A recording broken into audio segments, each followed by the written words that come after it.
cat is doing cat things.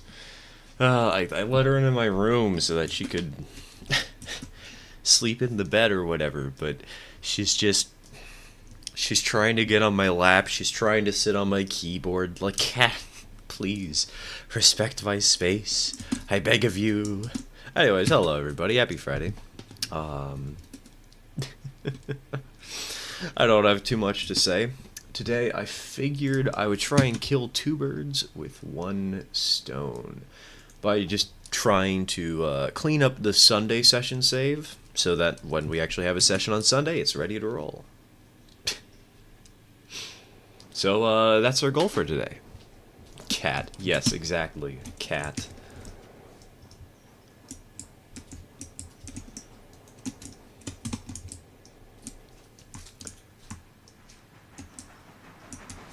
Oh.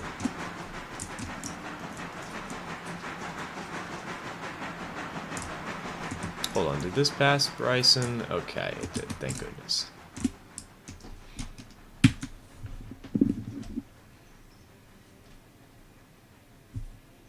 So we're just gonna clown around and finish up whatever work there is to do. Hello, Corey. Welcome to the stream. Welcome to the stream.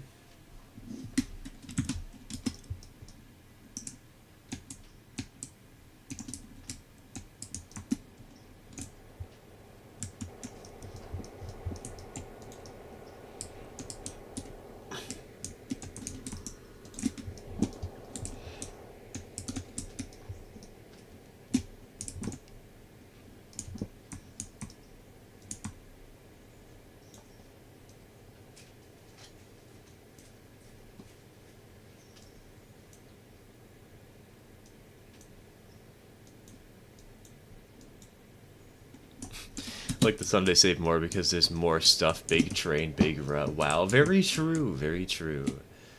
I kind of like the other save because, like, it's less effort to run because, oh my god, it can take me legitimately 24 hours to complete a day of work on this save. But, oh, somebody's got to do it. Also, I thought we were lined up correctly. Are we not lined on the turntable? There we go. Much better.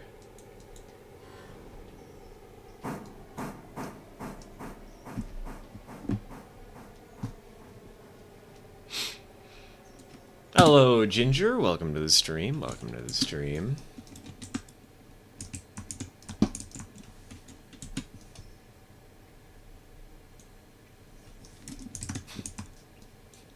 Finally caught a stream just in time to go to bed. That has been my mood this last week, except instead of catching a stream, it has been, doing anything responsible. I finally got the motivation to do things just in time for bed.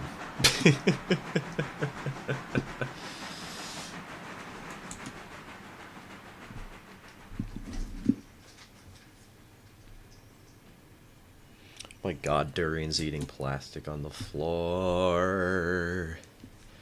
Kitty, please, you're not supposed to do that. Chew on cardboard or something, just not plastic.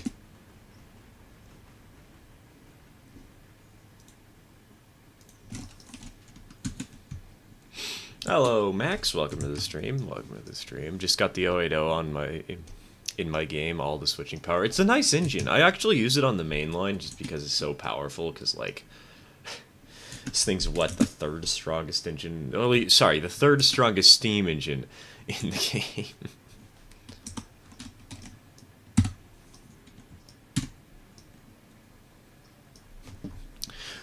Why is there plastic on the floor? Because I have not cleaned my room properly recently.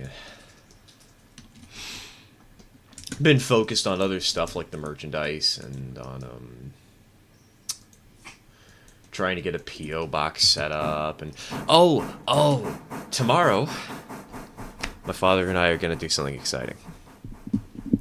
We're going to go to the lumber store and we're going to pick up stuff for the bench work, for the layout, and hopefully if he gets everything today,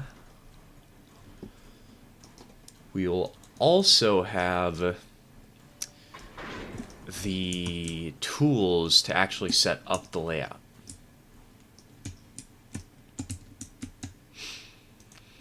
We need to buy like some, I don't remember what it's called, but it's like a template that allows you to curve flex track into shape and conform to shape.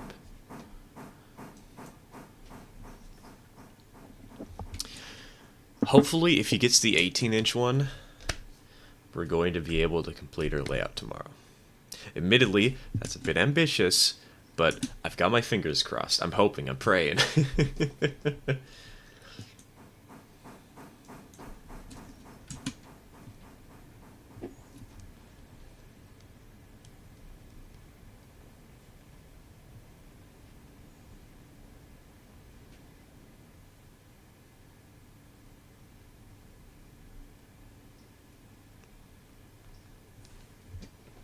I think I actually have that exact 080 and HO.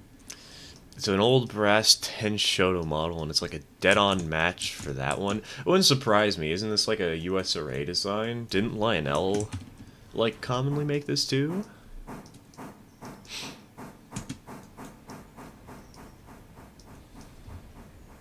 It is the standard US array late design. Okay, yeah, that's what I thought.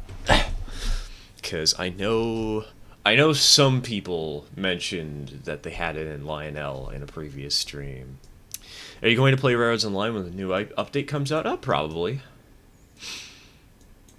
I don't know how long I'll play it for, but I'll probably give it at least a 4-hour stream, you know? Dedicate at least one day to trying out the new update. There's forms for FlexTrack? Yes, there are. They're great. I don't remember what they're called, but basically, all it is, Fly, is it's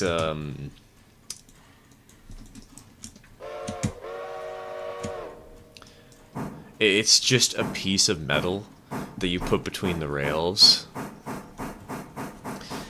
and it conforms the track shape. That's all it is. It's such a simple yet effective solution. I love it.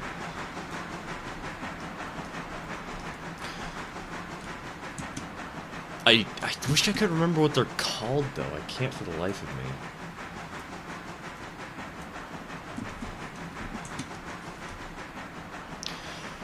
Proto 2000 also made them? Okay. Isn't that the Walters brand or whatever?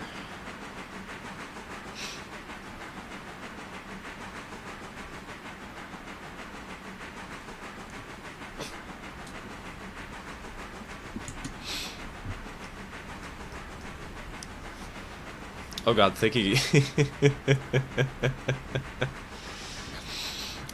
about Proto 2000 reminds me of something funny that happened last night. So I was running the articulated, right? I was running it on my father's layout just to test it out after having after having rebuilt it and making it look a lot better in my opinion. And as I was running it, my father decided to run a train of his own, and he pulled out a Pennsylvania E unit to pull like a 3-car passenger train. And he blew the horn at one point, and that just completely threw me off guard. I got a little jump scared by it. Because he didn't have... he had his engine dead silent, or like the motor was silent or whatever. You know, there was no noises to make it sound like a diesel, and all of a sudden he was just blowing the horn like it was a normal thing. Like, what? Huh? This was a sound engine all along? It was a silly little thing that happened last night. Hello, Portland Astoria. Welcome to the stream. If stream announcements are at another channel, maybe you should announce your cat. Yes, we'll have, in the stream announcements channel, we'll put a Durian. We'll put a photo of Durian whenever the cat cam is online for this stream.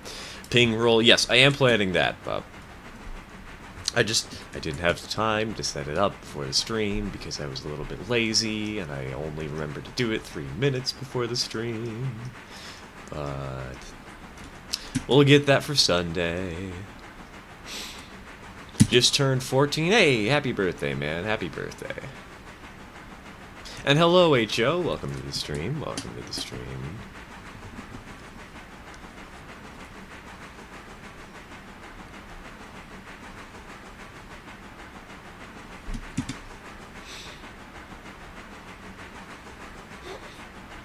I'll make the ping roll because you get... I don't even remember what roles that you have now, or what permissions you have. Good luck and Godspeed, soldier. Trash the server. Knowing that there are forms for FlexTrack, I'm probably going to create my own and 3D print them because cheap. You know, that's actually a smart idea. I don't know if there's any actual forms for them, though, that you can find online. Oh, wait. Wait a minute. No, there might be. I don't know. If there are, that is an excellent way to quickly make it happen.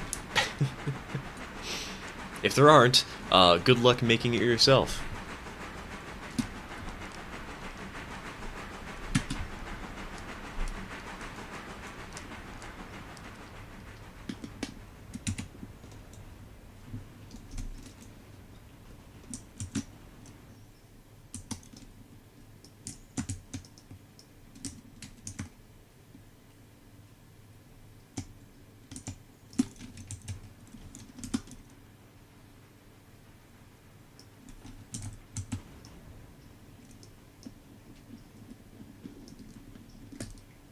I have 3D design software so I can just make them. Nice. I designed a rotary car dumper. Oh, right. Is he still working on that mac and cheese railroad of his?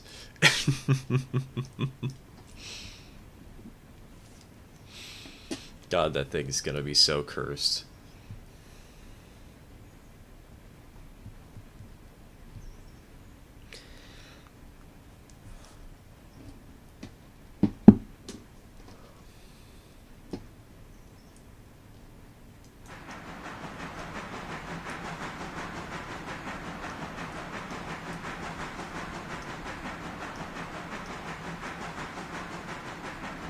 Why would you need that? Just pick up the car and give it a good shake.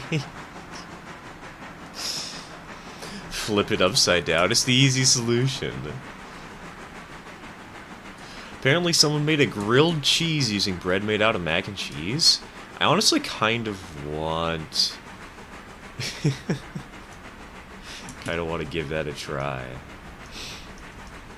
See how terrible of a life decision it is to eat one of those. I wore in a Roblox trench war, so you can send help by the railroad, please? How would I send help? This is a completely different game.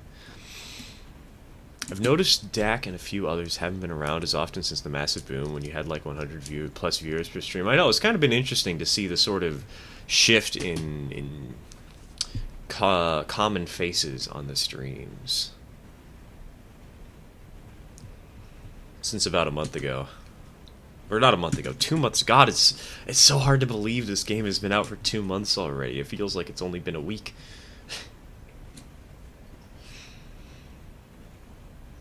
Christmas, just a week ago. Wow, can you believe it, guys? While I agree that picking up the car is easier, trying to match a prototype is also good. It's also funny. And I think that's the important thing here, because can you imagine if in real life somebody...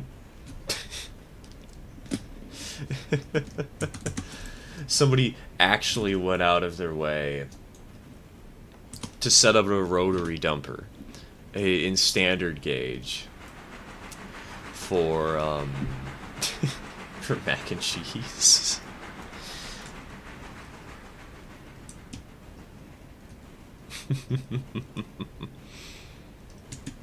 Seen burgers using grilled cheese sandwiches for buns. Honestly, that's kind of cool.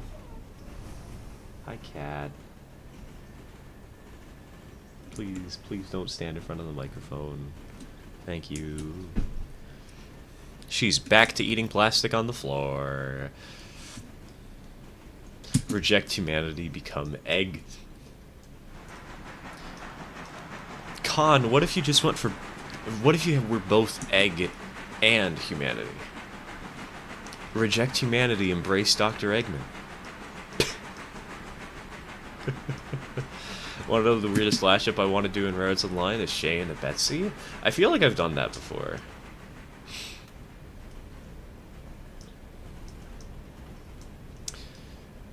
You can do Stranger. It's not that hard to do.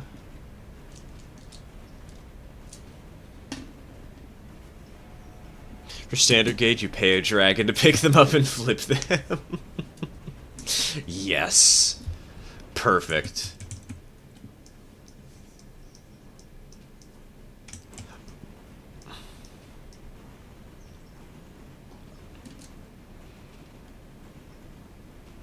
Seen burgers using Krispy Kreme donuts as buns. Oh god, that sounds really interesting and also kind of stomach churning. Grilled cheeseburger sounds incredible, combined with egg and bacon in it. You know, I don't actually like bacon. I don't know why. I just don't like pork products, period, I guess. And bacon counts as one of those. It's really interesting, though, because, like, part of me wonders if it's also just because of how much people loved bacon back in the early days of the internet, when it was sort of, like, random lol humor, and I'm like, I don't like bacon, though, and then that just made me angry. Maybe. I don't know. I was a stubborn kid. I could totally see that happening, and that's the only reason I haven't eaten bacon in a long time. Heyo, bucko, welcome to the stream, welcome to the stream. I want to call this stream cheese...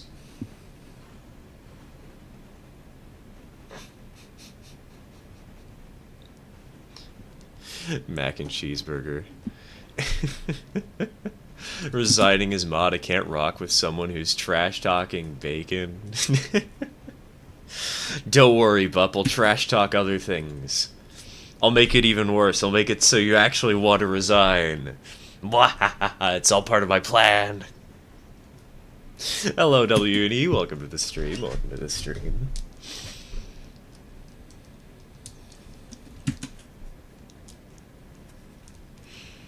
What next? I'll have to start shaming Deep Rock Galactic. Okay, no, if I did that, I'd probably have a lot more IRL friends annoyed at me.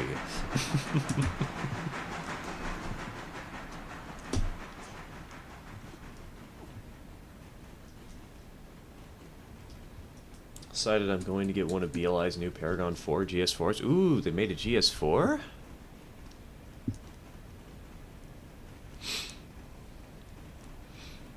That's exciting. I might look into getting one of those just for my father. Because my father's birthday is coming up and I don't know what to buy him. Part of me wants to get an 0-30 engine, but like, he won't tell me what he wants.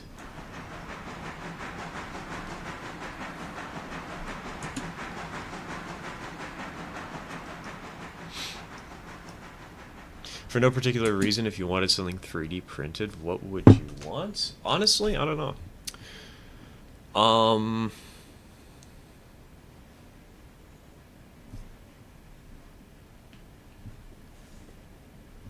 Sorry, I have to worry about Durian. She's trying to drink my water again.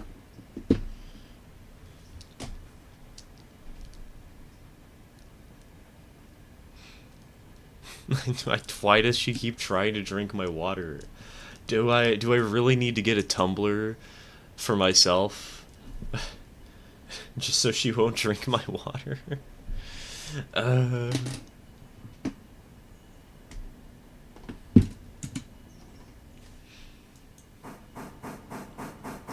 For a long time, Jack in the Box had a grilled cheeseburger, but you could only order it after midnight. Dude, whenever somebody mentions Jack in the Box, all I can think of is the nickname that my mother gave it when we were kids. Jerk in the Shack. Is this a multiplayer session, or is the train in front of you AI? It's AI driven. I probably could open it to multiplayer, because this is the multiplayer save, but like there's not much work left to do, and you know, this isn't a day where I usually tell people to join me anyway, so... Speaking of, I still have the cars I 3D printed for you. I am aware we're working... I have taken some major steps towards obscuring. Why did my brain think obscuring? No, obtaining. Obtaining a P.O. box. There is a small store that's probably like 5 blocks away from here, maybe 6, and they have P.O. boxes. And I stopped by there and I talked to them because I was gonna say, I was like, hey, what's your rates? And do you guys accept packages?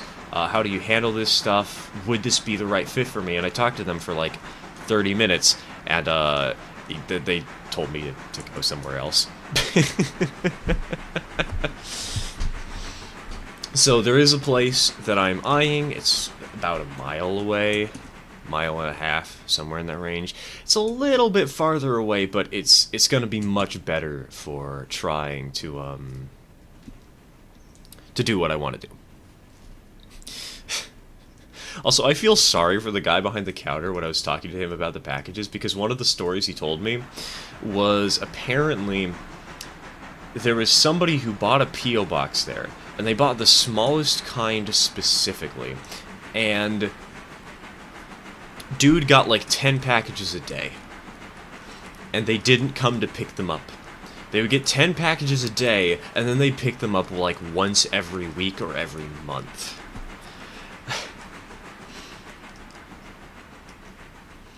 Like,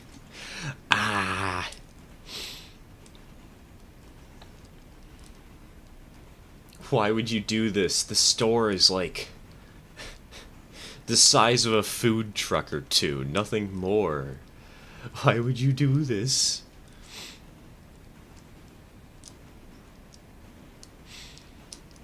If you did make it multiplayer, would anybody be able to join, or would it be members only? Members only. I always do members only for multiplayer sessions, and it's always tier 2. Or I should say tier 2 Ko-Fi supporters and tier 3 channel members.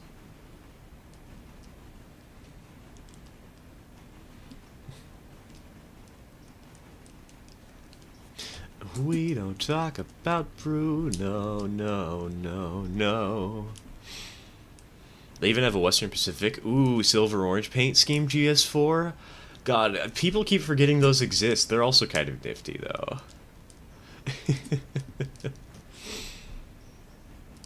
Customers are the worst, as any business owner will attest. They say the customer is always right.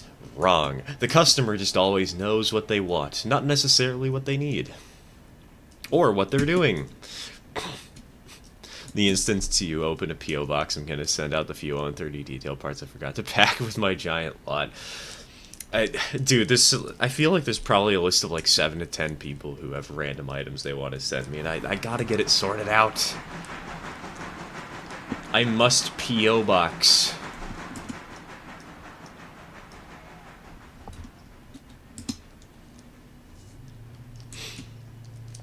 But,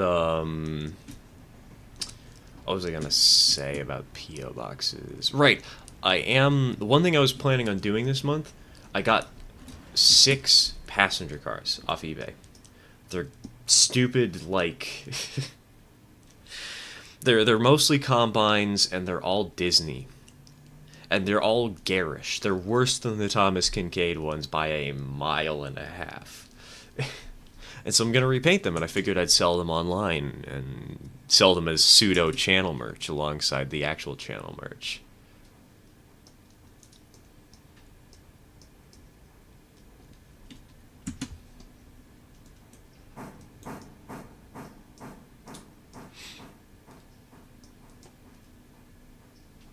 I need to find the time to join multiplayer sessions again. They're getting lonely, man. You gotta get in here. I will admit, maybe I should be doing them on Saturdays rather than Sundays, but...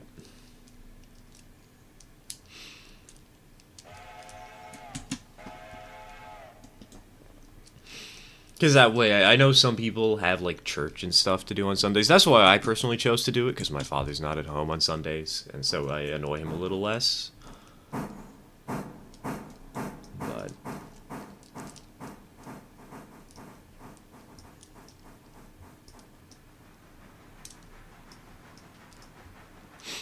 Customer is always wrong. The customer is always less informed than they think they are.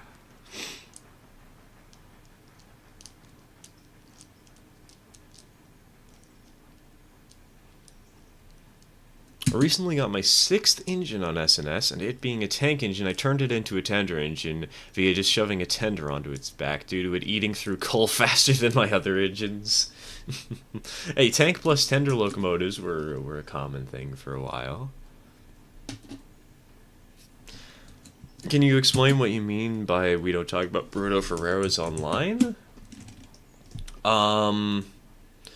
Did you, like, watch a stream from a few months ago, WNE?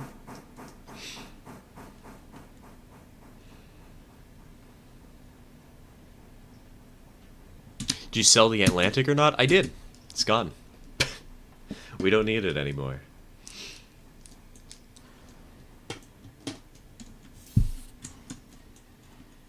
Even if they happen on Saturday this week, I have practice in the morning, oof, and work in the afternoon, rip. Join for 5 minutes, just get a participation award, Nina. Pop in to say that you were able to uncouple somebody's train while they weren't looking.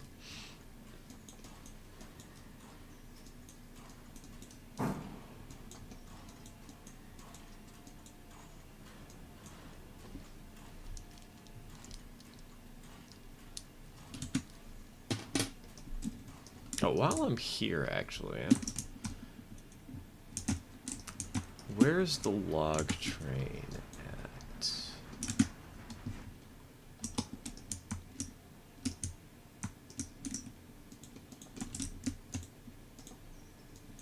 There it is.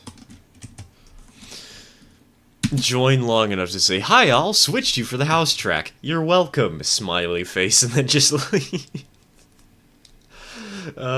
Proceeds to make the next 2 hours torment as we have to repair every locomotive in the fleet.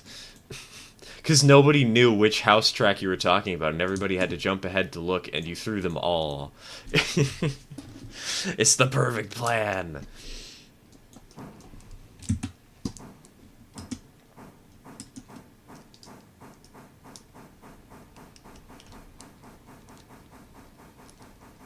I've named it the Ingot in all caps due to it literally being just an ingot on wheels, basically. Ooh, wait. Do you have JNL number 58? Is that what you have in game?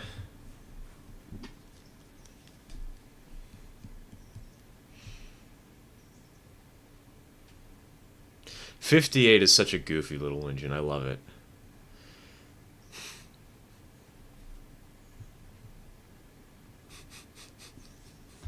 Just a force of chaos. Note, I will absolutely never do that, as it would drive me insane if somebody to me. Welcome to the club. The only reason I would consider doing it is because, because content.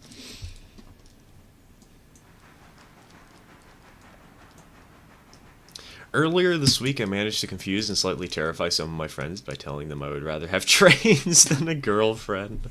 God, TK, have you seen this January's Model Railroader comic?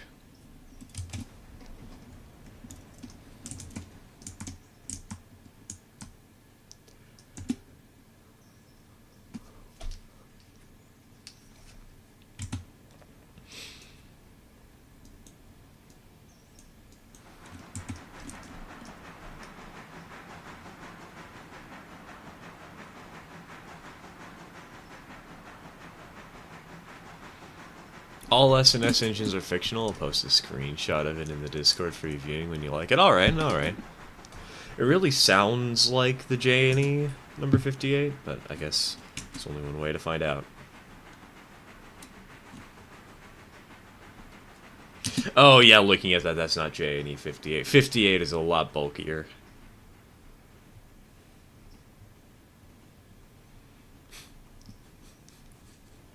Joins game, hits switchboard with auto clicker, leaves.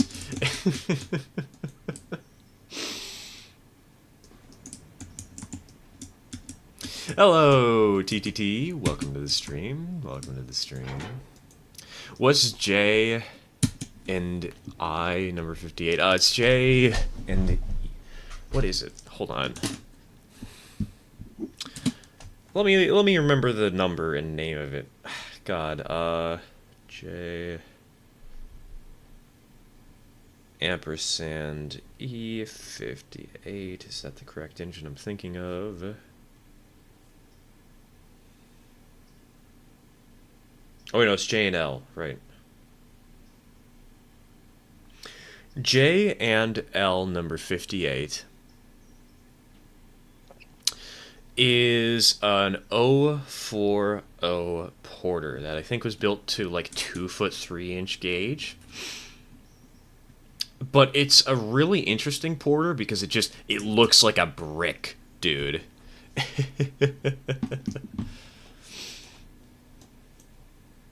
It's a cube with wheels. Exactly. That's the perfect descriptor for what it looks like. It's a really silly little locomotive, and it's adorable, and I love it.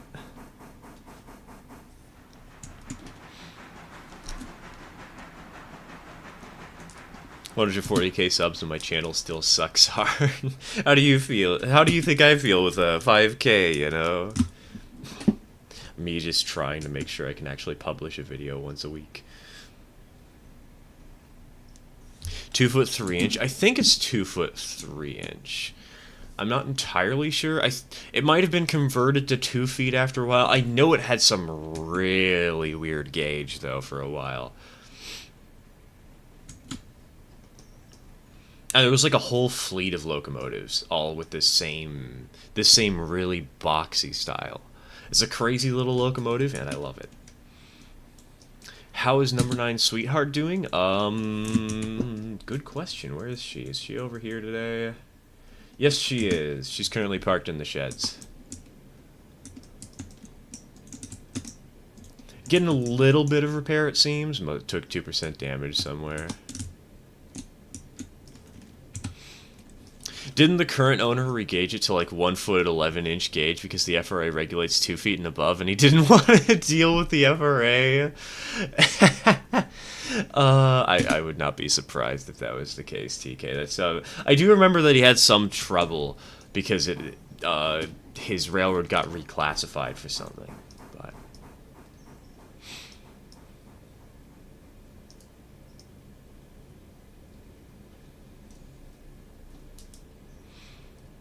Big brain move, exactly. It's such a silly reason to do it, but at the same time, you know, it works. It gets the job done. Pays the bills. Just looked at it and nearly burst out laughing. I know, it's such a goofy little engine. I love it.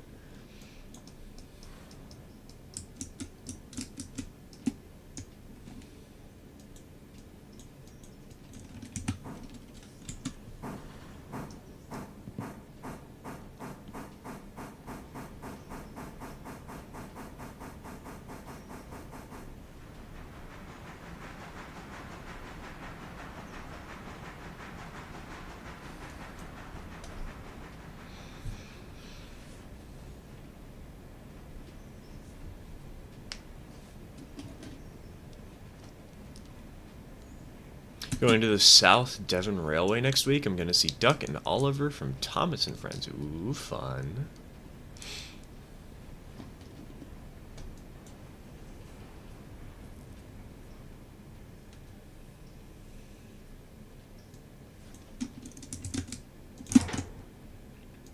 Two V3 is the same as Tallyglyn in Wales? Okay.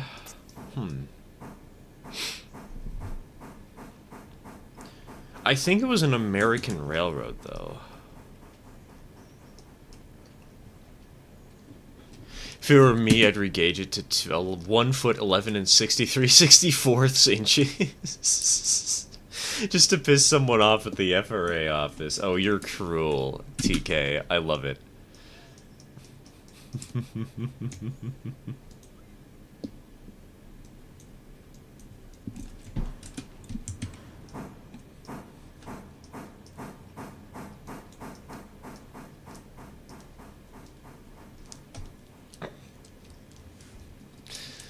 Am I correct in saying that 4449 is stuck in railroad limbo? It's got no official owner? I mean, it's got trusts, doesn't it? It's owned by the city of Portland. So I guess it doesn't have one designated owner, but it has like a whole bunch of groups that oversee it.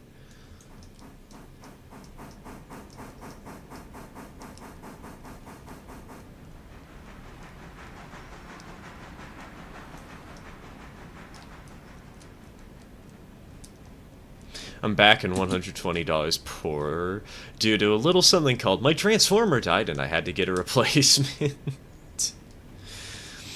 It was cheaper just to buy the MTH train set. I was like, oh, because you get the whole train set, you get the train alongside the transformer.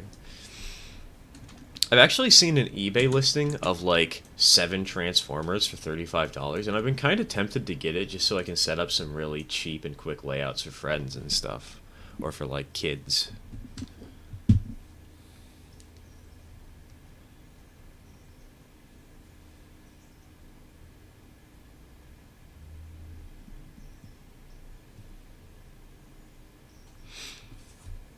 Thank you, YouTube, for notifying me 37 minutes late. Hey, that's why we got the Discord channel. That's why we have the new one for specifically when we go live.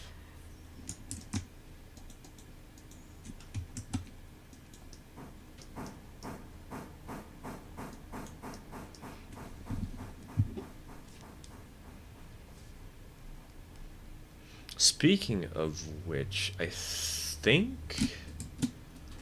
Hold on. Let me double check this. Audit log.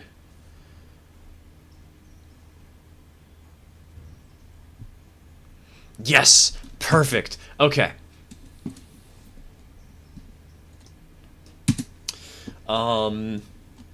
If you guys are on the Discord and you want to be pinged for live streams, we now have a role specifically to ping people whenever we go live.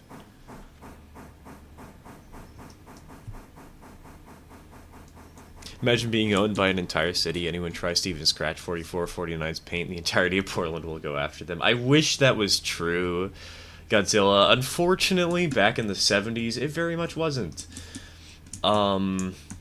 Before the engine was restored for the American Freedom Train, it was in a very sorry state.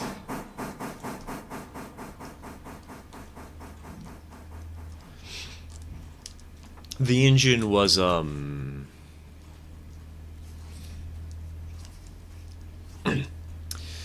it was just set on display at Oaks Park, and only one person cared for it. And that guy just basically kept everything lubricated. And then he passed away in 1974, which sucks because in 1976, the engine was chosen for restoration to haul the American Freedom Train. And the only reason it was chosen for restoration was because the guy had done such a good job of keeping it up to date and keeping it well maintained that they were able to restore the engine despite the fact that people were stealing parts off of it constantly. YouTube still has yet to notify me of the stream. God, how long will it be? Why is YouTube so terrible at notifying people of live streams, man? Just found your Atlantic just rusting away in a scrapyard, and I bought her for 15 some odd euros. You are lying, because the engine is not in a scrapyard. She's right here.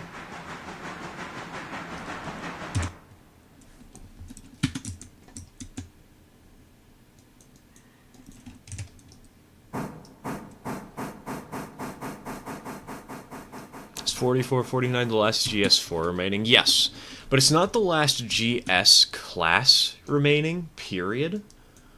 There is another one that is preserved. It's in a much worse state than the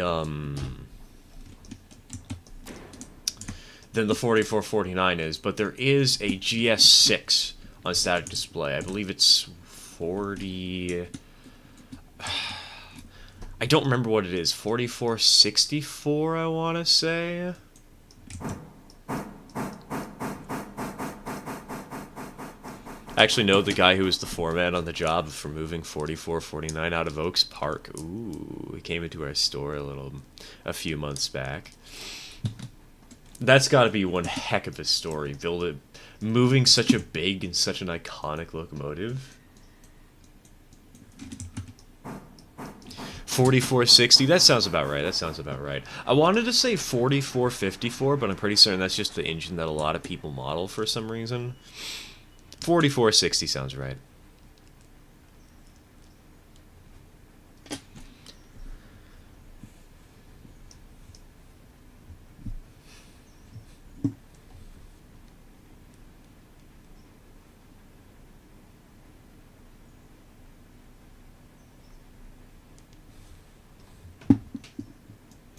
Haven't got a raid sponsorship or gamers ups. Adam and Eve and Squarespace. Squarespace, the sponsor of today. Surfshark. Sorry, Nordshark VPN. Now available in 5 different languages. Okay.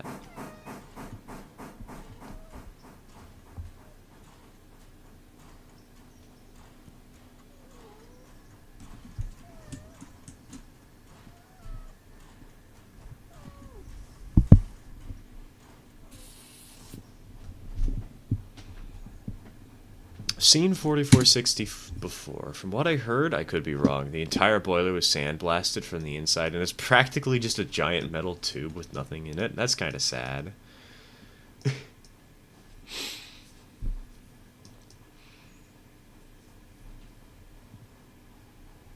I remember watching a video on 4460, finding the single lamp unique compared to 4449 having a dual lamp. Honestly, I guess I'm probably a little bit biased because I've seen 4449 so much, but I like the duo lamp a lot better. Durian, please get off of my keyboard.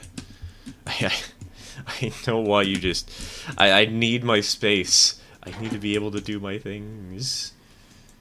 I know you want attention, but I can't always give it. I'm here, my wisdom teeth are out. Oh no, man, play one-way heroics, and I'm tired. I cannot blame you, dude. I got mine out in middle school. It was a nightmare. Fortunately, I never have to do it again.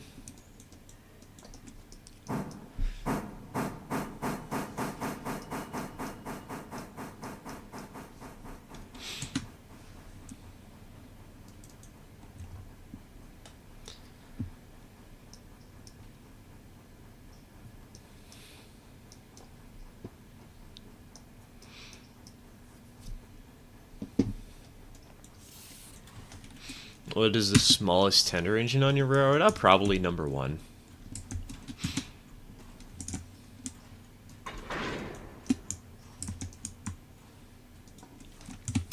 Oh, that reminds me. You know what, everybody?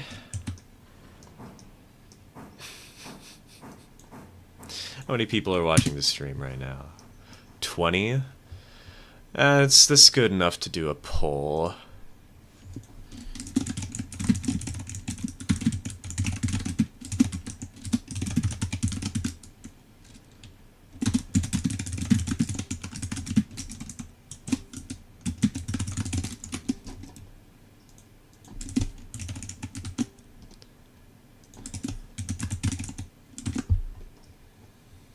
Alright, bonk.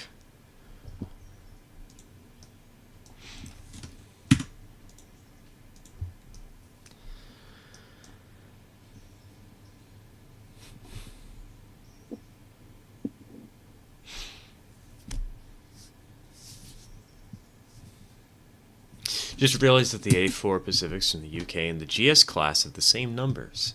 The A4s have 446 and an asterisk.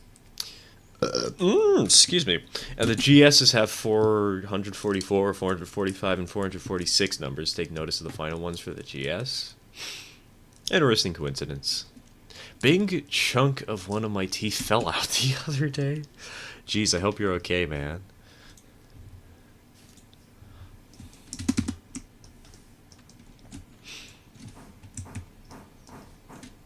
hope all is well. That sounds painful. Hey, Mudge, welcome to the stream. Welcome to the stream.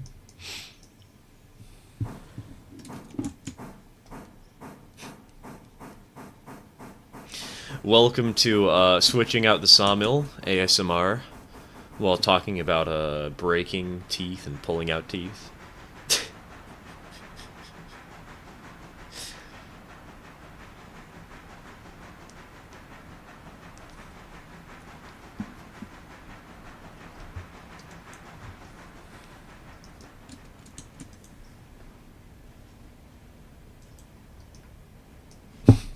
Now my teeth hurt.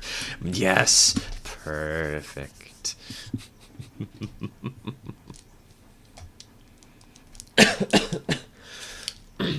Excuse me. Switching is fun. I know, right? It's so much fun. The logistics, it's perfect.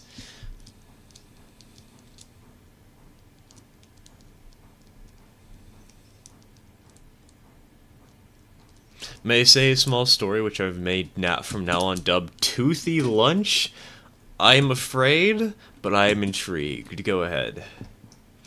Guess what? One of my fingers randomly fell off while I was opening my fridge. What? Because of frostbite? Jesus.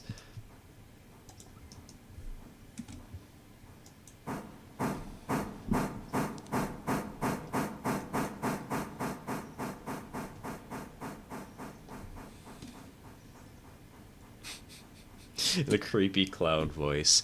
I scream, you scream, we all scream at the terrible house fire at the family reunion.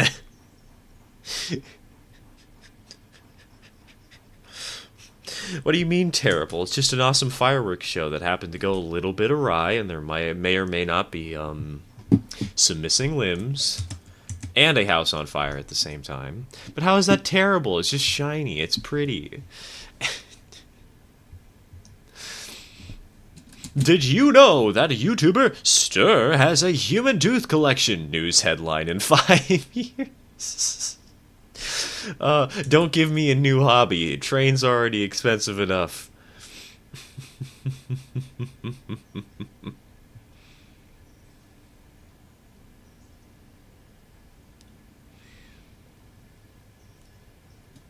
Gordon from Thomas and Friends. Tender engines don't shunt. USRA 060, tender engine randomly sneezes in America.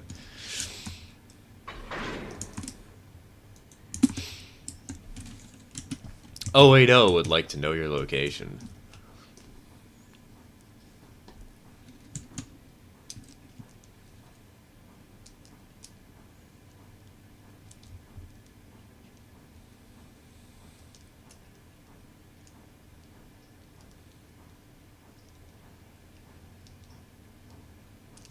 Going on a vacation to the Dominican next week.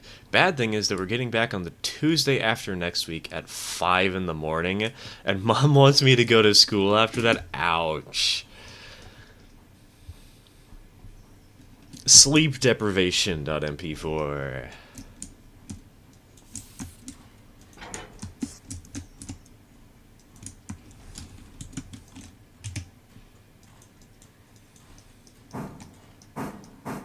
Basically, I bit into a peanut and marshmallow flush sandwich. That's a really interesting sandwich type. What the heck? Is it a good sandwich type? And despite it not feeling loose, I instantly stuck into the sandwich. Oh no. That's basically it.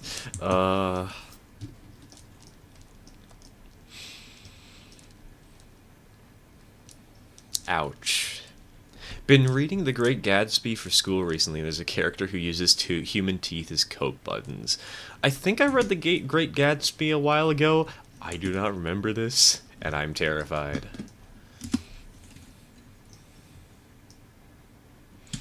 My mom still has my first ponytail from when I was a little kid and got it cut off. That's a little bit... what? A little bit psycho of her?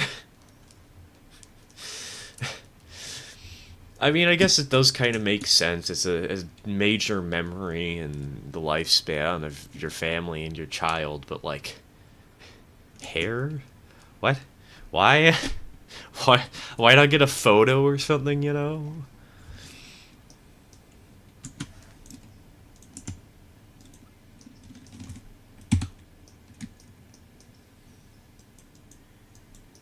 That was the biggest thing I had to wrap my mind around when I started learning actual things about trains. Not what I remembered from Thomas 20 years ago. Tender engines don't shunt. Wait, does that mean that Gordon was gatekeeping shunting?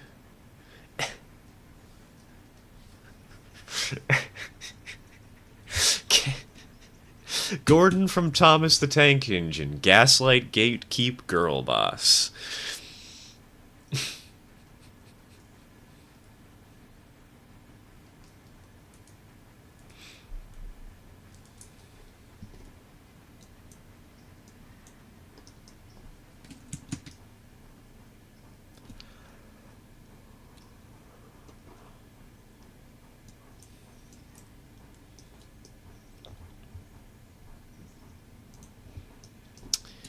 If you're wanting to get into standard O gauge, I would recommend using used MTH. Easier on the pocket. Well, we actually already have standard gauge O gauge.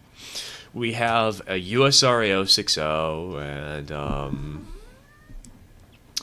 we have, let's see, a couple of boxcars, a couple of gondolas, a caboose, etc., etc. We just don't really have much track. But we got a small collection.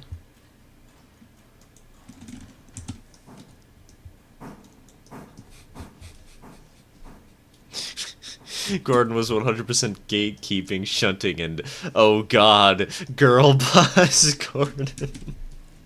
Not a phrase I wanted in my head. You're welcome. Now I'm just imagining Gordon's in his voice saying slay. Get what? Oh god. You know how that one person who used to voice over Thomas the Tank Engine takes commissions? Get him to say. Okay, I don't know if he takes commissions or if he'd be willing to do this, and I totally respect it if he didn't. But like, could you imagine him actually saying "gaslight, gatekeep, girl boss" as if he's talking as a character? That'd be so stupid. I love it. Wish my game ran this smooth. Easy, Mudge. Just get yourself an RTX 4070. Don't ask why I have an RTX 4070.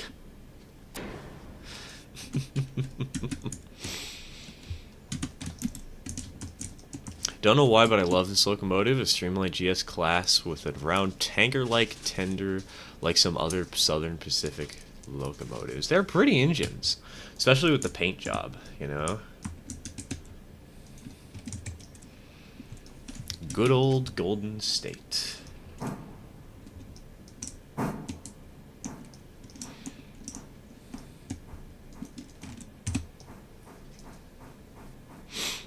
This happened at school, and I meant peanut butter and marshmallow fluff. However, YouTube character limit, okay. I was like, peanuts? Why would you just have peanuts and marshmallow fluff? Peanut butter and marshmallow fluff makes a little more sense. Still interesting, but... Hey, I'm the person who doesn't like bacon. Who am I to judge food tastes?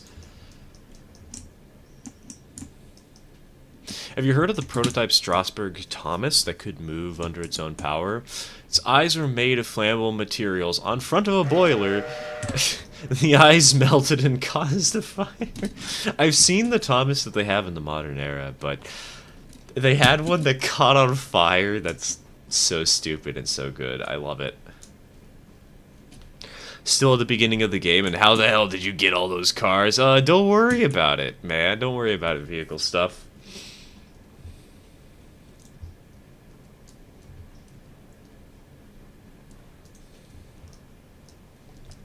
Basically, you just get bigger tier contracts and you run more of the railroad, and Pro tip: if you're playing single player, play on a smaller save. Don't buy the extension to Silva. That is my pro gamer tip of the day.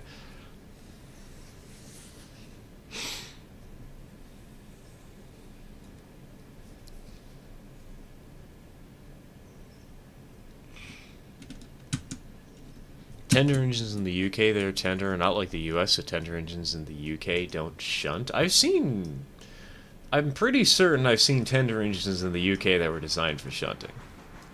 Sure, tank engines were more commonly used for shunting, but I've definitely seen tender engines here and there.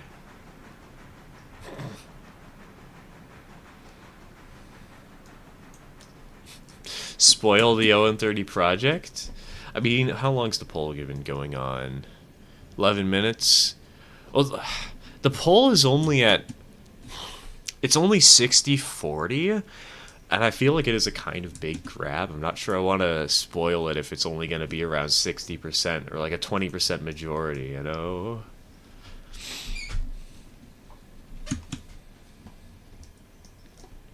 I'll spoil if we have a 40% majority, but we don't. I'll spoil something else, though, because it's something I've already spoiled. It's something I've already mentioned before.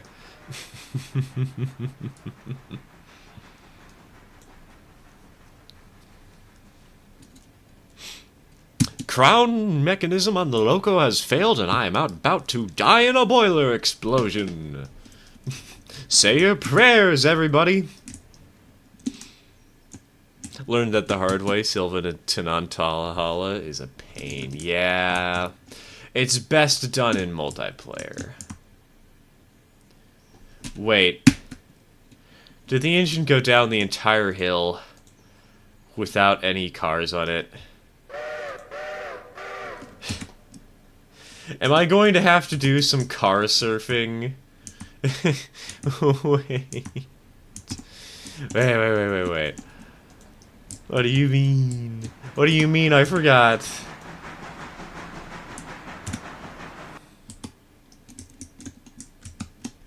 Well.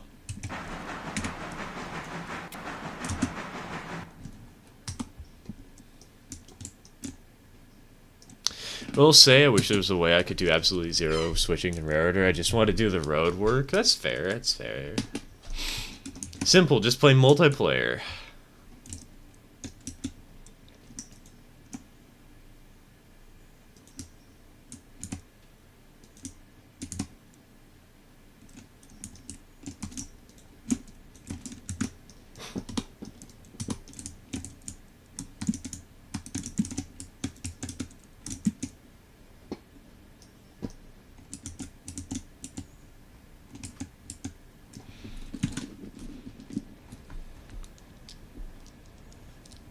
Where's your number one? Oh, it's down at the sawmill somewhere. You'd regularly see tender engines shunting goods trains on branch lines in the UK almost up to the end of Steam. Yeah, exactly. I'm telling you, man. Gordon was gatekeeping and girl bossing.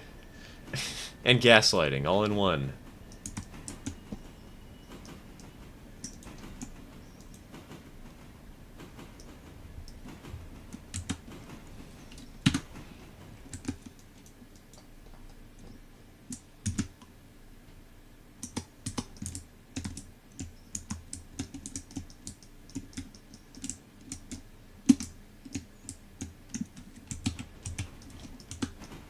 Play a couple multiplayer servers now, but always feel bad if I don't do any switching. Hey, well, look. If you don't do the switching, that just leaves more switching for the rest of us.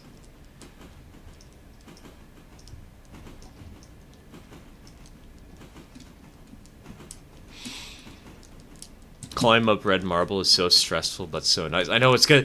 Dude, it's gonna be so much fun, Nina, when we actually have the route unlocked all the way out to Nantahala and all the way up to Andrews. I can't wait. It's gonna be so good. Almost forgot about stream. I'm sure I missed an hour. Yeah, it's been about an hour. We're, what? We've been streaming for 1 hour, 3 minutes, and 20 seconds.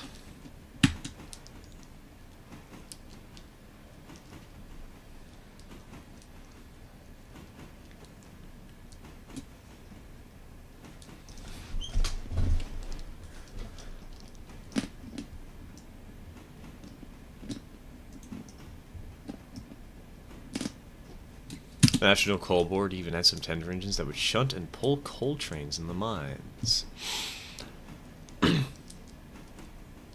Still my number one. My locos are 2490 and 3415. It's always interesting to see what people choose for their numbering systems.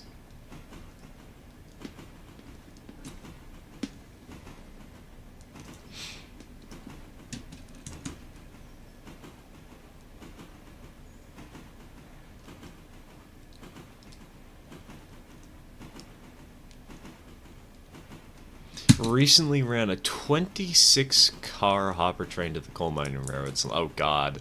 Good luck, TK. You're going to need it. Hello, Billy. Welcome to the stream. Welcome to the stream. Not much is up. We're just riding a couple of cars downhill.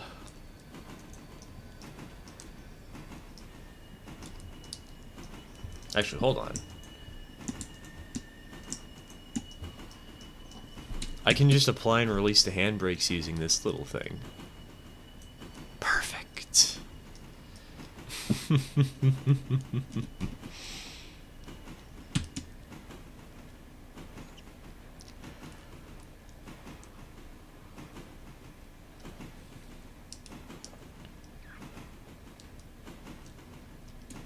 I think I left all of mine default, which leads to confusion when my Berks are 4,000 numbers and my C's 55s are 6,000. Look out, guys, the C55s are the strongest engine in the game now. It's canonically confirmed.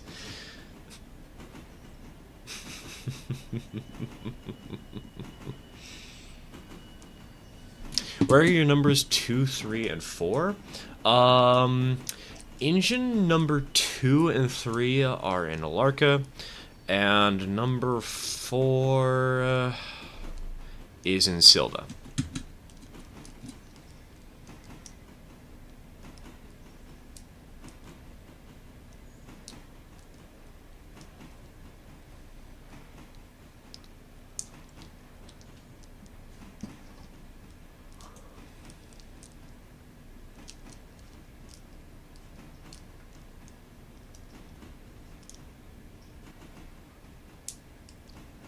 Steve is great on my road is roughly 1.8%, and I have a ban on engines that have a power of less than 20 from going onto it to prevent potential stalls. God, it's so funny seeing, like, ah, yes, I want these nice and smooth grades, right? I recently found out, I will spoil one little thing about the 0-30 project. At least the thing that I was thinking of spoiling. I'm gonna end the poll. We've been going for 20 minutes. I think it's close enough that I'll keep it a surprise, just because, you know, it was a 50-50 split. But I will say this. The new engine I've acquired can apparently go up 8% grades with multiple cars. Not many cars, it's like 2 or 3, but it can make it up an 8% grade.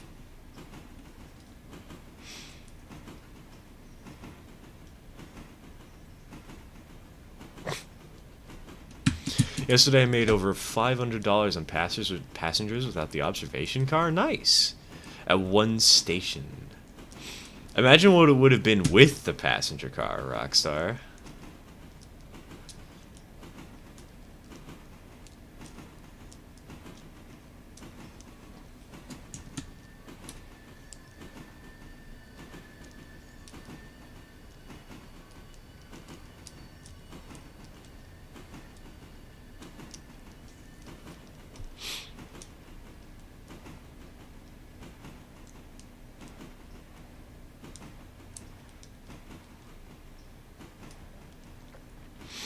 Currently playing Train Sim, driving the original version of the Challenger 3985, not the Smokebox one, and I'm pulling 143 stack cars, plus a caboose, plus a baggage car at 65 plus miles an hour.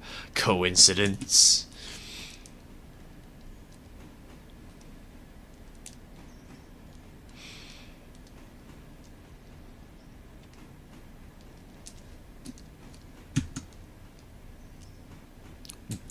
What even is the wheel arrangement of the Heisler? Is it an 040, 0440? It's an 0440 because it's got two sets of drivers technically.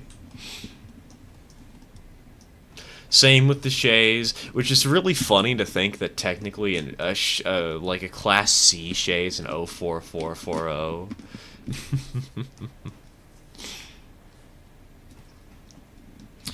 My old Iron Mine route had a max grade of 3, mealing the R, S, and E Slade.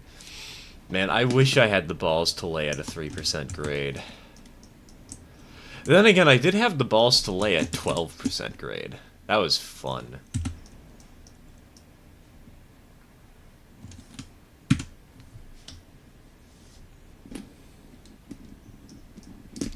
I have two 10-wheeler engines for sale at $500 in rare order. Do you want them? No.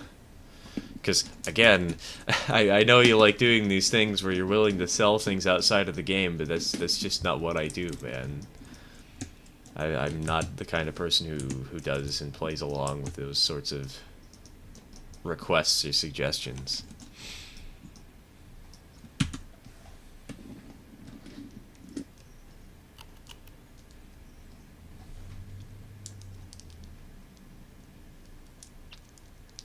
Finally managed the longest consist I've ever done on one of the other rarity servers I'm on. 79 cars, including the locos, 5,092 tons, 6 GP9s out of Bryson and 8 to get a red marble. Holy cow. That's a sight to behold.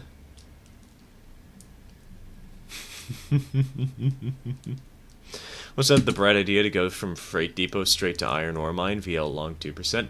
My original save, back before the Spline update, I did a 2%. Oh, no, I did a 3% on my original save, but on my secondary save, I did a 2% from the Iron Mine to the Sawmill.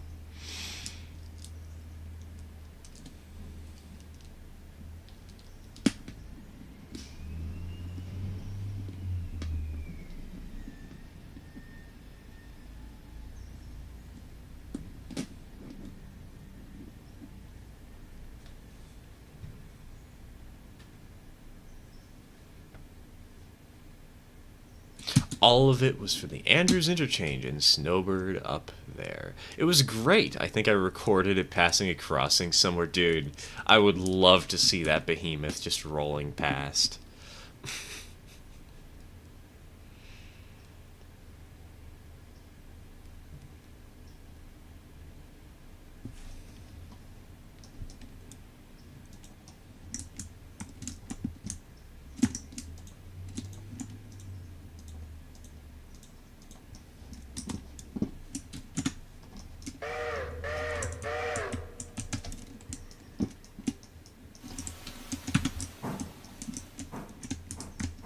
Oh, hey, we cleared the switch. Nice.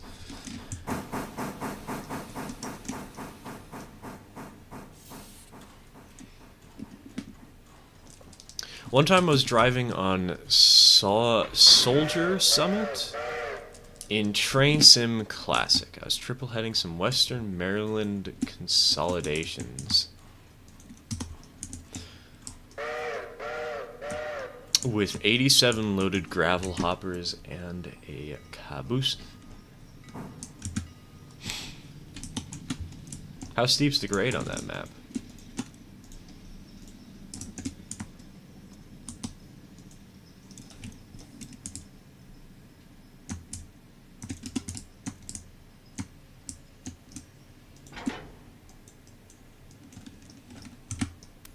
You planning to buy any older engines and sell some for scrap? Probably not.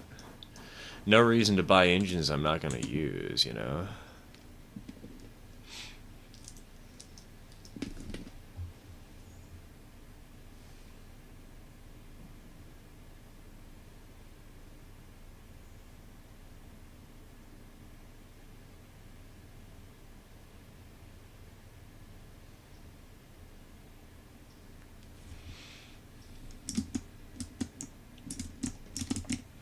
Oh yes, but on the subject of ON3, 30.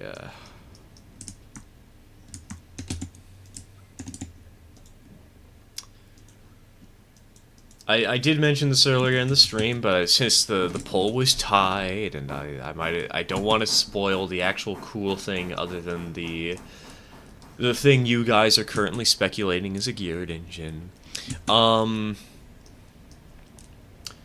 Again, I'm going to be going out tomorrow with my father, and we're going to be stopping by the plywood store and lumber store, and we're going to be getting the materials to build our layout. It's going to be 4 by 6 feet.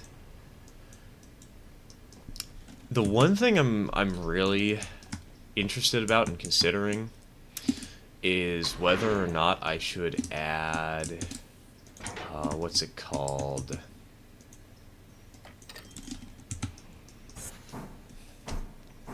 Whether I should add 2 yard tracks or if I should just keep it as 1, but...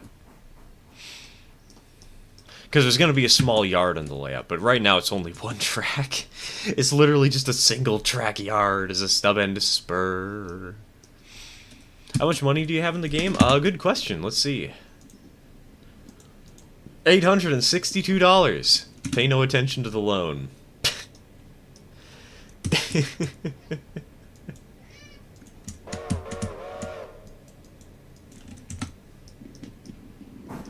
I'm in the process of making a 4x7. Ooh, nice.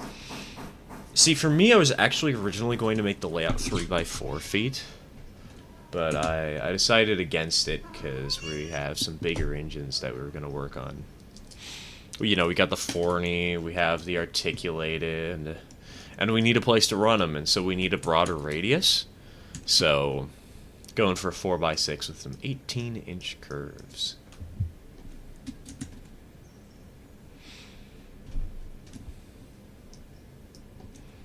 Why would win? I think you mean who would win.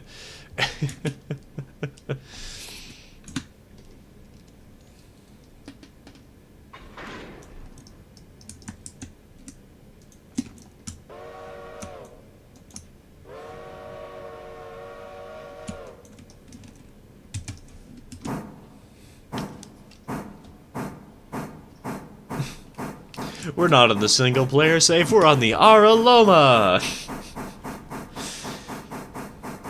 Okay, the way I said that, it sounds kind of like a game show plot twist. We're not on a single player save, we're on a multiplayer save, and it's deathmatch!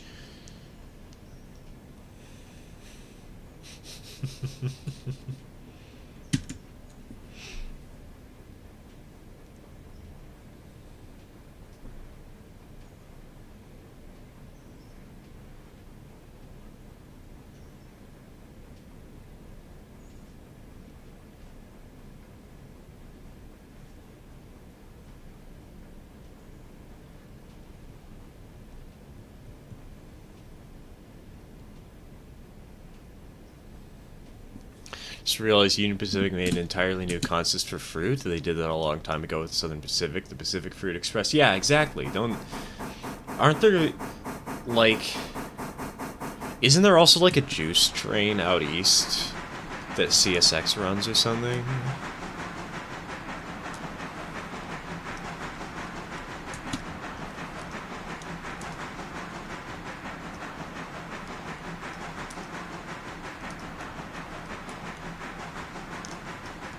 UK used to do whole trains of fish. Cannot imagine the smell. God, can you imagine? Oh boy, lads, the flying kipper is going to be flying through town in the next 5 minutes. Cover your noses.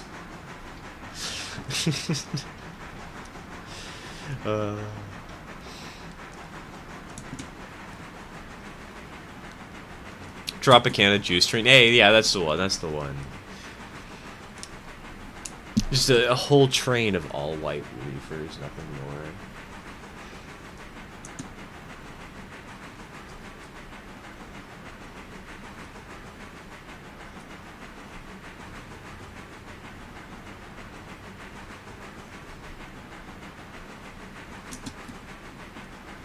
Oh gosh, hold on. Why is the camera screwed up? I'm gonna have to fix that in a second.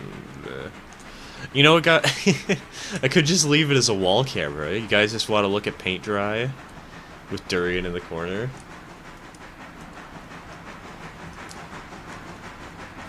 Smell the train before you hear the whistle or even see it. Alright, everybody. The fish train is 10 minutes out. Raid the local store for their Febreze and prepare to use it with reckless abandon. Should I buy the Bryson Bridge to Fontana or track to Silva? Personally, if you're on a single-player save, I think you don't want either. Like, Alarka is around the largest railroad that's really best for one player to handle. But if I were to recommend either one, Silva adds a long and simple mainline run. It's got like a 1% grade through the most of it. It's not that hard to do. You do need to buy a turntable out at Dillsborough if you want to turn around trains. You cannot turn them at Silva. You have to run a little between Silva and Dillsborough to turn them around. So that might annoy some people, but it is a nice, simple run that adds in, let's see, an industry and a house track, 3 industries, 2 house tracks, 4 industries, 4 small industries, 2 house tracks, 2 big industries, and a small pulpwood spur. On the flip side, the route to Nantahala is, well, it's a much longer route because you go all the way from Almond to Nantahala, but then you also have to do the Topton grade because I think the only industry on the route is this little spur right here, and maybe like a house track in Nantahala. There's not much on the route to Fontana. Oh, wait, no, wait, that's the Bryson Bridge to Fontana. Never mind. Bryson. I'm stupid. I thought you were working on these bridges over by Brooks. No, you're thinking about the ones over between Bryson and Hemingway. I would recommend the Bryson Bridge.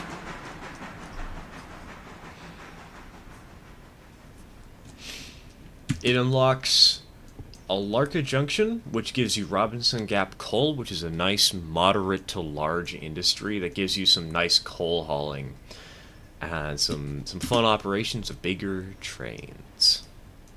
And you can then unlock Alarka, which gives you access to 3 minor industries and 2, well, I guess 1 big industry, but it's split over 2 industries technically, plus a house track.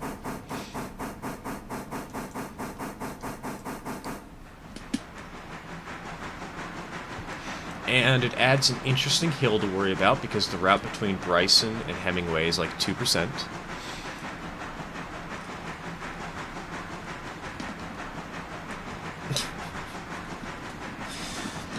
I like that one better. It's the one I recommend. That's what I was thinking too. I'll do that one then. Thanks. No problem, man. Hope you enjoy it. It's a good route. I like that one better.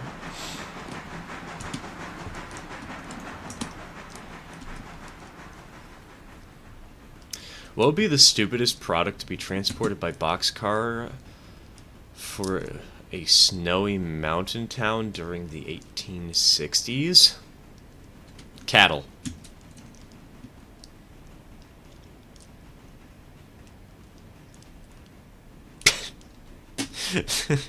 That would be the stupidest choice.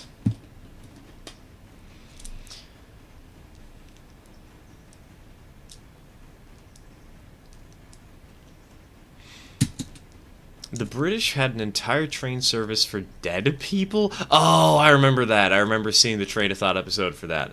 Literally had so many people dying at a time that they had to build a railroad to the various graveyards outside of London. What was the newest engine on the railroad by number? This. Number 12.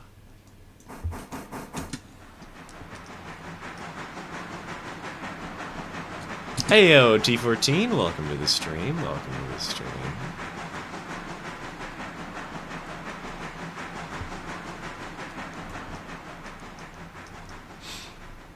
Tutorial for this game took me like 20 minutes. I think it took me an hour to do.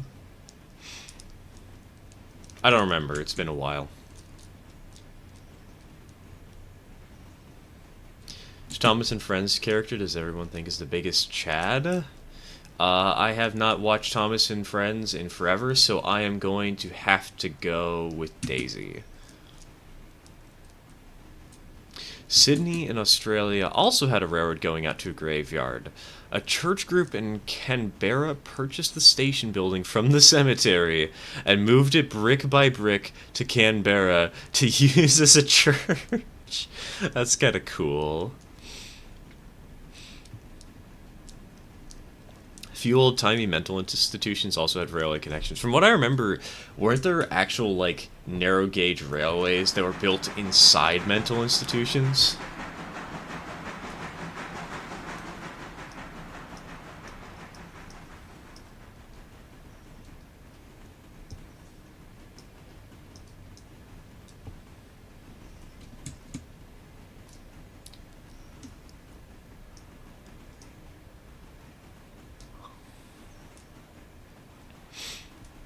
Shipping coal in boxcars would be the stupid thing to do.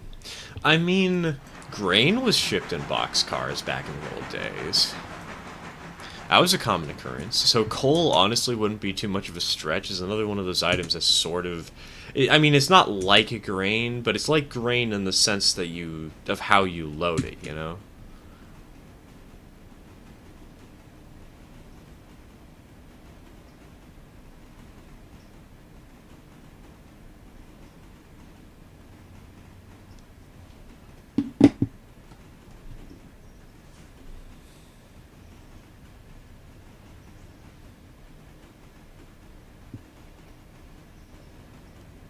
Sometimes the ones I'm thinking of had mainline connections. Oh, that's interesting. Gonna sell any of your older engines for scrap? Probably. With how much you keep asking me about it, I probably will at this rate. Because it's not something I normally consider, but if I keep being reminded of it and requested not to do it, it just makes me want to do it more because I'm oppositionally defiant.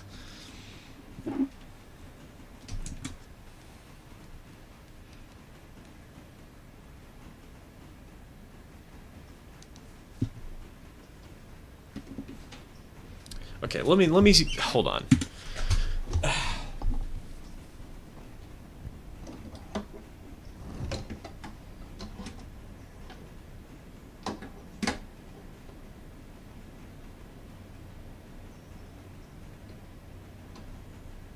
There we go. That'll do. Much better. Oh, come on.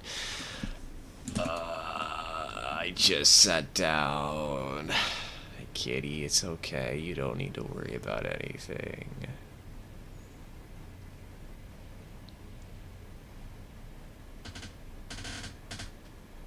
Doing okay.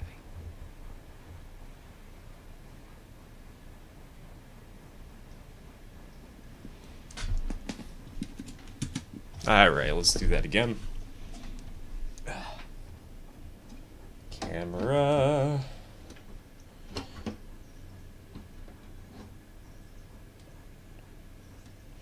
There we go. That's better.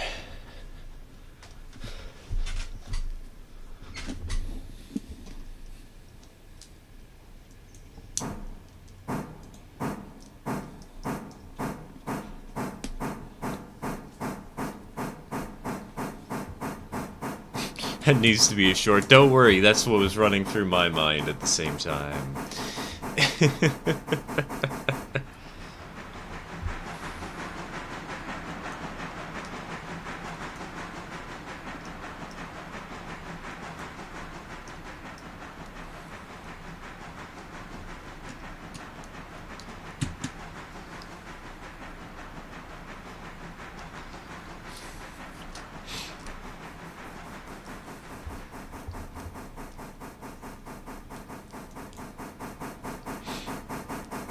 Mainly shipping coal in boxcars would be a pain to unload, but some people came up with a machine that unloads boxcars full of coal in the late 1800s and 1900s time period.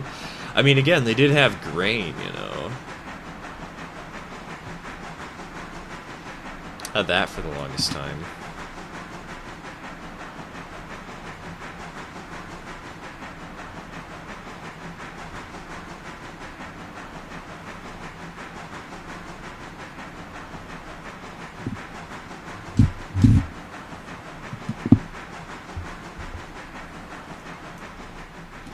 Just wondering, are you going to stream the new winter map on Railroads Online? Probably. I'm not sure I'll stream it the day it releases, but I'll stream it around that time, you know. Maybe on the Friday afterwards. Probably going to be messing around with building up the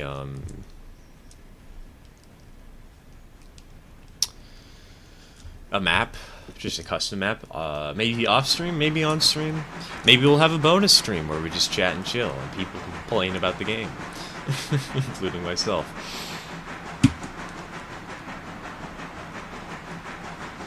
Oh, you know what? Since the vote was technically a majority of people wanted to hear more about the 0-30 thing, I will give another hint. So I mentioned the first one is that the engine can go up in 8% with at least 2 cars. Second one is it has a weird color.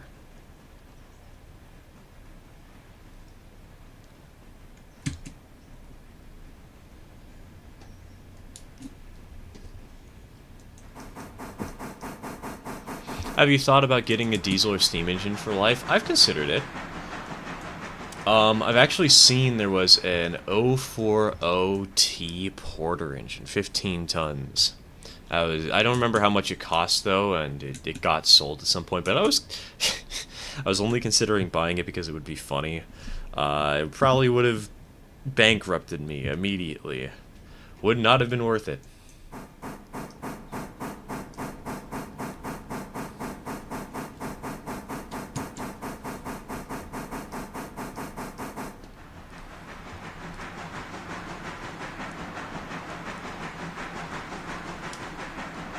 Hope the update fixes my copy of RRO's graphics engine so I can play it again. See, just buy an RTX 4070, you'll never have any trouble.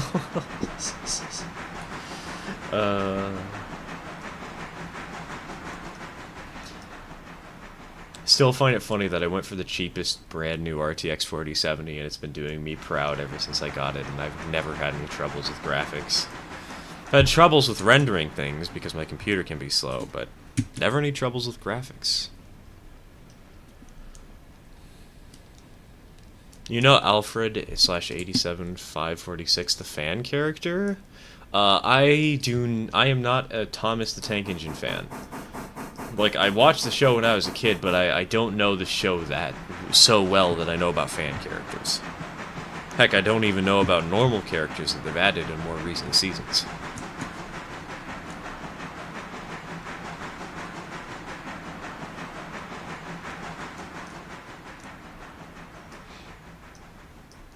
Machine did it by shaking the boxcar back and forth. Okay. Could you imagine? What? Well, we're not unloading coal, boys. You want to play a game of chicken? Everybody get in the boxcar, hold on to something, and the last one to fall over is the winner.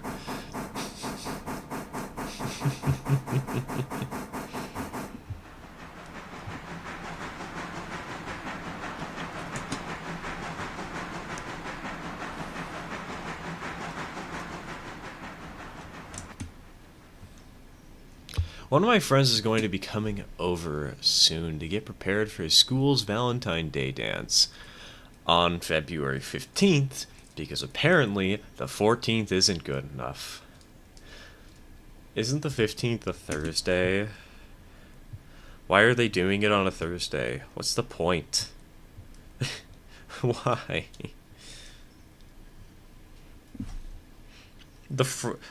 Just do it on Valentine's Day.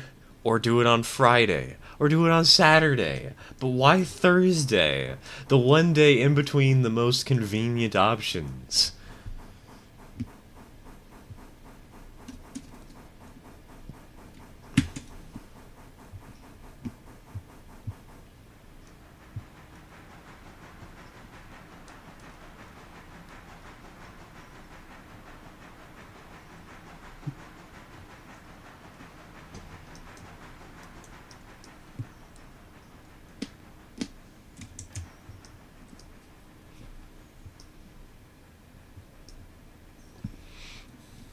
We only have 4 days of school over here, so Thursday is the last day of the week for us. Okay, that makes sense. Moment of silence for all those lonely bros on the 14th. Moment of silence for everybody who's lonely. But hey, you know what matters more than having a relationship? Having friends. Sure, if you got a romantic partner, spend some time with them. Have a good chat. Play games. Play Stardew Valley. That's what I'm going to be doing with my girlfriend. But, like, just enjoy yourself. Appreciate those around you.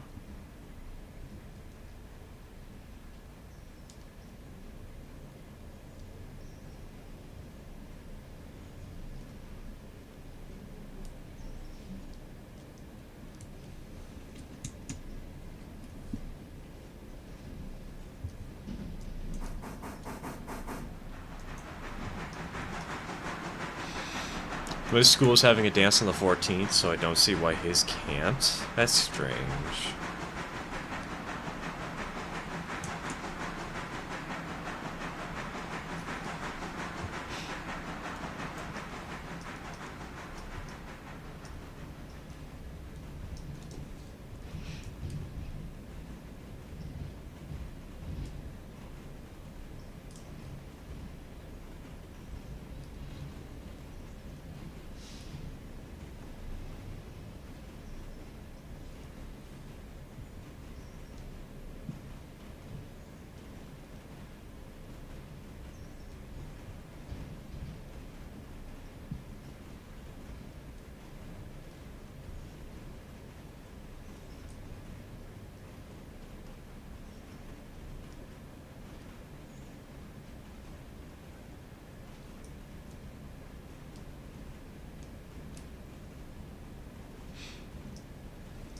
A moment of silence for the last single guy in my friend group.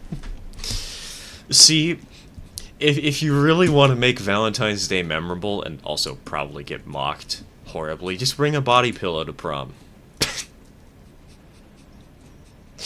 God, I would pay to see somebody do that. They would be mocked for life, but it would be the funniest shit. Are you going to get any new big steam tender engines? Probably not for a while. Our fleet is pretty complete at this point until we get to Nantahala, and we will be getting to Nantahala actually later today. Because if we scroll over to here, we have the cars parked over by the bridge. And so we will have the route to Nantahala, but once we start actually making it all the way up to Topton is when we're going to need new engines. Stir Body Pillow is now on sale. That's right, baby. That's the first piece of channel merch we're going to get. Oh, God. Could you imagine? Could you imagine?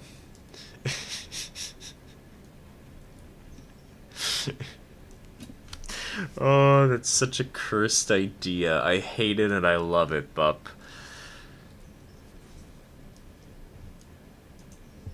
Have you heard of the Q2? Yes, I've heard of the Q2, the Pensy Q2. Pensy had some strange duplexes.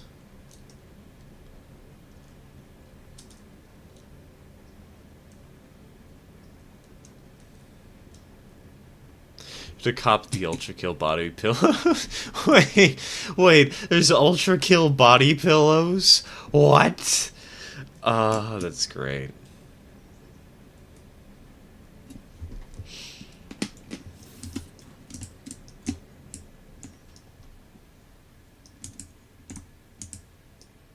I mean, that's terrible, but also it's great, you know?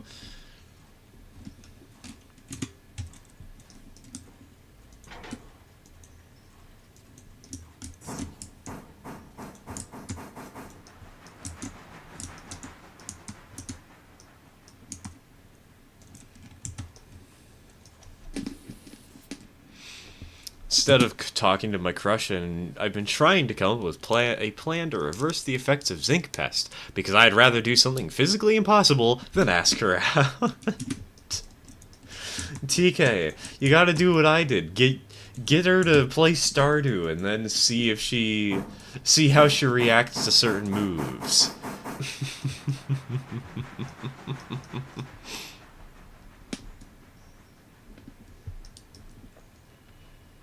Thomas body. Oh God, you know somebody's made that a Gordon body pillow that is a little bit risque, so to say. Putting it lightly. Is Linny a consolidation or a switcher? She's a switcher. She's an 080. An S51. Yeah, there it is. S51. Donk.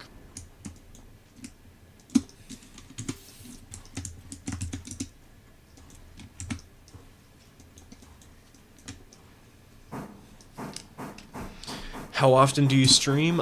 Twice a week. Once on Friday and once on Saturday.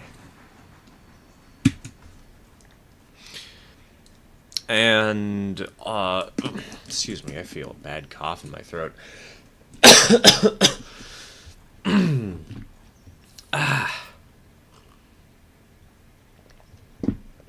That one hurt.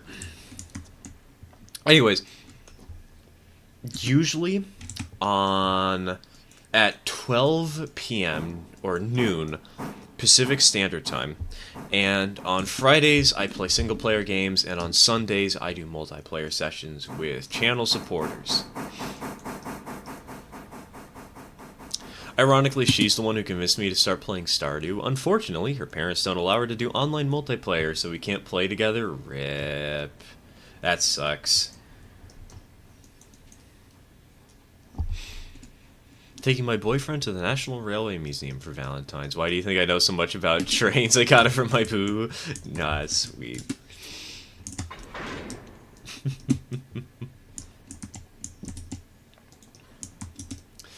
Date night. Driving a steam engine on the riverside. With a romantic plate of spaghetti.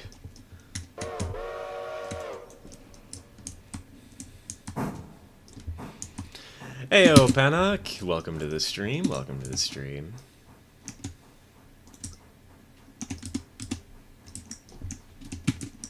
Oh, this is gonna be an interesting switch up over here.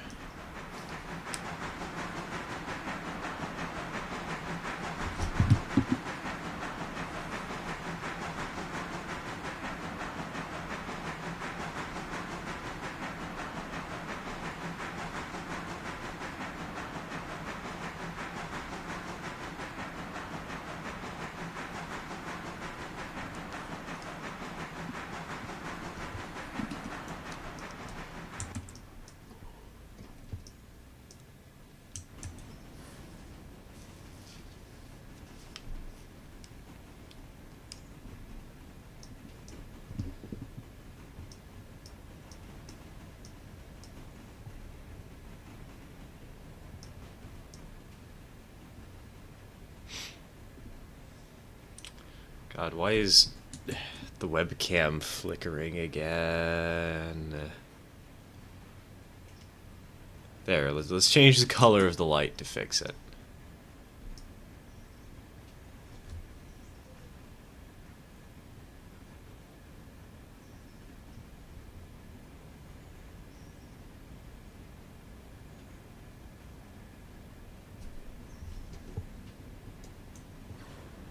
Cat.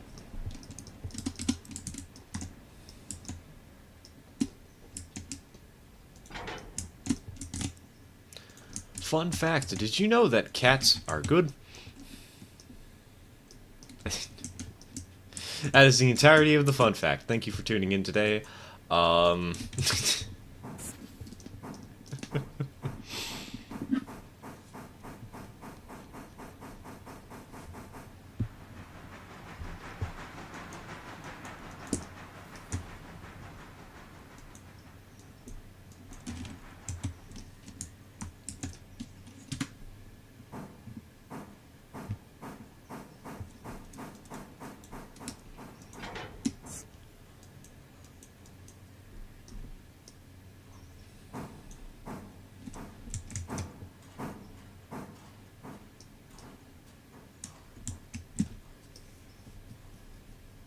Fun fact. Fun facts are not always fun, but they are a fact.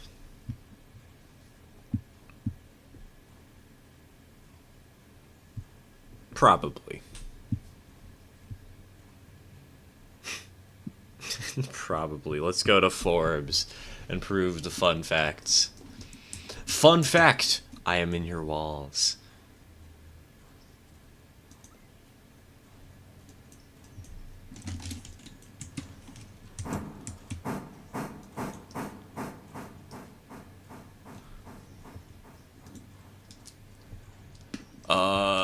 It seems that for some reason YouTube just censored a message.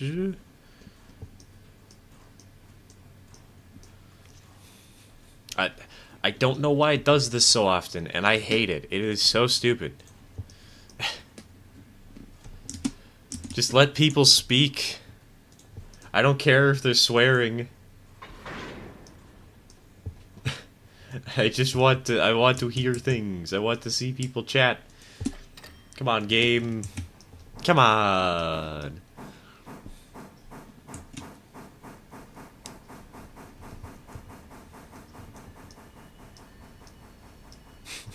Disclaimer. Fun facts, while fun, may not always be facts. Are you playing on PC? Yes, I am. The only console I have is a Nintendo Switch, and I'm pretty certain people would recognize when I'm playing Nintendo Switch, because like I basically only do Splatoon.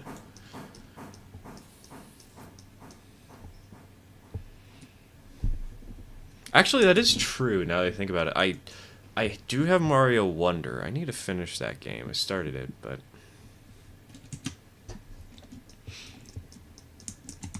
have not touched it in a hot minute.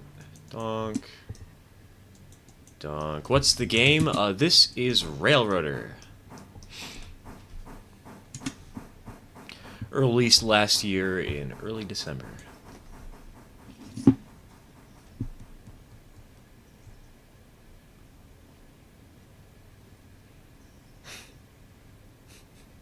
God, it feels so wrong to say. It released last year! I mean, technically, yes, but, like, it's only been 2 months.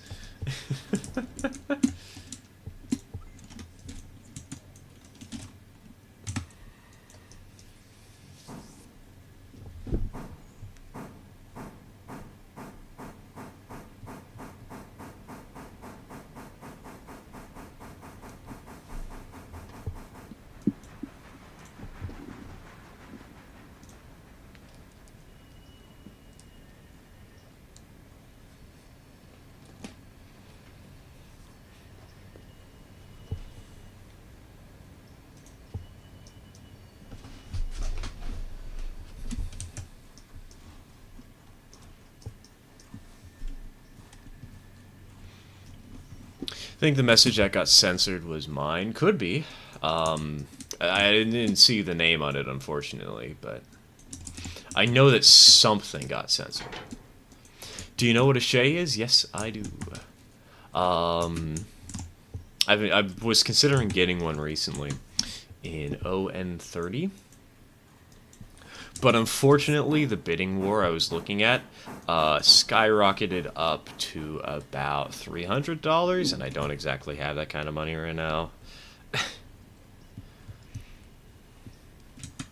Would have been fun to have a Class A Shay, though.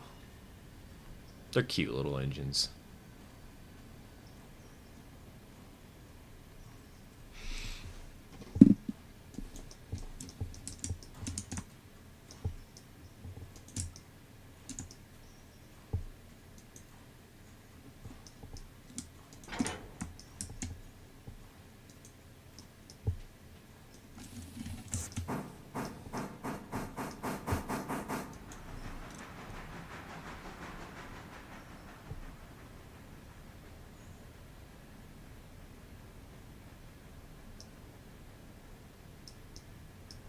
All I said was call me dark. Oh, okay, okay. Why would YouTube censor that, though? What the heck? Is YouTube high today? What happened? Auto mod? Why was that message deleted? Is there a Shay in the game? I do. Unfortunately, no. Apparently, they're kind of difficult to code in for some reason. Geared engines and articulators just aren't something that the team are working on right now. It'd be nice to have a Shay or something of like a Heisler or a Climax or something similar, you know, but sadly, no.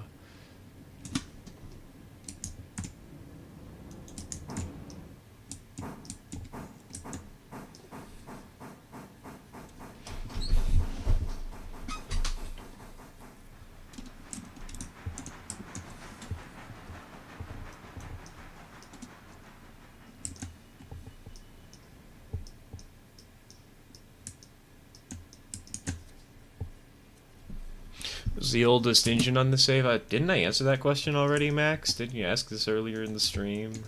It's number 1.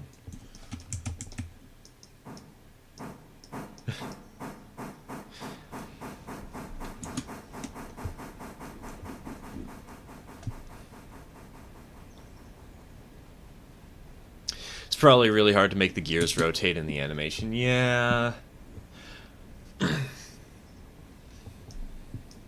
Though doesn't Railroads Online have that already, if memory serves?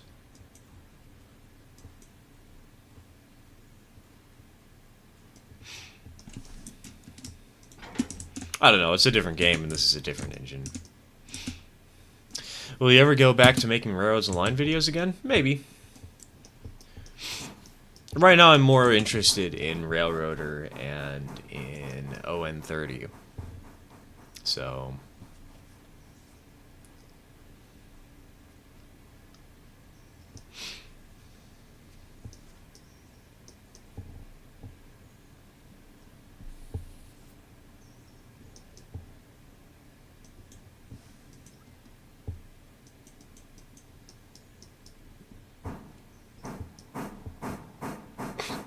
Newsflash! Sturville is being invaded by spammers who won't stop asking Maester the same questions about trades, and he's very annoyed.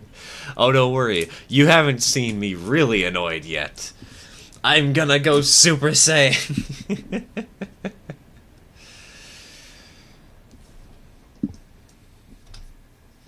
We all see number 2 run, please. If you want to see number 2 run, you can check earlier streams. We have run her occasionally, but she is not mainline capable. She is very much not ready.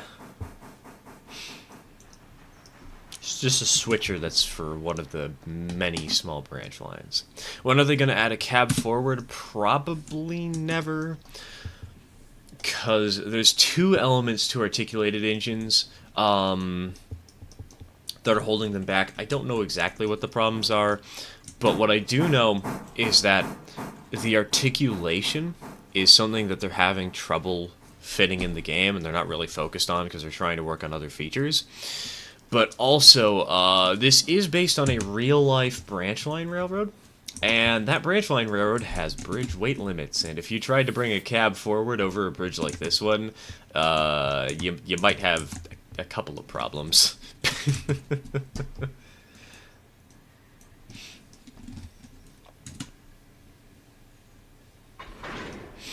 Welcome back, Rockstar. Welcome back.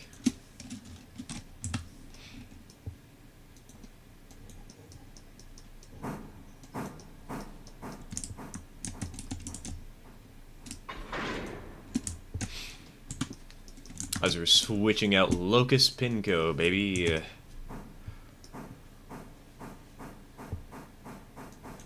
How's the water in the tender doing? We can probably make it to Silva on this. Yeah, we'll make it to Silva on this. We'll be good. We'll be fine.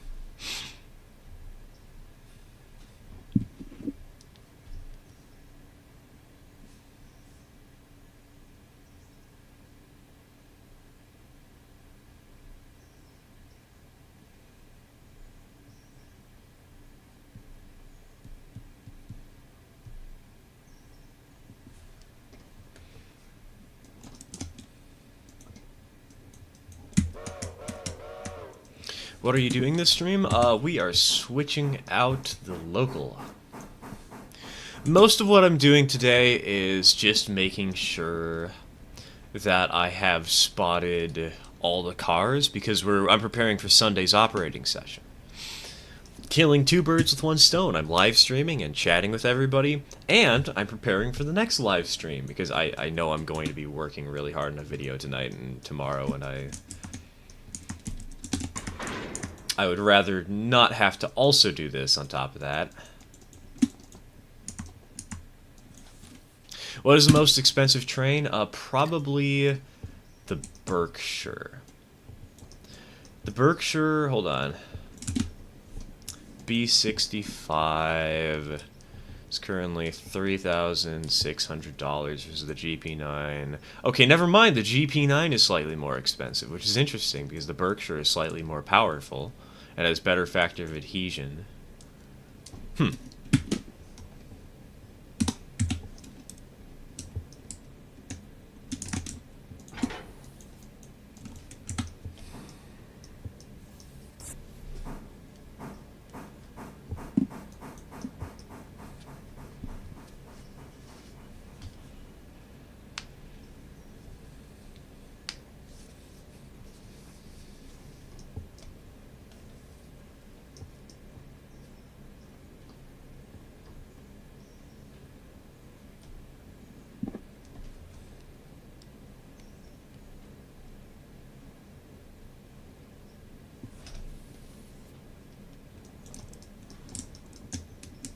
Switch.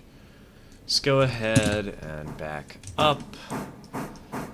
Park those Silva interchange cars. Also, before I forget, repay that part of the loan. God. 6 hours, we have to pay $7,000. The loan. Dude, have we had this loan for 2 months now? How long have we had this loan for? Does anybody remember?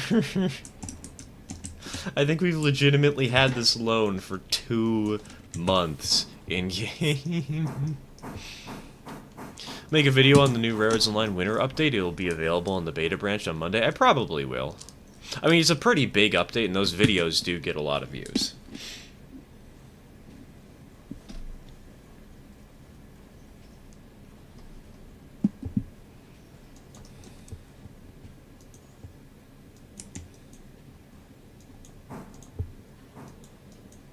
And besides, people kind of do know me as the Railroads Online guy who makes custom maps, so I'm pretty certain there's going to be a large wave of expectation that I make one of those videos.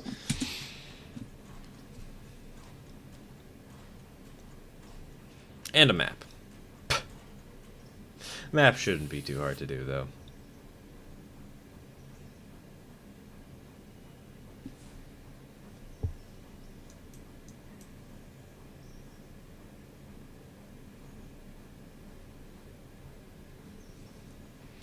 And donk.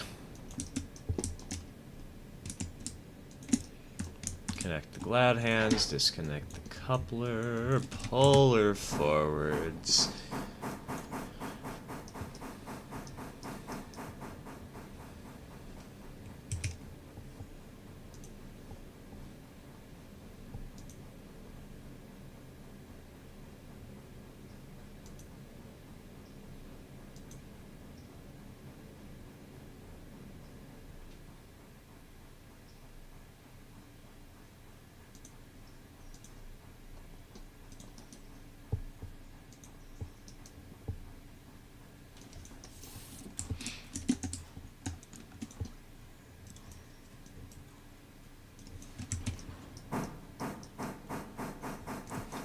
Don't like the new 2A2. I've thought the game needed one, but it's so ugly. And what are the valve pistons, or why are the valve pistons bigger than the power pistons? I honestly haven't paid much attention to it because it's just a stupid strong locomotive, and I'm not sure I'm a fan. But I'll probably mess around with it a little bit because, like, it is a new engine, and that is kind of exciting and cool.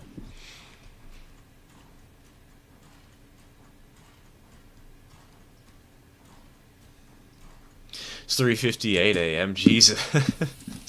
Get some rest, man. Get some rest. Sleep's important.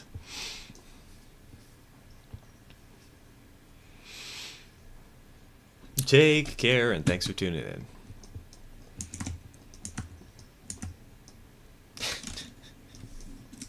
Oh, God. I say get some rest, and here I am, and I stayed up till that same time period last night. You know, I actually didn't get good sleep last night. I've been failing. Okay, I didn't get enough sleep last night. I guess it was good sleep, though. I woke up at a decent time, felt good.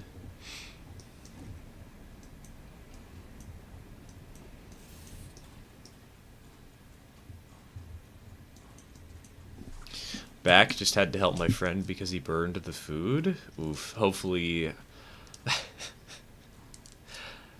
hopefully this food is salvageable. And nothing else caught on fire. Just got the ops car? What's the ops car? Not sure what you mean there, Rockstar.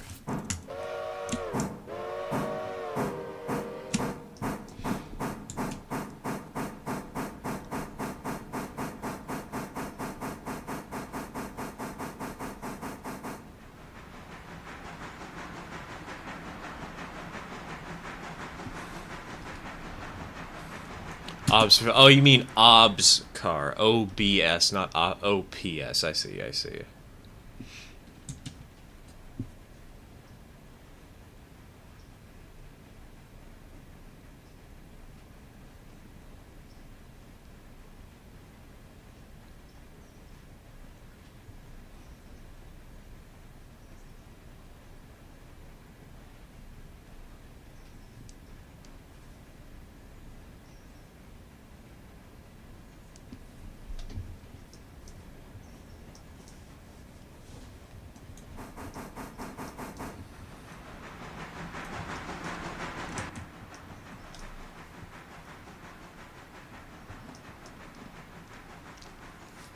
Oh, that reminds me. I need to cheat in a baggage car sometime, don't I?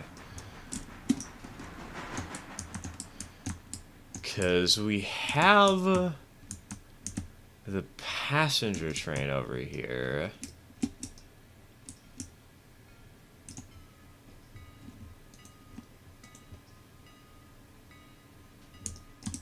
Why is it ringing the bell? Is it because it's on the railroad crossing?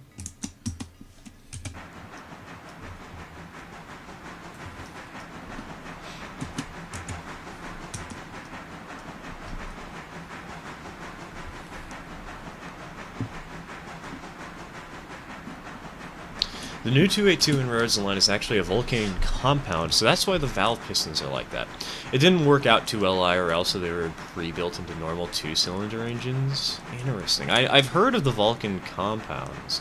Didn't they work for a while, though? Didn't they actually have something that helped? But, like, it just wasn't worth it in the grand scheme of things?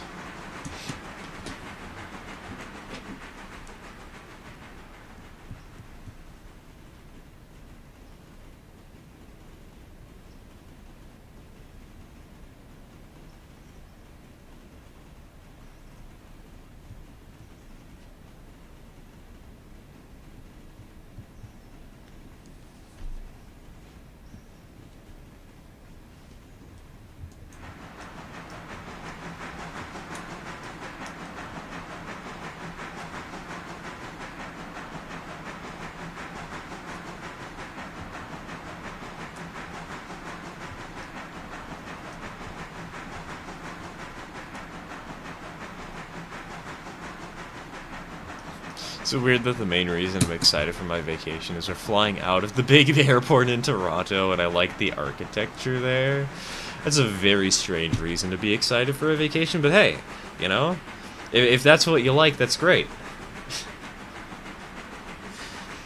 Because honestly, do the things you enjoy. It's a vacation.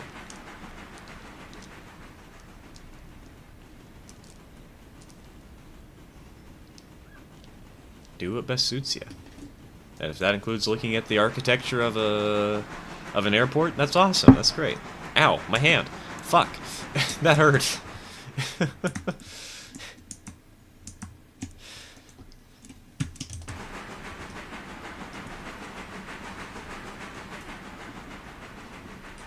It's like one still working preserved on a mountain railway somewhere. As I understand it, they weren't so good because of all the extra maintenance from the weird stresses on the shared crossheads.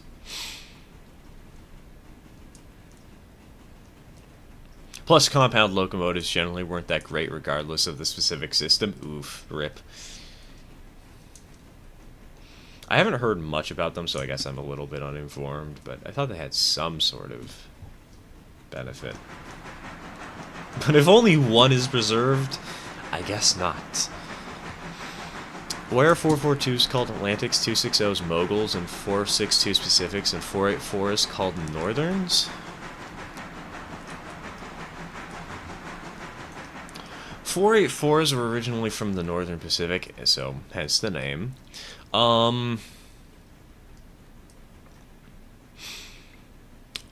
assume the 442s would have been based off of the ocean that they were closest to, and the 462s also for that, because they're sort of express premier locomotives.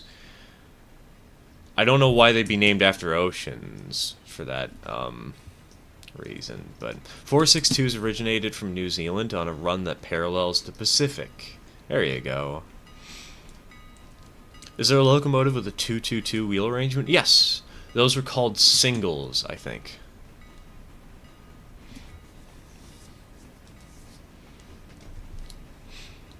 They were quite common in Britain for a while. Not for very long, but they existed. There's actually two preserved. One in the Cumbres and Toltec, and one in the Huckleberry. The Huckleberry? I haven't heard of that. Hold on. What's the Huckleberry?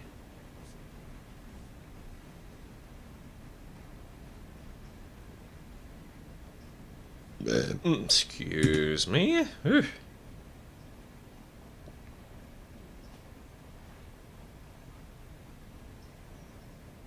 Oh, wait, no, I think I've heard of the Huckleberry. It's been a long time since I've heard of it, though. I was a kid back when I read about it in some book.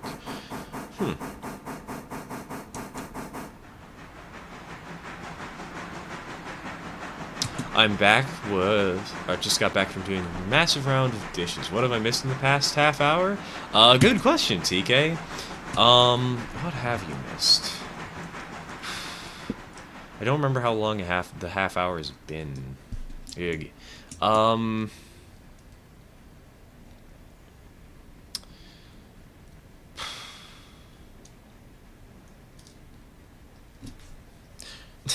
Well, I guess one question to ask, did you hear about the other little thing I mentioned about the ON30 project? Because that gives me a general time frame idea. That's the only major thing I can remember.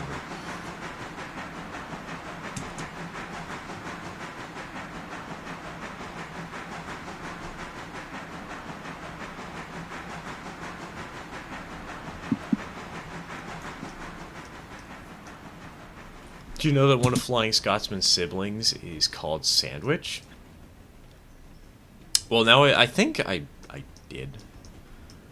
But honestly, considering British locomotive naming conventions, I am not surprised either way. Part where we're talking about the benchwork? No.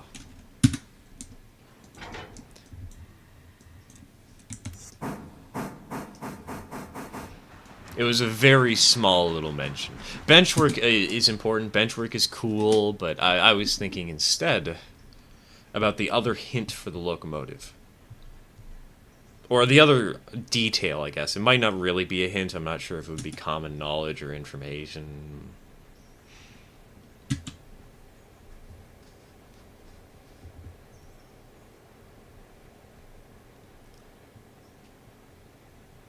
No, you mentioned... Okay, yes, you were here for that. Then I don't remember anything else worth mentioning.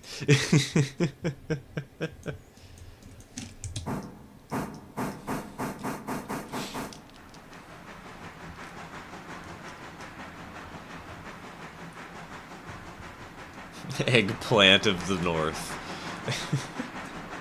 The fan fiction nobody wanted and nobody asked for, but we all received anyways.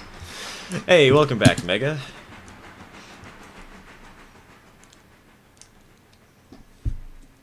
God, can you guys hear Durian snoring in the background?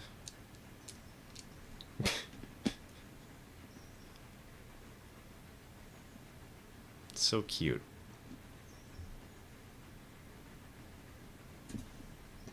I don't think she's snoring anymore, but it's still cute.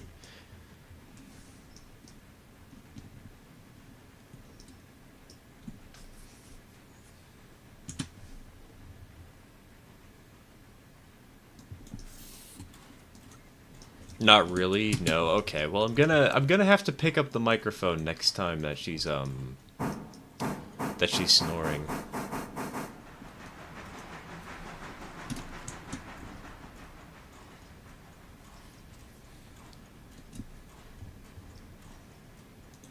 How many teams are in the game? Do you mean team tracks?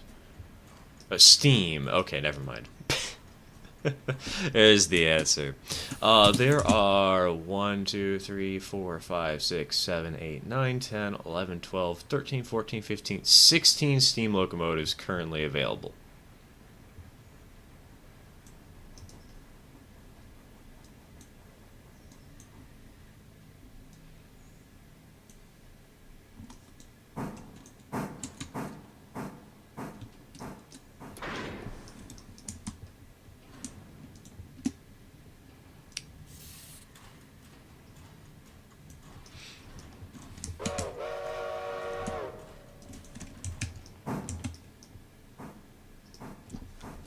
Imagine how silent the world would go if 4014 or 844 caught in a crown sheet failure and subsequent combustion. The world wouldn't go silent. The world would be very, very loud for half a second.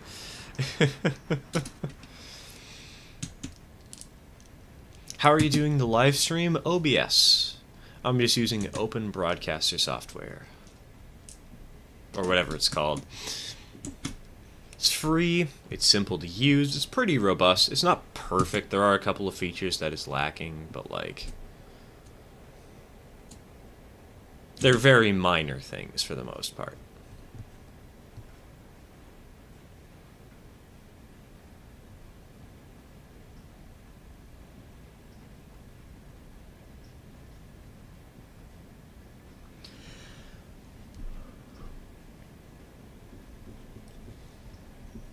Just let an egg sit in my Switch. Ready to hatch with the O text box for maybe 10 to 17 minutes. Oops.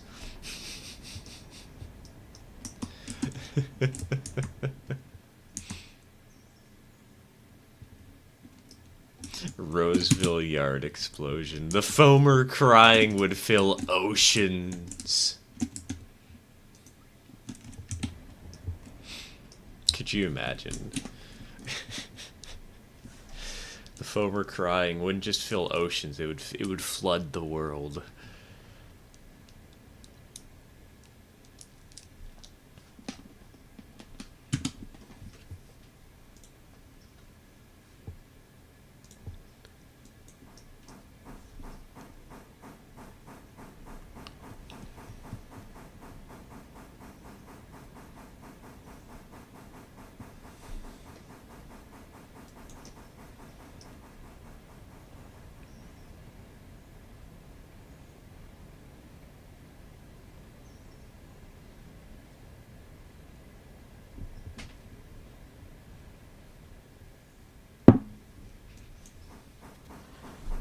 Wish I had a PC, I have to wait till my birthday. RIP.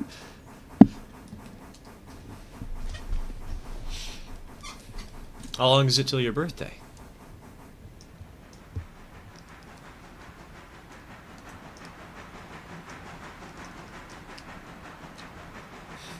Imagine going to Cheyenne and this is a huge copper statue of 4014 in the center of town. Next to the rails like the Statue of Liberty. Better yet, it's not. It's a. It's a replica that's twice the size.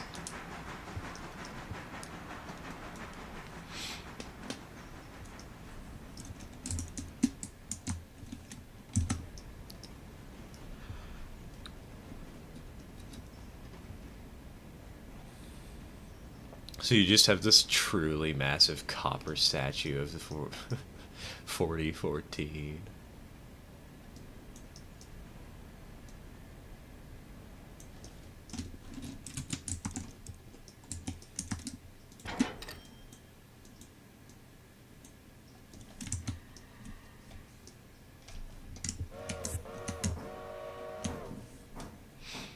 Would have been funny if that egg hatched a shiny.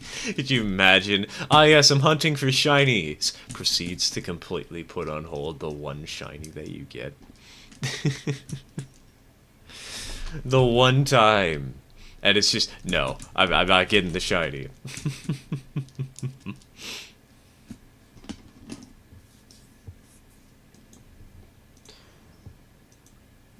Who would win, 4014 or the average coconut? I was just about to ask if 4014 was the train that derailed, because if so, if it was the big boy that derailed, I have to go with the coconut winning the fight. 7. 7 days, 7 months, 7 minutes, 7 weeks. So, what do you mean by 7 there?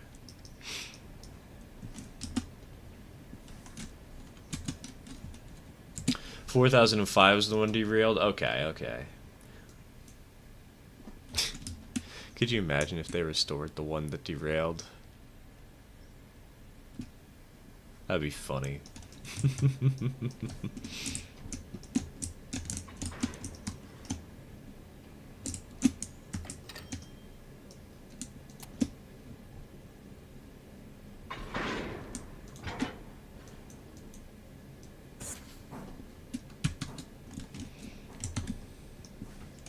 Depends on if it was grown in temperate or tropical regions. That sounds like a quote from a Monty Python movie, where they'll go on a rant that is actually informative, but at the same time has no actual bearing on the plot.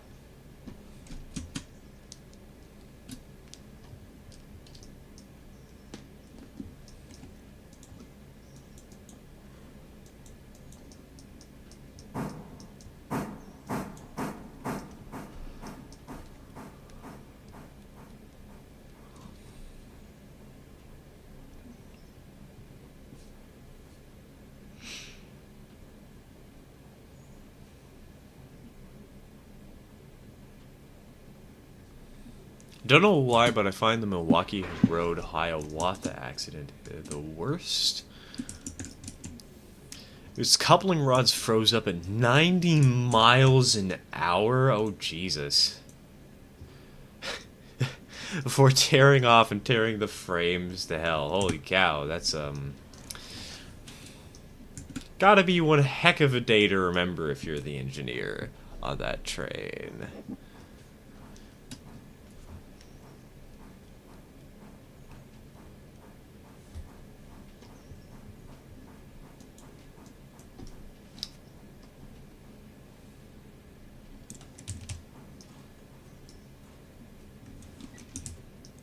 Oh, also, everybody, sorry for the mic issues, but...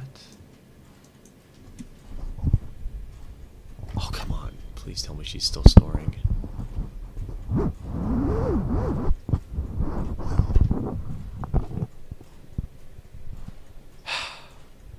I don't think she is. For heaven's sake.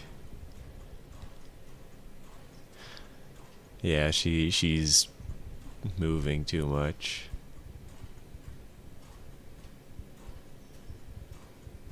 Man. Okay, fine. Bring the microphone back.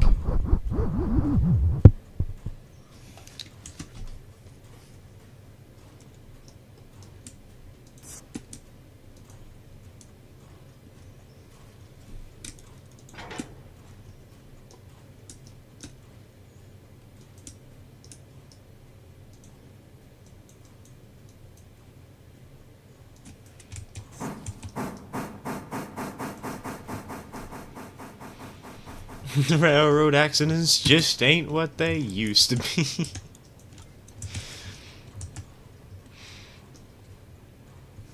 That's why we have movies like Back to the Future. So that we can relive the glory days of destroying railroad equipment. For no reason other than for show. Spam a lot. Oh, right, the coconuts. Forgot about that. Also, my microphone started wilting. Kinda had to prop it back up again. We're good though. We're fine. We're safe.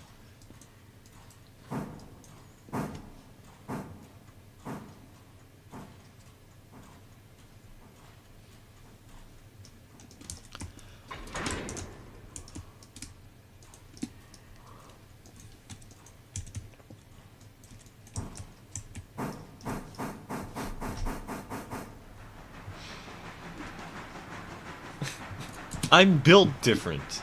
You know, that actually has a really... Wait.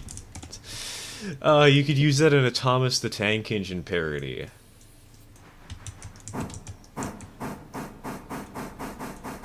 It's the ultimate comeback. I'm built different.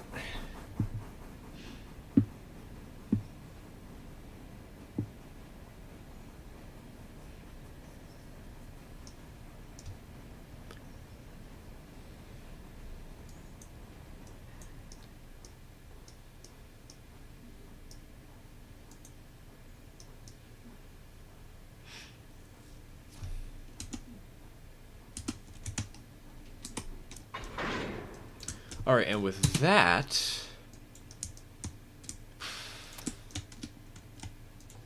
I think the only job left to do is wait around for some cars to be repaired and be bored out of our skulls.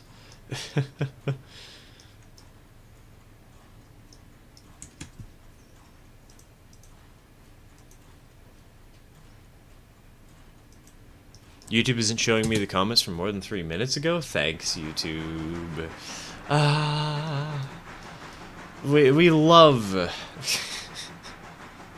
YouTube gatekeeping the comment section. Without my permission, even.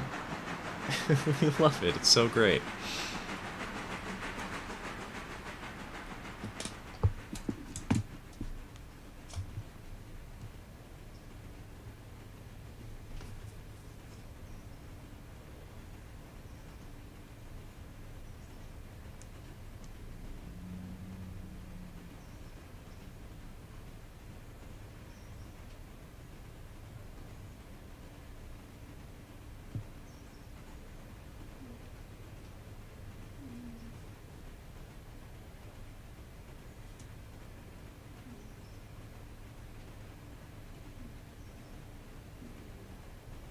Imagine a 90 to 100 mile per hour boiler combustion. I'm sure that you could like simulate that somehow, right?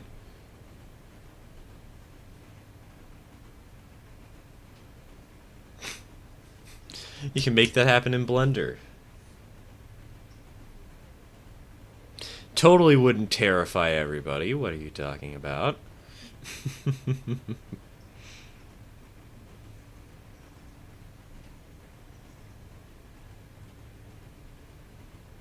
If you don't want to be bored, then how about you do some shunting with number 1?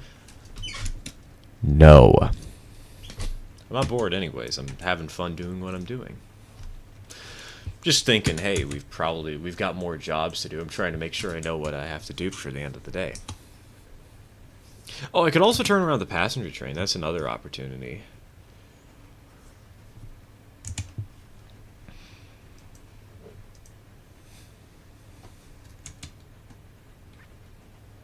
Oh, and we can also swap out the passenger train for proper passenger cars. I could spend the time to make sure that this passenger train actually has the big coaches on it.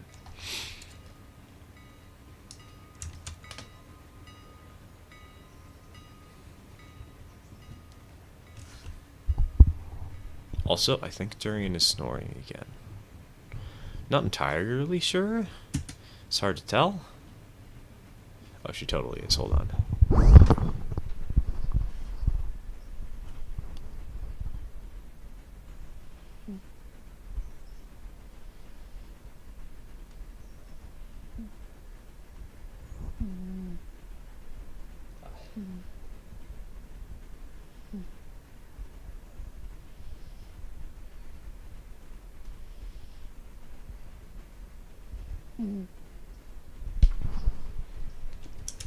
So cute. Alright, let's put the microphone back in place. Sorry for the weird noises.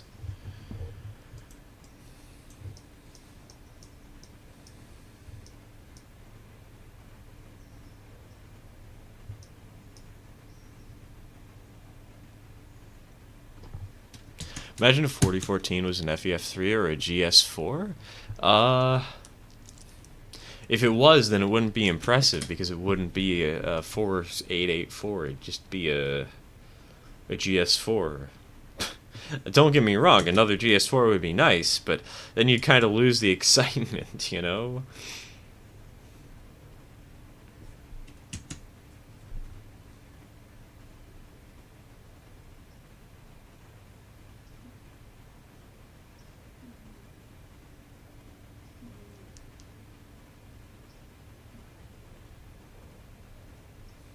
Once saw a big miniature steam engine, like above 10-inch gauge, fall on its side and then wheel spin so hard it pulled most of the fire through the tubes and spit it out of the chimney.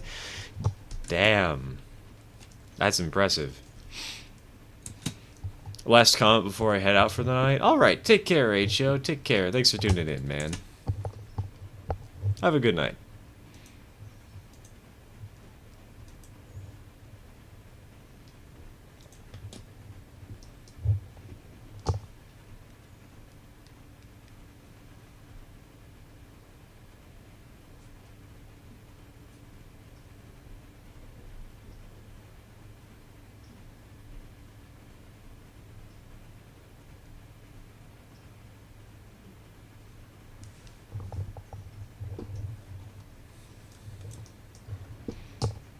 Has number one ever pulled a passenger train, or is he stuck as a goods engine? He's not even a goods engine anymore, Max. It's a logging engine, and at this rate, if the questions keep coming, probably scrap. It's like... The small engines just aren't worth it to the line. They're not really... They're mostly just small backups if you need them for tiny jobs when there's nothing else to use. Alco 060 looks like a longer version of the CNG 113, which is an 060 built by Alco in 1923. Do you mean this 060? Because this is USRA. I don't know if Alco built it, but it was the USRA design, you know?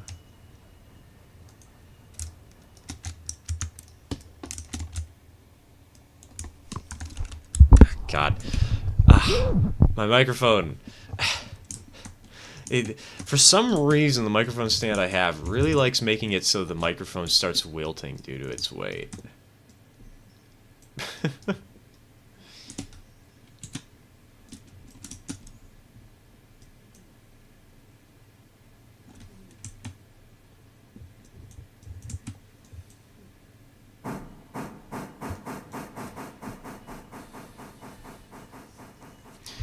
In 1951, a Pennsylvania Express, packed to the brim, careened off a temporary trestle at over 50+ miles an hour, causing a massive derailment and taking the lives of 85 on February 6th, 1951. It's the worst train accident in state history.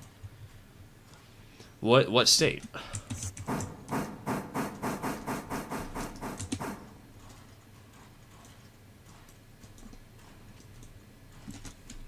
Also, I won't lie, I do kind of cheat the system when I run trains to Bryson. We might see a little bit of me cheating the game.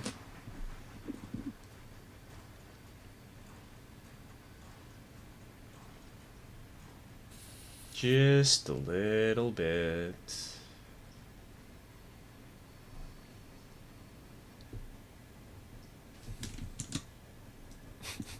Make sure the microphone gets a lot of water and sun. I mean, hey, I've got natural light coming through my window. It gets enough not water, enough light. But Durian keeps stealing its water. Why do you think I tell her not to... not to drink out of my glasses? It's for the microphone. New Jersey. Oh, okay, okay. I was thinking like Pennsylvania, Ohio.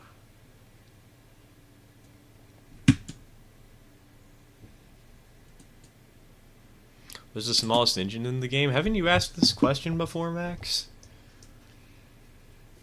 It's a small 260.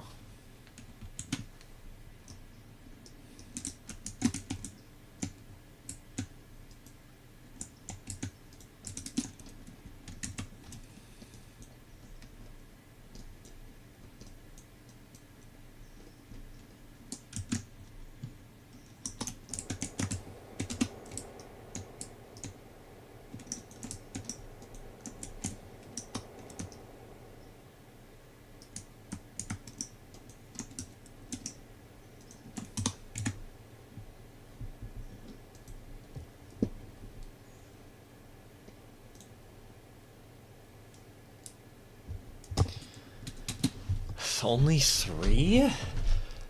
I know we don't have derailments often, but that feels too slow. You know what? We'll bump it up to 6.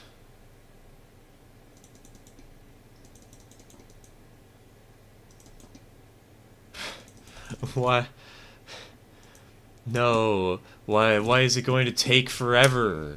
Please. I don't want it to take this long. Please.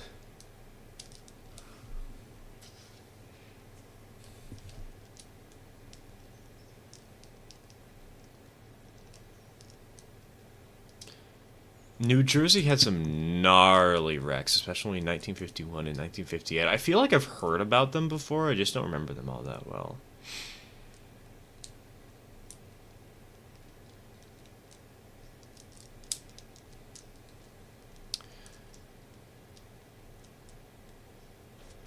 15th of February 1953, GG1 number 4876 couldn't slow down while approaching Union Station. It plowed into the building before coming to a stop. It collapsed. Oh, yes, I know this story. That's the President's Day Express tale. I remember that one.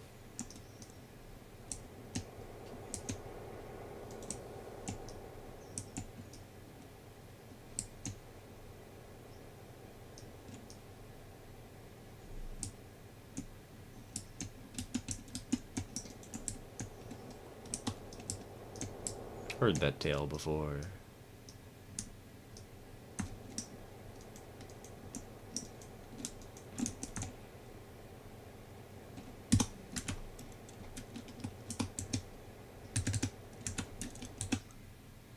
So where the heck am I? Oh, I'm over here.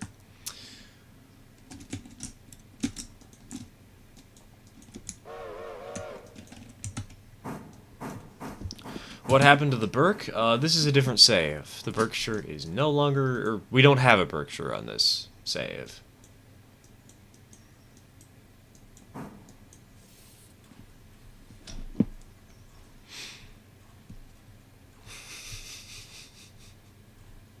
Name a country with no railroads. Alaska.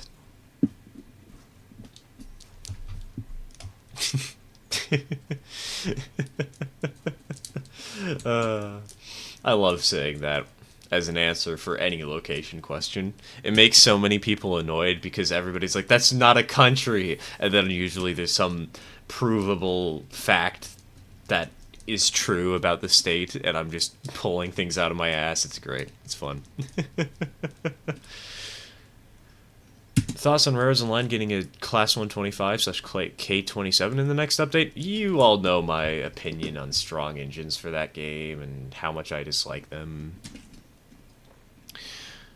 I think it's an okay engine. I don't really have much to say on it. Kind of just exists, you know.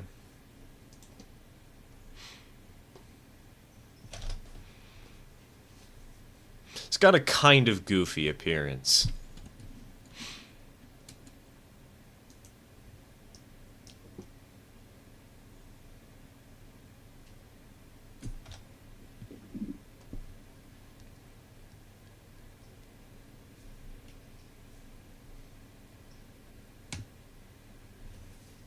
Just realized that it's nearly the 71st anniversary of the Union Station accident.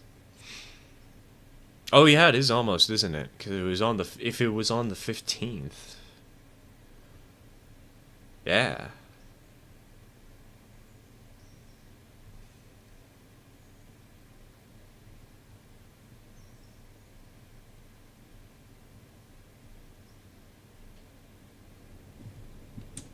It's coming up soon. At least it ain't Bruno, but yeah, that is true. At least it ain't Bruno. And it is nice. It is fun eye candy. I'll give it that. It's an Alaska-based map. Why couldn't we get a locomotive like the White Pass and Yukon 190 class, built specifically for an Alaskan railroad? Now, what they're gonna do, the TK, what they're gonna do is they're going to surprise us with a diesel. They're gonna get us one of those White Pass Bulldog nose engines. And they're gonna make it have 7 million tractive effort, so it's really appealing. Just so everybody hates the engines. It's great. Genius idea, genius play.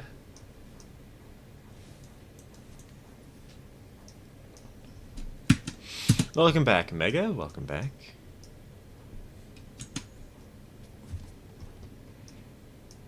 K4 Pacific. We're reliable, unlike all of y'all who couldn't replace us. Points at the K5 T1 and S1. Hey, the T1s were good engines. It's just that the... what's it? Brain. It's just that the Pensy wasn't a railroad that was used to those sorts of locomotives, and so they weren't run well on that railroad. Look at the experiment where they were sent to the C&O, Chesapeake in Ohio. They ran great there. They ran amazingly. Extremely reliable, high-speed locomotives.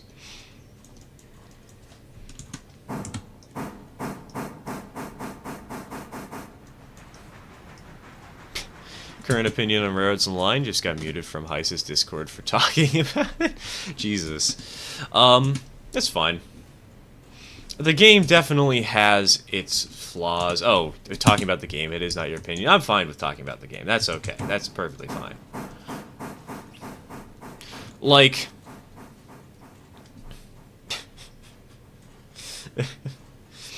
the one reason we banned a certain game from discussion was because the discussions were way too negative, way too consistently, and while Railroads Online does have a sort of risk for that too, it hasn't happened anywhere near as much as it did with that other game. What is a T1? A T1 is a locomotive built by the Pennsylvania Railroad in the United States. It was a type of well, at least there's many different types of T1 locomotives, but that's the one we're thinking of right now. The T1 had a very obscure wheel arrangement. It was a 4-4-4-4. It was a high-speed locomotive. It was designed for express passenger.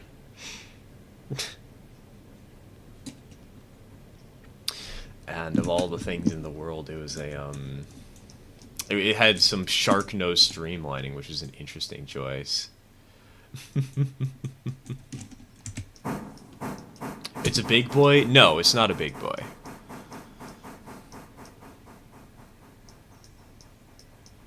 Essentially a 4-8... Oh, you know... God, how did I just now think of it in that perspective, Rockstar? How could I ever... How have I not ever once thought about it like that?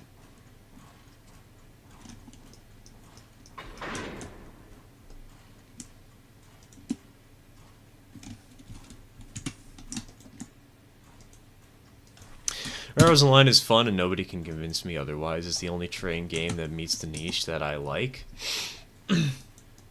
See, the problem to me, the base game of Railroads Online itself is not fun.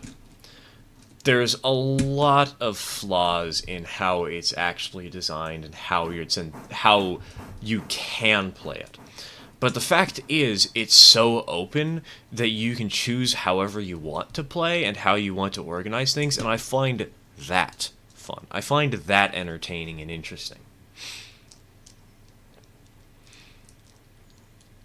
But playing it the optimal way, no thank you.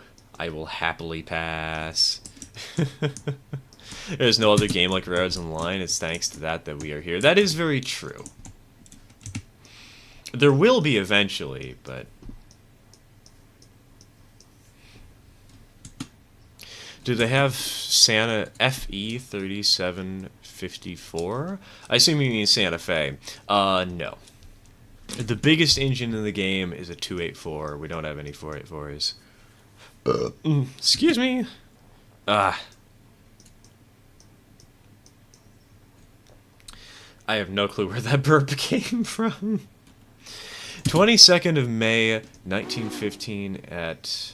Wait a minute. Is this AI operated? It is. Let's just quickly turn that off. Quinton's Hill, Scotland was their worst rail disaster in UK history. It was a troop train crash into a stopped local and an express crash on top of the wreck. Deaths 226. I've heard of that one. It was because of a poorly timed signal box transfer with people lying through their teeth about how they were doing that. It's honestly quite a depressing situation.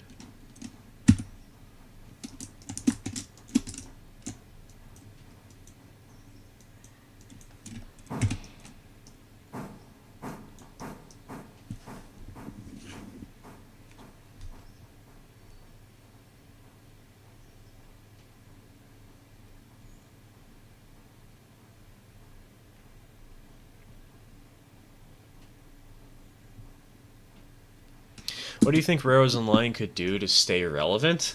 First of all, stop banning people with criticisms from the Discord. But really, I think the best way it would stay relevant is have a system that actually incentivizes you having a mixture of locomotives so that the smaller engines are still relevant into the late game. And... B, have a better system for actually making trains that are unique and interesting. Because the the reason that I've become addicted to Railroader over Railroads Online is because you actually have a reason to run mixed freight other than imposing personal limitations like I used to.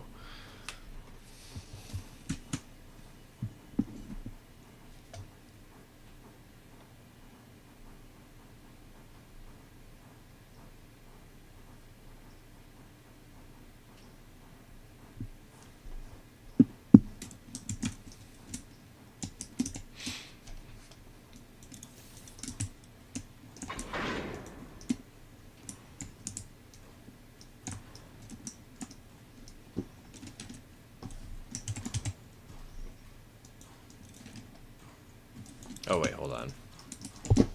Can you play Railroad 2019? Do you mean Trains 2019? I don't have that game. Could never make manifest trains work in Railroads Online. They were all unit trains. That is the one big problem is, like, unless you impose your own rules, there is no reason to run anything other than manifests. Like, if you're trying to play the game optimally, mixed freight and Railroads Online often feels like you're fighting the game to get it to work, especially with vanilla industry placements. Exactly, Clasher. Exactly. And so, that's why I started making custom maps, because it was a way for me to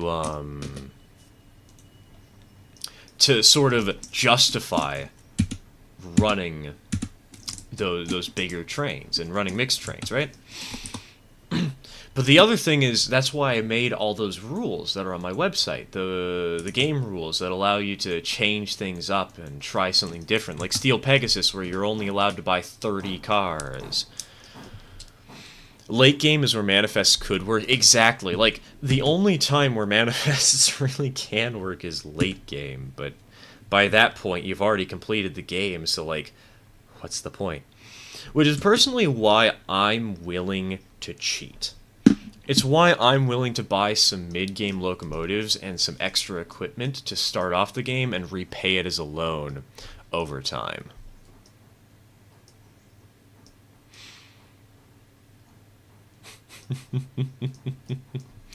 Yeah, sorrow is not fun. It can be if you're willing to put in extra effort, but like you shouldn't need to. Like, come on. There's hope in a future in a game that shall not be named. Yeah. I don't want to bring that game up too much. There is hope in the future for it.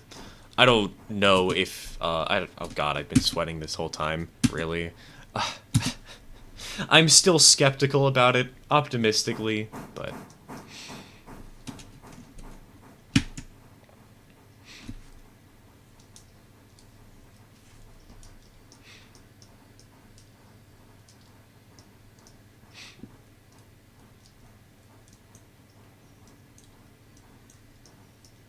If the rumor that the new map is, like, more than twice the size of the older maps, I'm definitely going to have to try and spend some extra time making the industry change super interesting on the new map. Just hope it doesn't end up like Cities Skylines 2. Oh god, could you... could you imagine a train game that models the engineer's teeth with 6,000 polygons per tooth? Pet him. Durian is a girl. Do you have a game that is a shay and a cab forward? I have one with a shay, but I don't have one with a cab forward.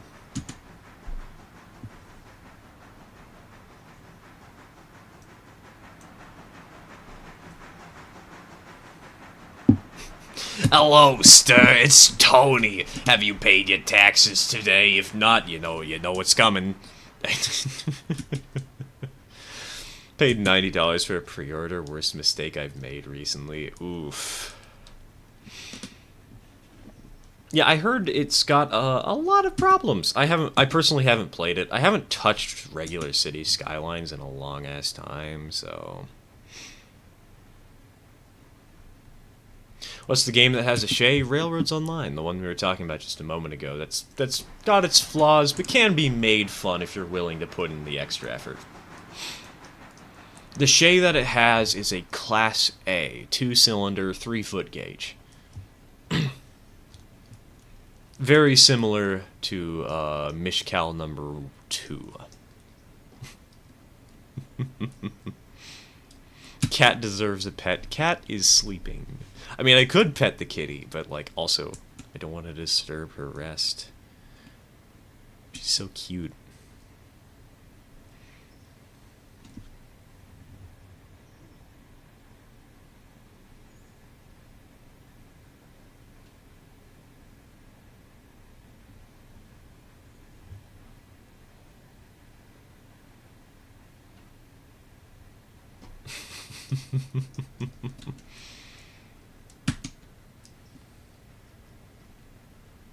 What's the cat's name?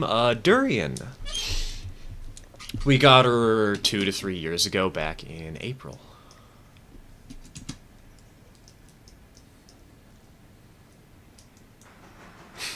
Cat needs to get a job, freeloader. Hey, look at me, man. Look.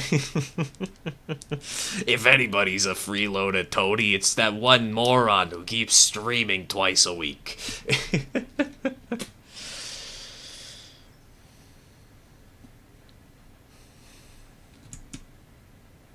Have you heard of the railroader server Cardinal in Watuga? No, I have not.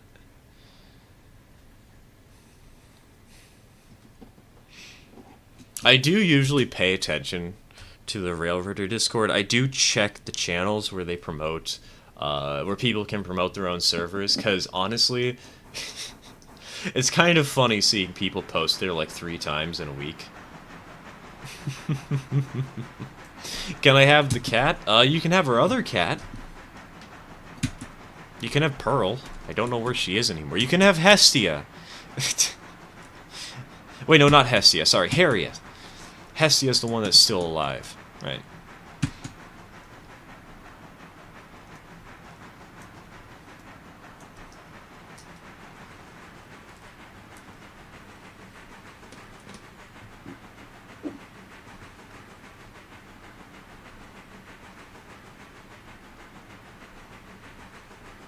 I have a pent kinkajou. What's that? Some monkey thing? I don't really know, but it's cute. Hey, as long as it's cute, that's what matters. And as long as you can give it the proper care, attention, and love.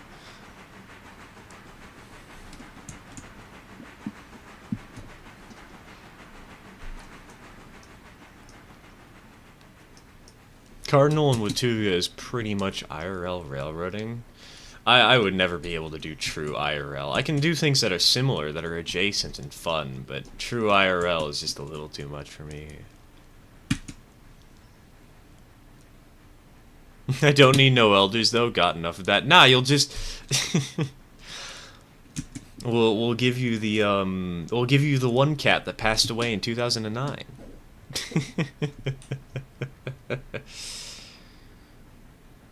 You see my pet's name, stir, or am I sending Tony to collect your taxes? Tony is currently on paid medical leave. You can't send him to pay my taxes. Sorry, collect. You can send him to pay my taxes, though.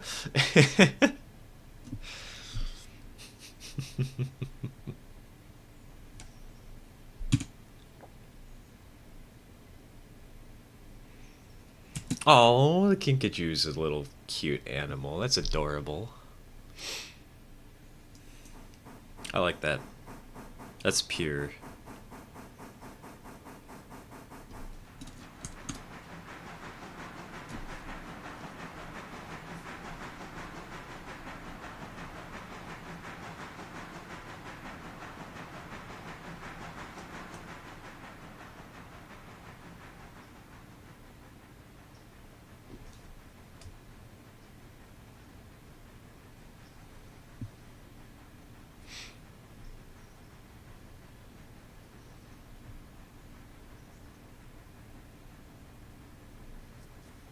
Cats' names are Tony, Bella, Midnight, and Dr. Pepper, and the dog is Corona?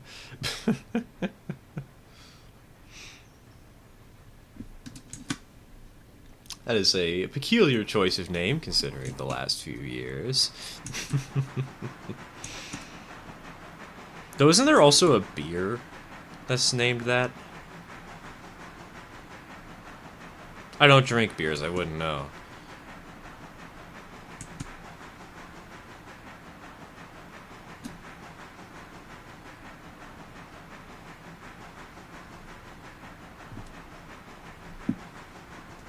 Corona is a beer? Alright, alright. I have a Corona typewriter?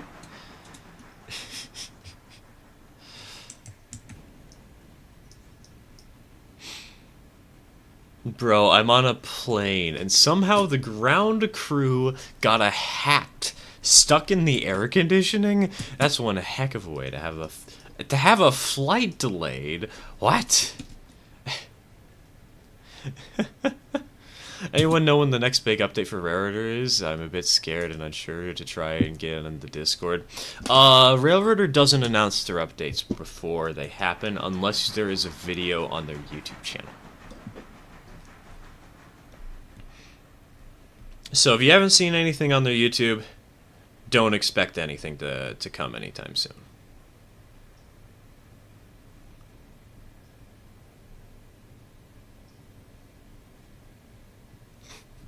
This is me, basically me, a guy with an exotic pet and love of his trains because of my boyfriend.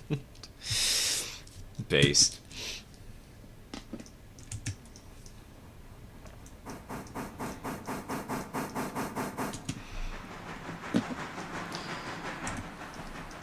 Kinkajou is a very interesting animal, though. Just...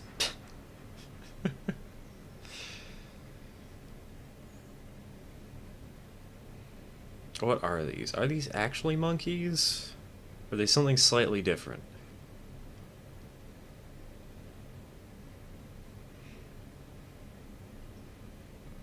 And it's a nocturnal. Hold on, taxonomy, etymology. Wait, it derives... It's based on the Algonquin name for Wolverine?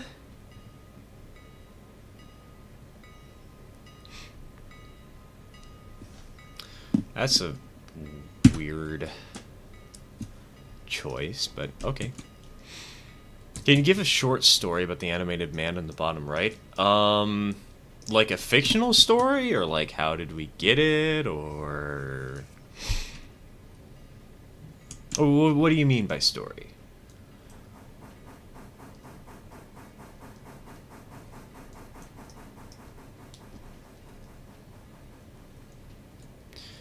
Well, hope that doesn't happen to me next week. Weirdest flight story I heard is a woman opening an emergency exit because it was stuffy. Oh my god, that person is a moron. How do some people have the right to fly? What?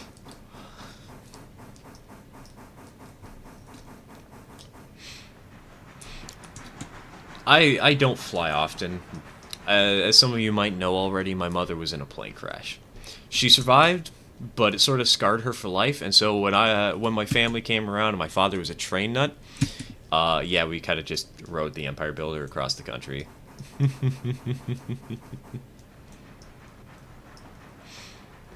Heard the mobster might be going to court over a game of tennis. How in the fuck? Tony, that fucker cheated on me. He got what was coming to him. The jury will be biased in my favor. They won't get me for nothing. He cheated, that lout. I've now begun loading the 26-car coal train. Prayers for my sanity will be needed. Godspeed, TK. Godspeed. I remember the one time I loaded a 30-car coal train. It was not worth it. Well, how it came to be, why, how, etc., whatever you want to tell us about it. So one of the things is I'm autistic, and I was considering getting a webcam for a while, but I decided that instead of getting the webcam, I would go for a PNG tuber, because one of the things I hate about myself and my self-image is that for some reason I'm bad at displaying emotions, and I'm pretty certain that's because of my autism.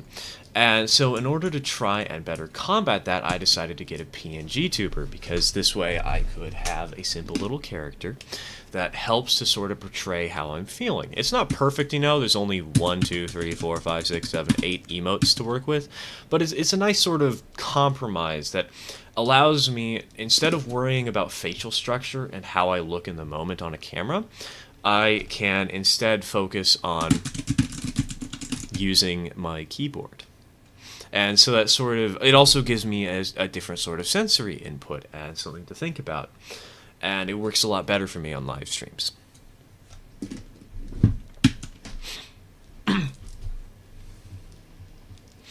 The plane was on the ground, at least should have mentioned that. Okay, thank God. Because if that was in the air, oh God. Are you involved in any sports, like exercising spots or something? I am not. The most exercise I get is pacing in the basement.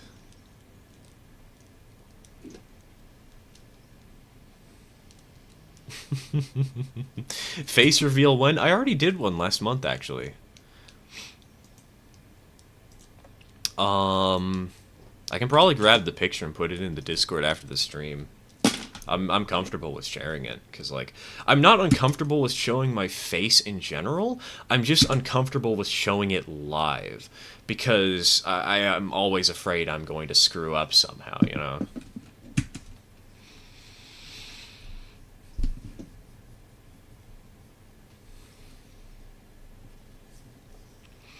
I think it was, the face reveal was on, like, the 12th? It was around the 12th of December. Excuse me.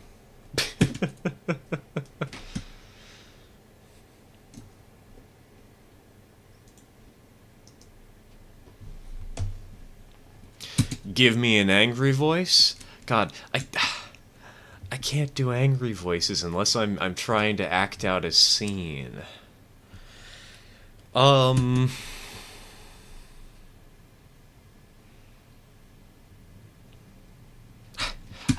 I don't have it in me right now. I don't have the spirit for an angry voice. I'm sorry. I know I can do them, though. I know I can. It just takes a little bit of time to warm up. I'm also not the biggest fan of flying. I can understand why. It is kind of scary getting yourself into the air, because there's basically...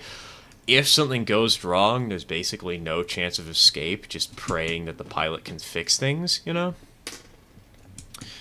But at the same time, airplanes are very safe. They've got an insanely high standard of safety, but the one time something goes wrong is the one time that everybody remembers, you know?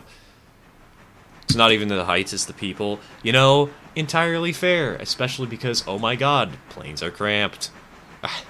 I've flown only a few times, and I missed riding the trains. Plane being on the ground would be an important contributor to it even being possible to open the emergency exit. They become impossible to open after the plane pressurizes. Could you imagine the woman is just that skilled that she opens the door anyways?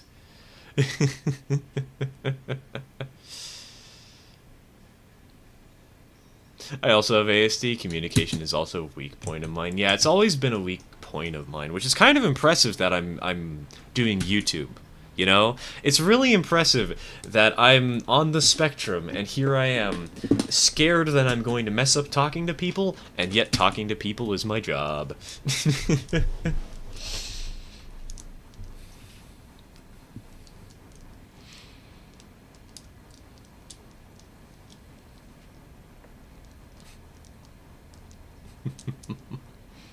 Some people are still feeling a bit uncomfortable about with flying after, you know.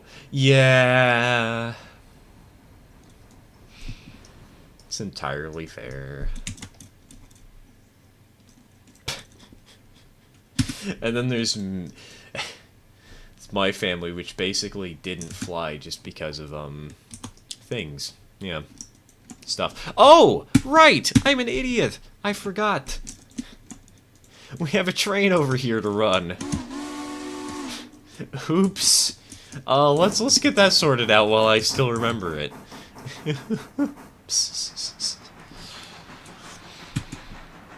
I'm afraid of heights, that's the main reason for me. Dude, that's also a reason for me. 'Cause, oh my god, like, one time when I was visiting family in Grand Rapids, Michigan, the museum there has 3 stories. The 3rd story gave me such bad vertigo that I just hid in the elevator for like 5 minutes and went to the bottom floor, got out, and hugged walls the entire time. It's been a few years since that happened, but I do not have fond memories of the 3rd floor on that museum.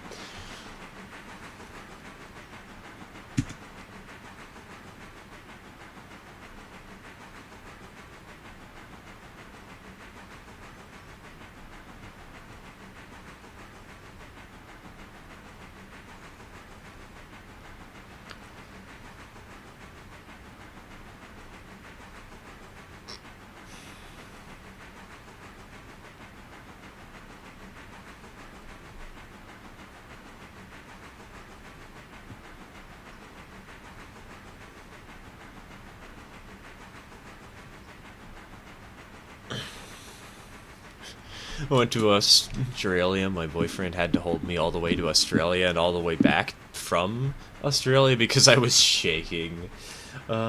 Fortunately, as long as I don't have a window seat, I'm actually pretty good on flights. But if I do have a window seat, screw me. I'm so doomed, you know.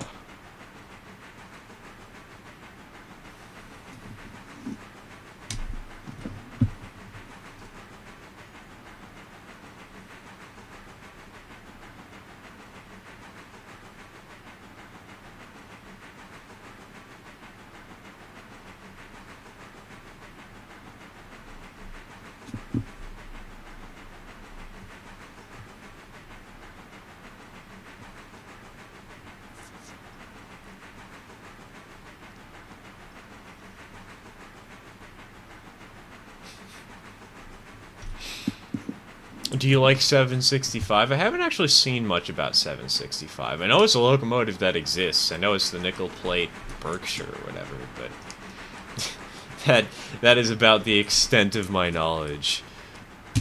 Durian.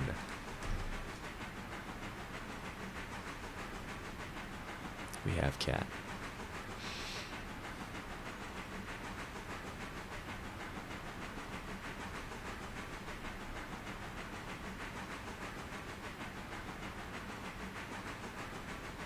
Sorry to wake you up, kitty, but you're cute.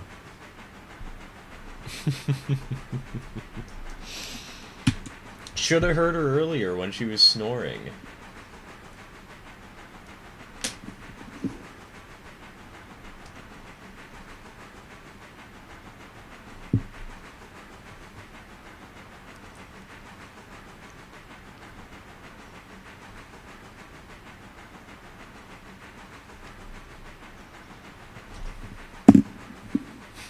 She's like, Stir, why do you wake me? Why must you pester me with pets?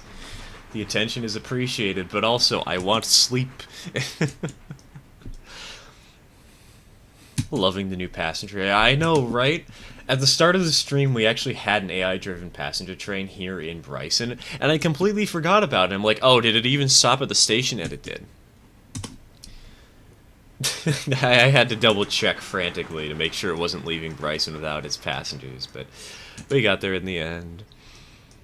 How old is he / she? Durian, she is, I think 3 to 4 years old. I don't know for sure because we got her when she was like a year old at the Humane Society, but we don't know her exact age. All we know is that she came from a hoarder's house.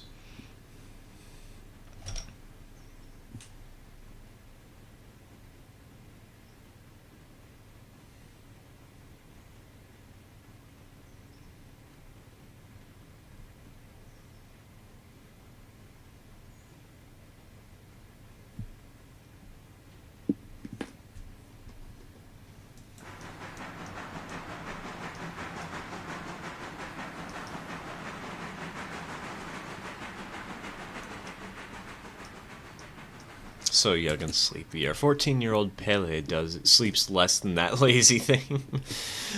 She's an energetic kitty. Don't worry. It's just that when I'm doing these live streams, she seems to like sleeping around me because she knows I'm not going to give her too much attention. Because I need to stream, you know, I need to focus on playing the games and whatnot. And so I kind of ignore her a little bit, but she likes being here because she likes being around humans. She's very social. Dude, I should take a recording of her playing with the feather toy we have and how fast she'll jump over furniture. Because, oh man, she's like Superman with her leaps and bounds.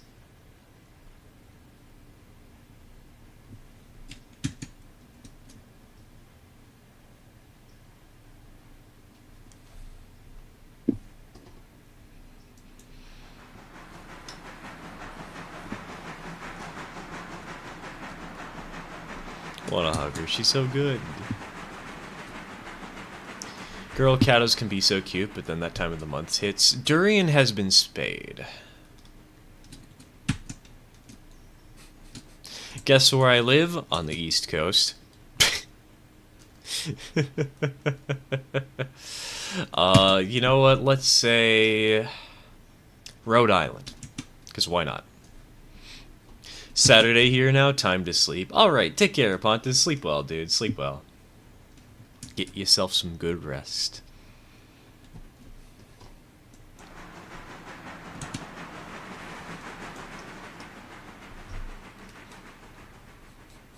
My Kinkajou doesn't know what sleep is. It's either parkour, parkour, or eat, eat.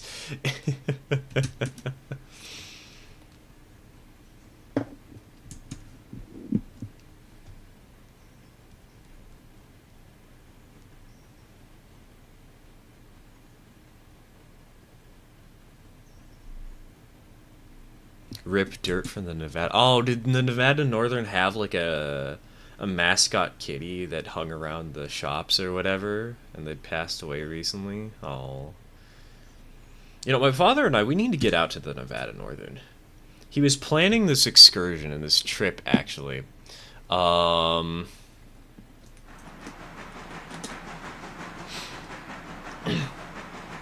we're going to go to Colorado, but on the way we would visit New Jersey, or not. Sorry. Speaking of which, I'm going to guess New Jersey. Nevada Northern, though. We were going to visit the Nevada Northern on our way to Colorado.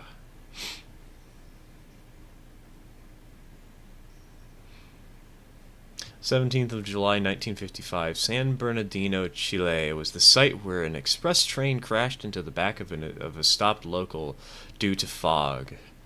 38 total deaths? I feel like I've heard of that one before. I don't remember it all that well, though. Oh, no, I'm thinking of a tsunami train. Never mind, I'm thinking of a completely different wreck. I stand corrected.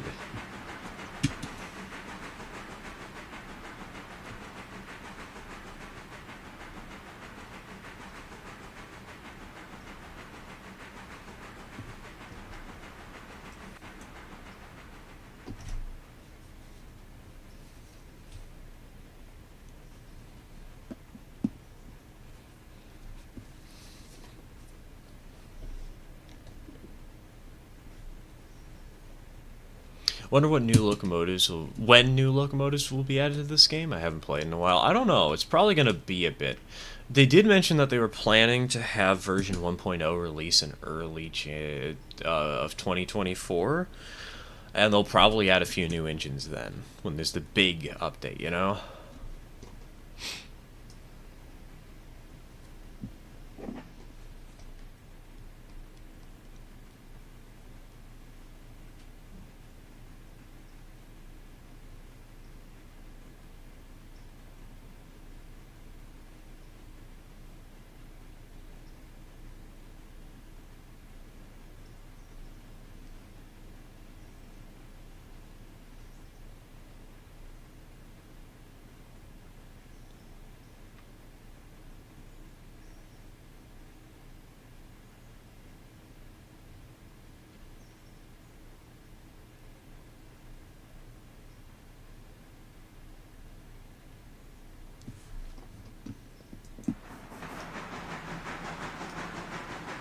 I'm eating Chinese food while watching this. Dude, what is with it with people watching YouTube and eating, you know? Like, I know I do it too, but like, what is this phenomenon of people specifically watching YouTube while eating food for whatever reason? My Kinkajou is named Frogurt because he bounces around like a frog and loves Greek and plain yogurt. That sounds like a brand name for yogurt that you would find at some local store, and it's actually pretty good and it's pretty nice, but it's a little bit overpriced.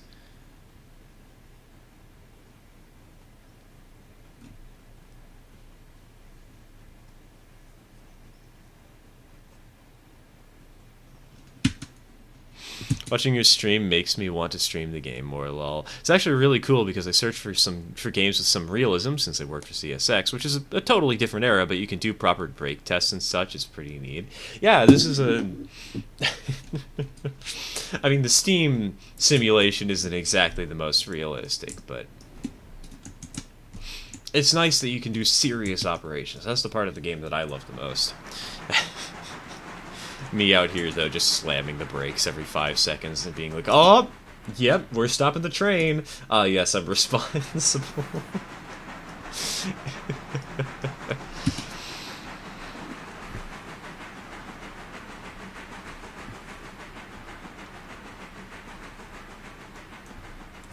Coltrane is half loaded, and I'm now questioning why I decided to run this madness.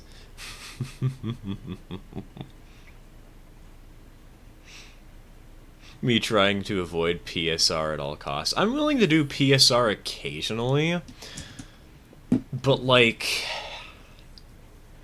it's just not fun, you know? I'll do it when it's late at night and I'm just trying to finish operating the railroad or whatever, but if it's in the middle of the day, no, I'm not doing it. Yeah, the multiplayer aspect of this game is nice. Sometimes I like to get a group to play this Stone Road. This or Rares Online, for some reason I always try to PSR the game every time. At least it's efficient. That is very true. At least it's efficient.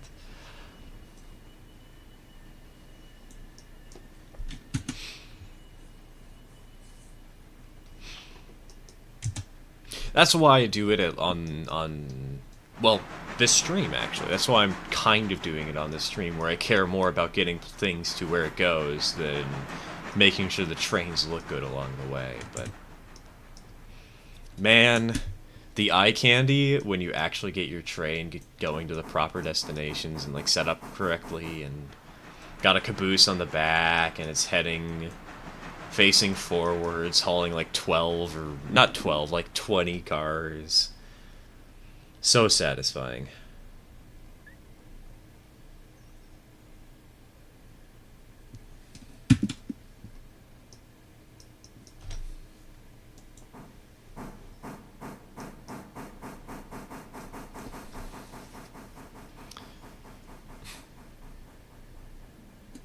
Diesel Steam. Yes! I love Steam for how it looks. But how it operates, if you actually try to do it realistically, can be a little bit of a hectic job. On Roads Online, I had a world going with a group of people and decided it was a good idea to hop on by myself one day. More than 30 car derailment off the side of a bridge. Yikes. Had to clean that up myself. Railroads Online Extended.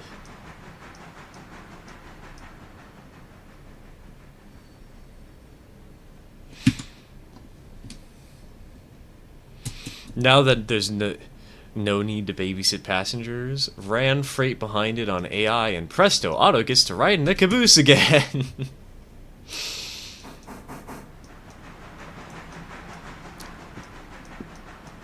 Man, you know what? Since we're going to be riding the big long train that's going to go across the whole map with basically everything later, should I actually set it up so this caboose is on the back of the train and just ride in that for photos?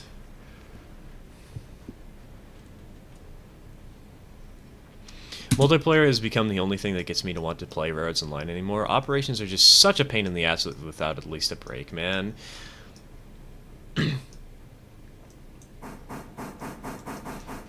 Personally, I'm fine with it as long as I have extended open. Because being able to actually throw switches remotely and control engines remotely is a blessing. It is very nice to have.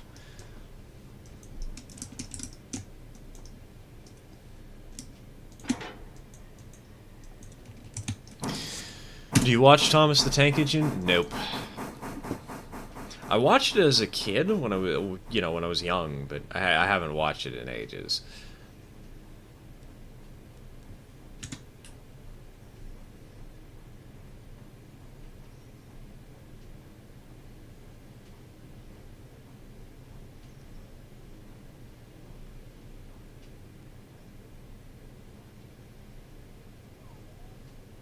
Hi, Katie. Did you guys hear her meow? Please tell me you guys heard her meow. No idea why, but my Kinkajou is a rail fan, and he loves to go to the York National Railway Museum and just stare at Mallard and the Stirling Stingle. Stingle? Why did I call it a Stingle? What? Hold on. Huh?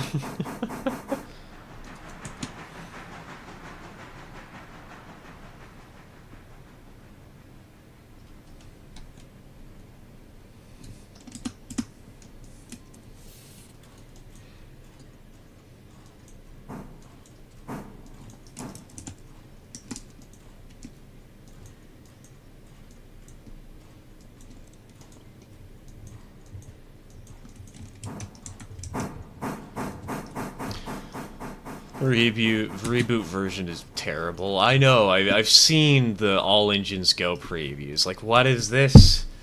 What kind of Paw Patrol attempted ripoff is this?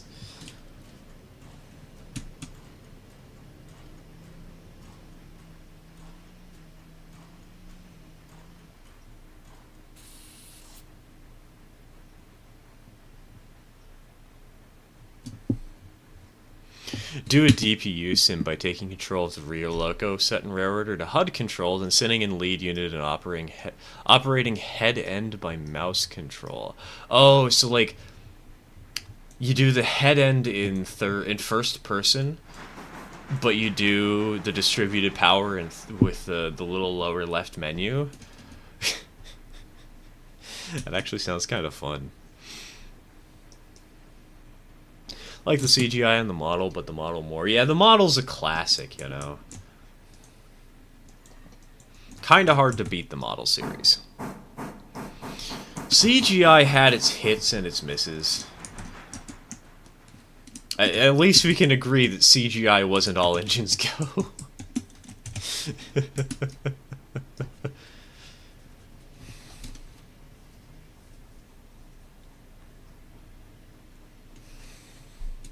I'm not even done loading this coal train, and I'm already thinking I need to double head downhill for the braking power. Oh lord, good luck, TK. You are going to need it.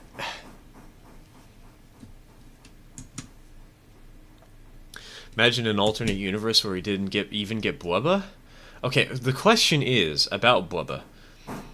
If there was an alternate universe where we didn't get Bweba, what would the replacement be? And would it be better or worse? Because we can't really truly know, you know. We're not in that alternate universe. But how on earth would a replacement for Bweba be better than what we already have? You know? Important life question. And more importantly, how would it be worse?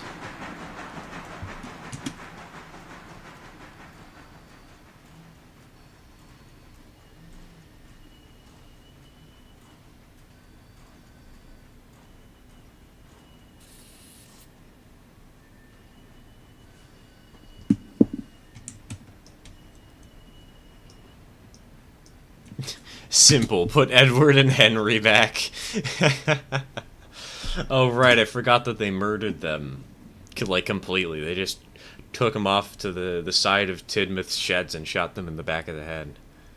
Man, that was a gruesome episode. Can't believe they aired that on live TV for children to see.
They shot Edward and Henry with a German Luger from World War II.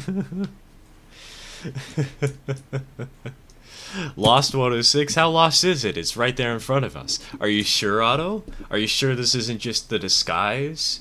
This isn't just the body double? The clone? You know, I might... Wait a minute. Oh god, that gives me a terrible idea. How does this look if it has a regular... Oh, no, damn it, okay. I can't put the number there. Okay, we'll just leave it like that for the reporting mark. Aha! I've got it.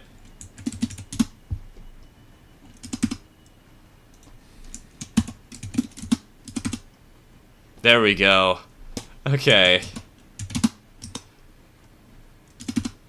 Well, we'll have a second one of these cabooses. It's just slightly labeled differently. And the only way you can tell the difference is based on looking at the first number.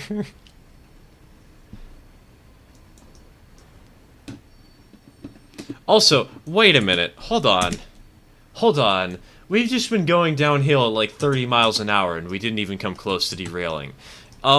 Is this 15-mile-an-hour speed limit actually enforced here? Hello?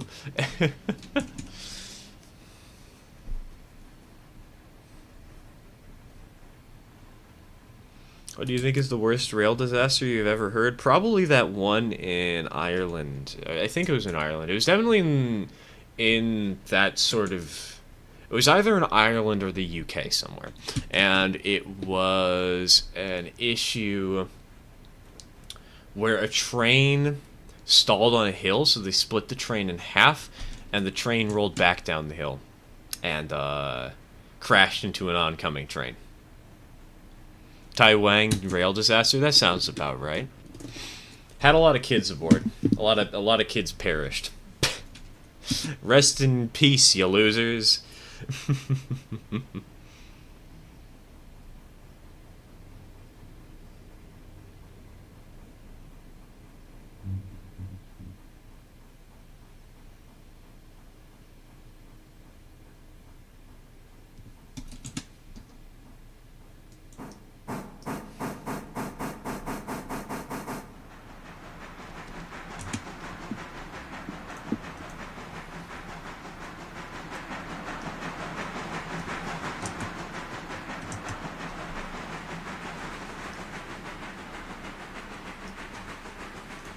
But seriously, a lot of people died. Yes, a lot of people died. It was very much a deadly incident. I'd be kind of surprised if it wasn't, you know? How do you survive that in a way? Tangwai rail disaster is a New Zealand event where on Christmas Eve an overnight express train couldn't stop before flying off a... Oh no, never mind. That is not the one I'm thinking of. Not even remotely.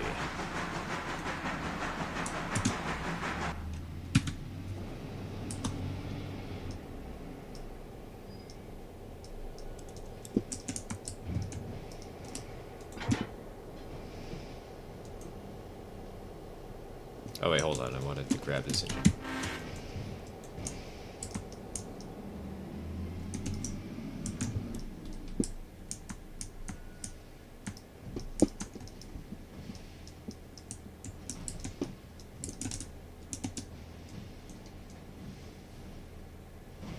Alright boys, it's time to pull out the big guns. Kind of. It's time to pull out the mildly oversized guns. Time to pull out the Jeep.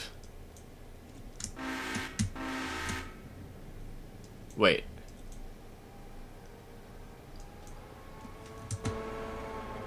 It's long hood backwards, right? Yeah, okay, it is.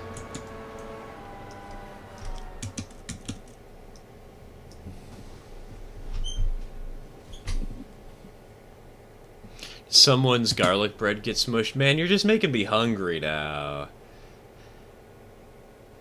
Now I want food. How dare you?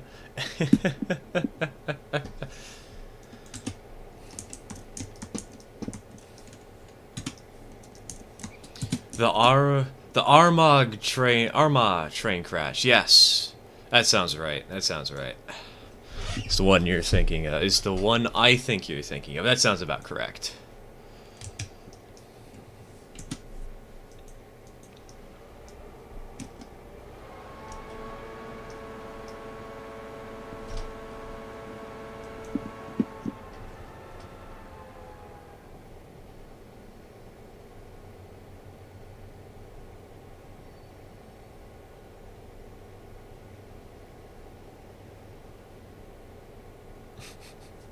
Garlic bread? Where? Where's the bread? I need the bread, Tony. I don't think you understand. The garlic bread is my sustenance. It's like blood if I were a vampire, except it's garlic bread and I'm not a vampire, you know?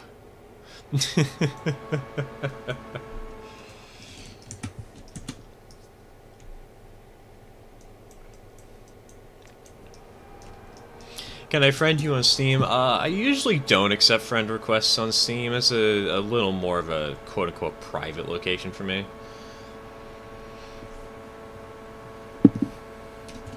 I like to keep my friends list small, so... Actually, now you mention it, I'm kind of surprised I haven't received more people trying to add me. I think I've only gotten like 3 requests over the last year. Which is kind of impressive.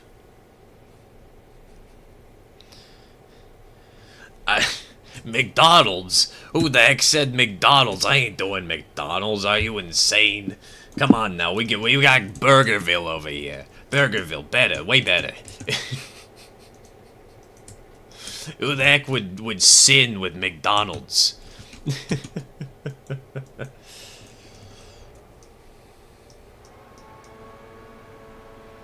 I haven't had McDonald's since 2012. How can I join your server?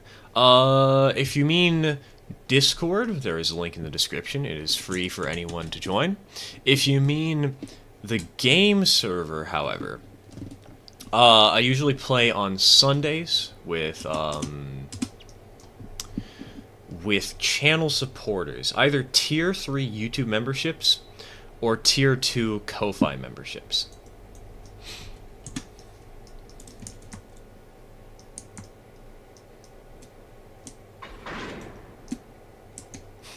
You like 1,000 Train Sim Classic Big Boy Steam trading cards? I have them for reasons. Dude, I feel that, though. I used to do Steam trading cards, like, actually. I used to craft 1,000,000 badges.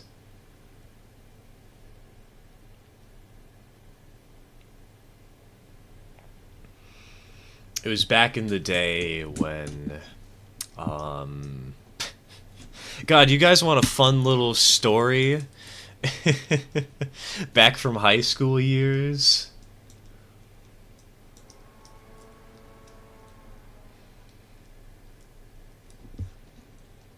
About the time where I psychologically tormented somebody who I thought was my friend?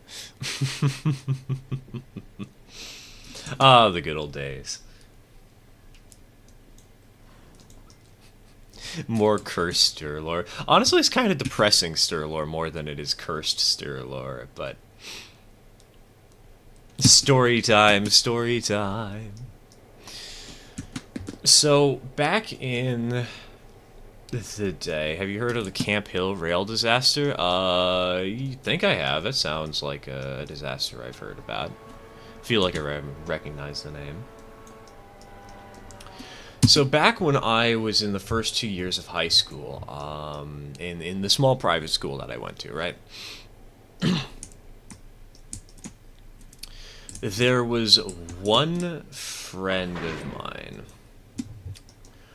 who, not everybody liked, and I can't blame them because that friend of mine could definitely be a bully.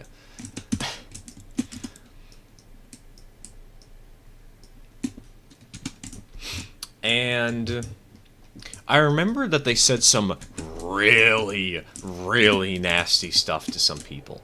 Some of them were my friends, some of them weren't, but it didn't matter. It was just getting kind of unacceptable.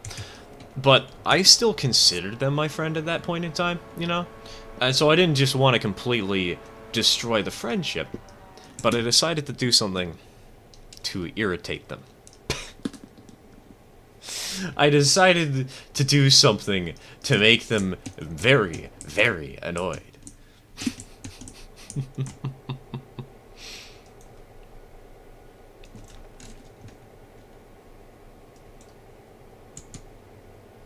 Oh wait, hold on. No, I don't actually want to put the engine back into the sheds, do I? So the thing is, this friend of mine had one piece of bragging rights that they liked to tout around the school, and that was their Steam level. On Steam, they were like level 40 or something like that, and you know, everybody else on Steam is like level 10 at most, because nobody really thinks about that. Like, who the heck levels up their Steam accounts, you know? I know some people do like doing it, but it's just not something that I have in my friend group, you know? It's not the kind of people I hang around, generally speaking. So, this quote-unquote friend, since I'm annoyed with him, I decide to start the easiest ultimate payback that can just seem like a playful game. Which is, beat him in Steam levels. Because all you need to do is get badges. It doesn't matter if those badges are stupid, pointless games that you bought for 10 cents on discount. Actually, not 10 cents on discount, that you bought for 10 cents, period. And you bought all the cards for 3 cents a pop.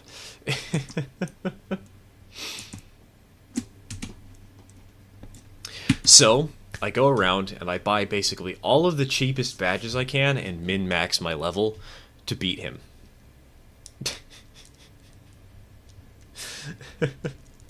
and over the next couple of months, just slowly start to use that to get under his skin for all the things that he's done. But the best part about this silly little plan of mine is that in the end, I knew this guy was buying anime trading cards and anime games. And so every time he beat me, he was spending more money doing it. And every time I beat him, I was able to get under his skin. And so no matter what happened, he was losing. Because either he had spent more money than me and I could irritate him about that, or he was a lower level than me and I could irritate him about that. So if you ever wonder why I'm level 70 on Steam, I think I'm level 70, hold on, let me double check. Yeah, if you ever wonder why I'm level 70 on Steam, it's because I got to level 69 and then I stopped doing that. At that point, I was like, you know what, I've probably spent enough time wasting my own money and resources trying to play this game. 69 is a nice level, we'll just leave it there. But then, apparently I was like, exactly 69 points away from reaching level 70. And so, in the end, I wound up accidentally over-leveling myself by buying a couple more games, like 5 years down the line.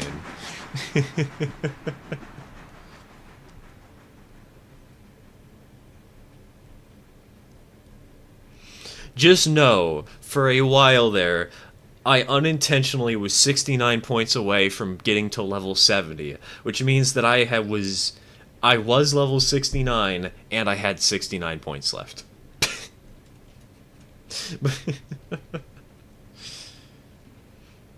This is important information.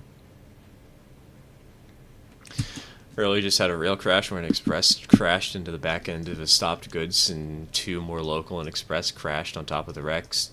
476 deaths. Please send help, please. The best I can do is send images of kelp.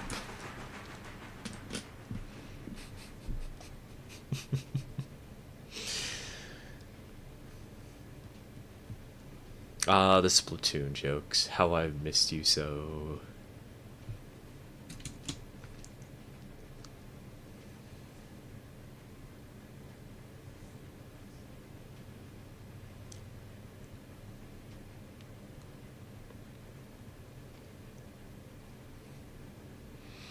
Why kelp? Because it's really similar to help, but it's not help. And, more importantly, Splatoon. It's ocean themed. I used to say send to kelp all the time when I played Splatoon consistently. I still play Splatoon, but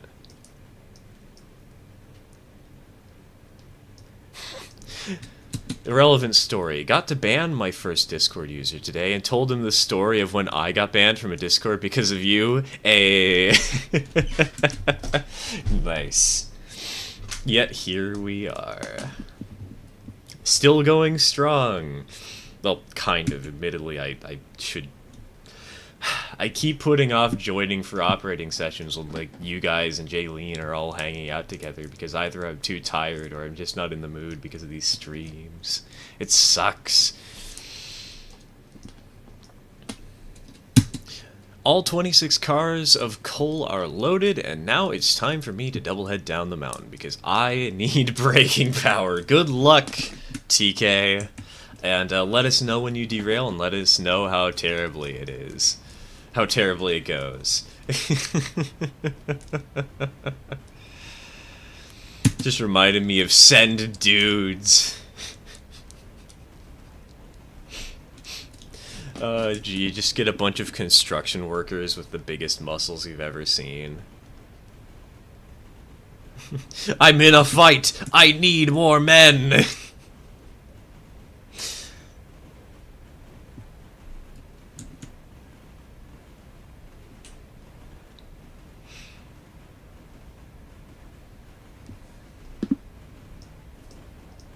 Alright, we have the area over here cleared, right?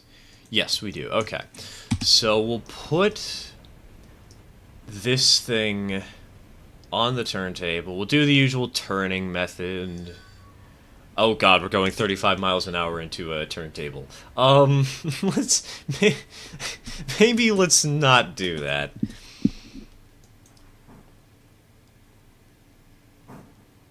Probably the smart idea.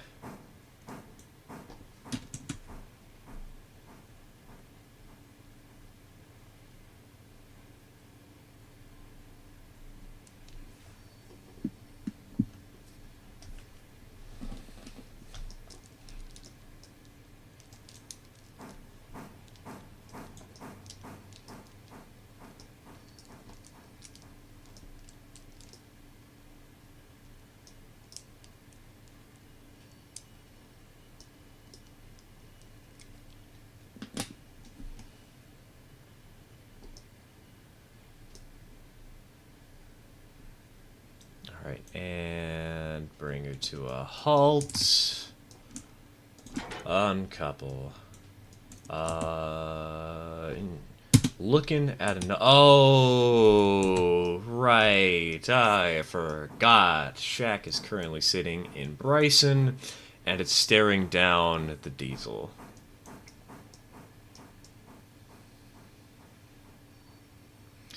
Don't know why areas on the map don't have floodlights or streetlights. Most of it is pitch black. Station lights would be a nice environment addition. They really would be. I assume that's something that they will add when they release the quote-unquote full version of the game. You know?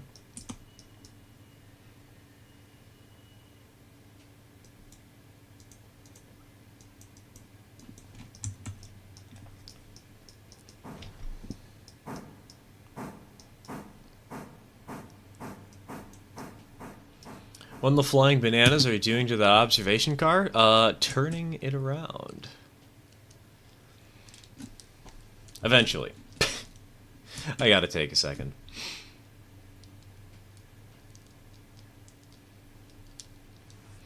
We love Dillsboro, the fact that it doesn't have a Y.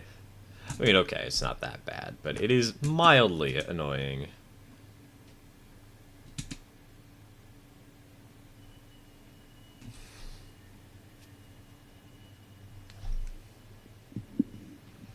It's not even the 2% the downhill I'm worried about. It's the 2% uphill between the smelter and the depot. Not even sure the two cooks will be able to get the train out of that.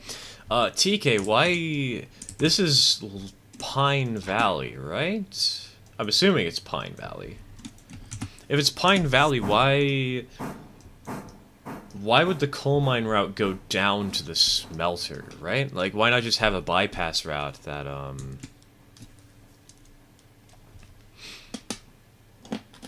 that goes around, you know? Took your advice and deleted. You know, fair, fair. I do think it's a lot more fun in single player when you don't have Dillsborough, but this is the multiplayer save.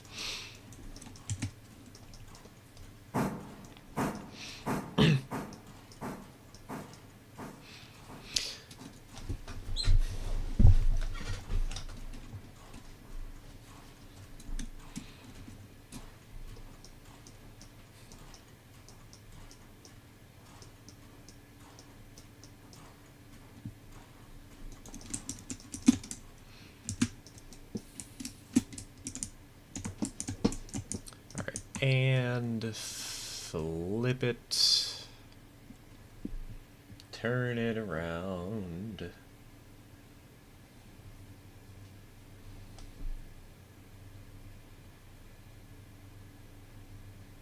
Can we see the Atlantic run tender first? I do not run tender first. Unless it is a logging branch line. And the Atlantic...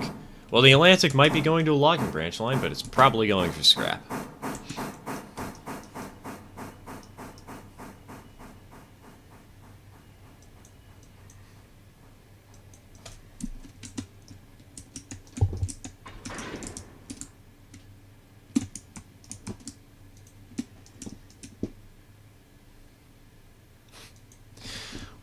1,152 big boy trading cards? Holy cow.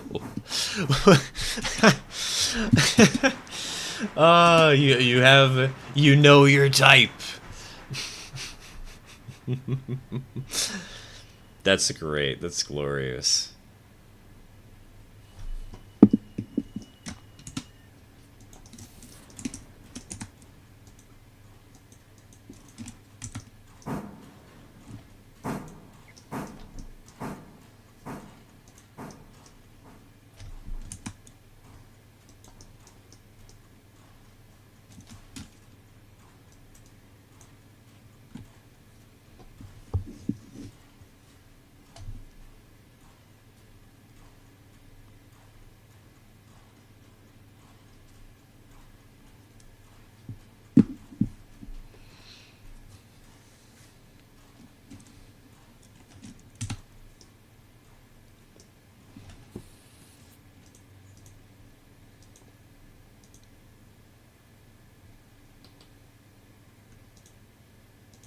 God, I haven't actually touched my Steam profile in a while, have I? I should probably update that.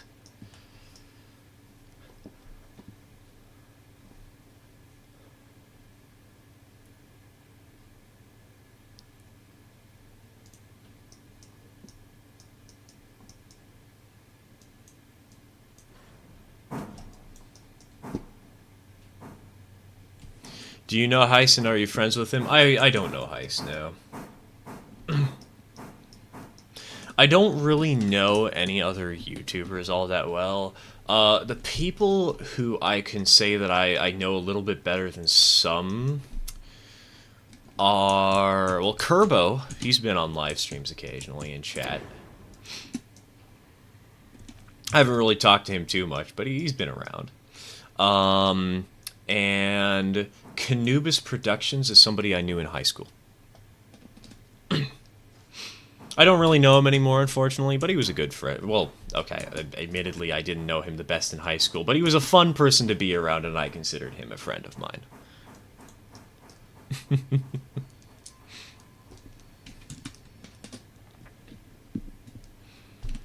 He's probably the biggest YouTuber I've ever met.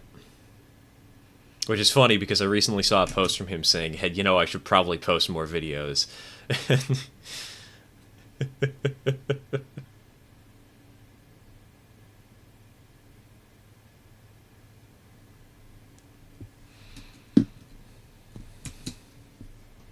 Ice is chill, but he's too big for his own britches on YouTube, IMO. In my honest opinion. I haven't watched him in forever, so I don't really have a strong opinion on him right now. Because basically when I became a YouTuber, I kind of stopped watching everybody that I could. Not literally everybody, but when it comes down... You know, the one problem is YouTube as a job is trying to monetize socialization and hobbies at the same time. And so in order to not burn out, I kind of had to cut back on watching other people do stuff just so I I could keep being interested, you know.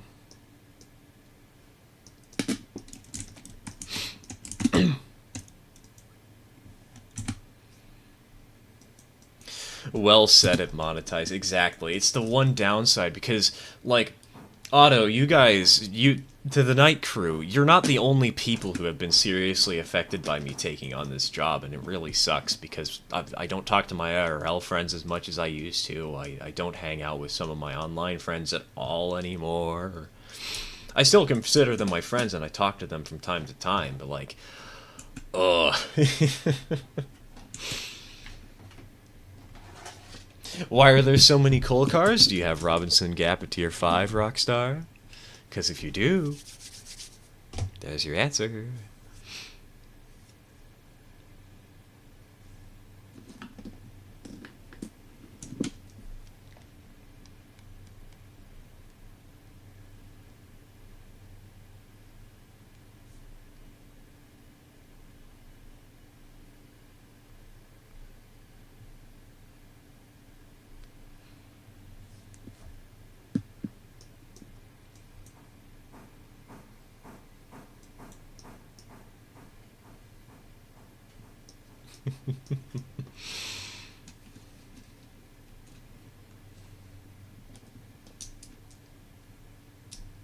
It's only tier 3 and there's 23 coal hoppers. Holy cow. That's a lot. Dude, at tier 5 I don't even get that many. They're all going to Robinson's Gap, I assume?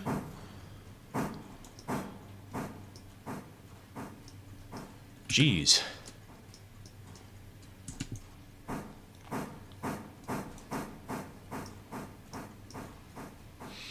Part of the reason I've been afraid to do a real deep delve into YouTube content creation. I want to grow my channel, but I don't want it to become the big thing in my life. Yeah.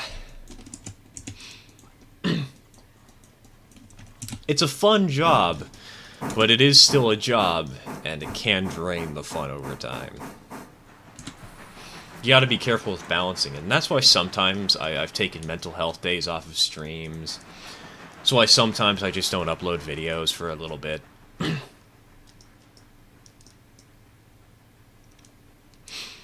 Gotta have some time for myself, you know. And it's also why I'm really happy that I've been doing more things in these last few weeks.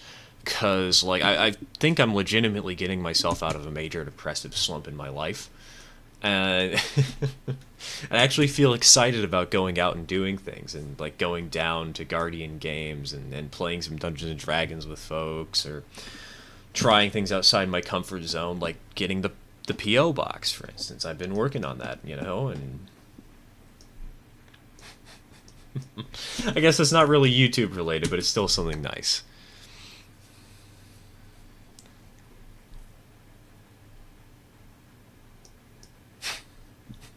Friends suggested I do a YouTube channel fixing four-wheelers and stuff, and same thing, I'd never have any time left over and would end up hating YouTube more than I already do. Based. Hello, Durian. Hi, cat.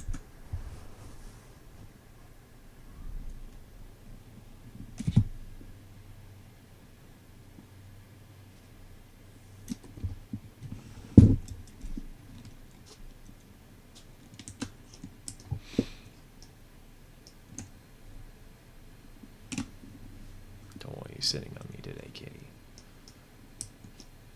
She's trying her hardest to get in my lap for whatever reason. I'm not cat ready, Durian. I'm probably going to be ending the stream in like 15 to 30 minutes. I just have to force you off. Once I actually start posting stuff, I'm planning on never making it my primary source of the monies, just so if I want to take a few days off, I can. Yeah, exactly. It's admittedly part of the reason that I've been looking into vending machines a lot recently, because I will admit I am not the I'm not the best prepared for life. And I figure having a stable source of income somewhere would be good, because YouTube isn't that sort of stability, you know?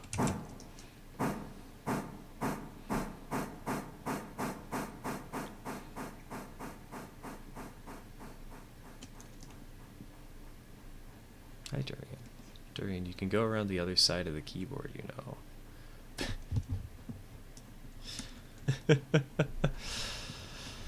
None of us are best prepared for life these days. That is true. That is true.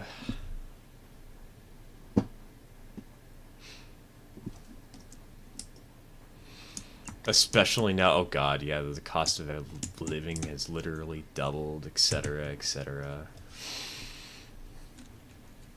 But we do our best. I just feel like personally I wasn't prepared for any sort of work ethic in my childhood enough. And when I had the perfect opportunity to do so, I just went through a lot of traumatic experiences and didn't learn anything.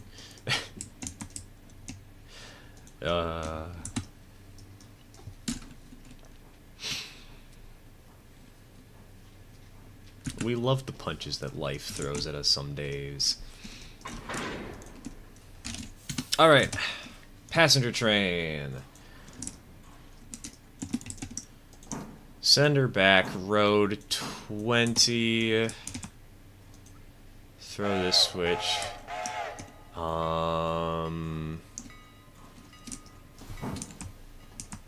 Throw this switch.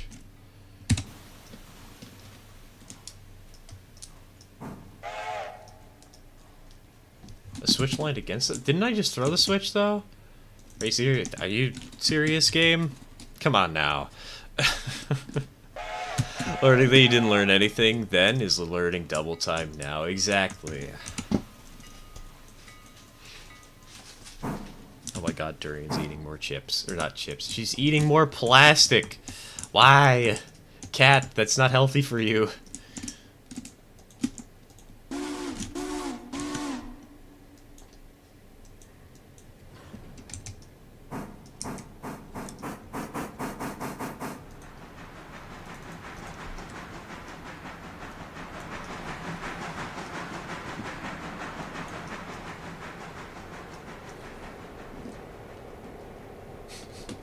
Durian, you are not a sea creature. TK, that just reminds me of a video I saw recently. Wario, as an endangered sea turtle, chokes on a plastic bag and dies. .mp4. I don't know why YouTube has been recommending me so many Wario dies videos, but I am here for them. They're so stupid. I love it.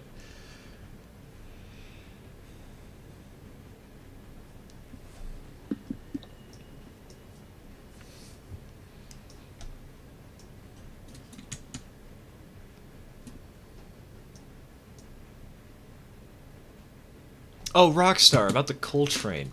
Is this the first time that you've delivered to Robinson's Gap?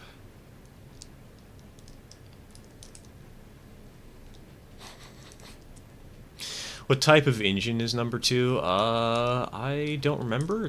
I think it's the 460, probably. That's what I'd expect.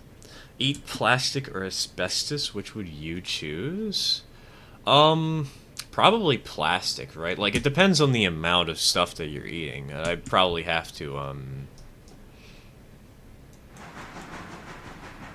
think about it a little more before I made that kind of decision, because I actually don't know much about asbestos, I won't lie. I've delivered many times before. It was like usually for 9 or 10 cars. Exactly, that's why I was asking if it was your first time delivery, because, like... 23? 23 is more than I've seen with tier 5 some days.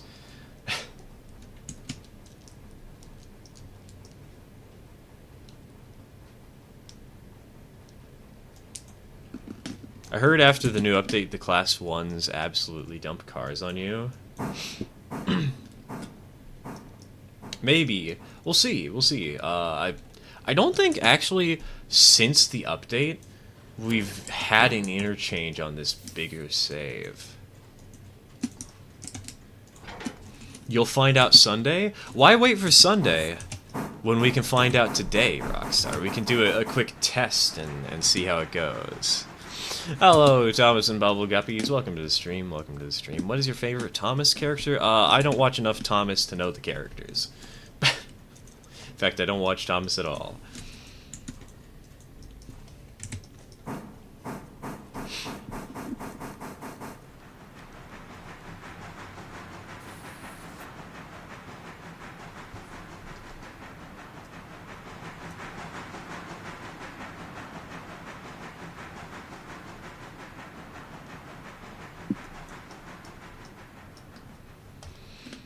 Passenger train is completely packed too. Oh, you know, how many people are in Bryson? 187. That's a lot. I think I'm probably going to have to take out a loan and get some extra passenger cars.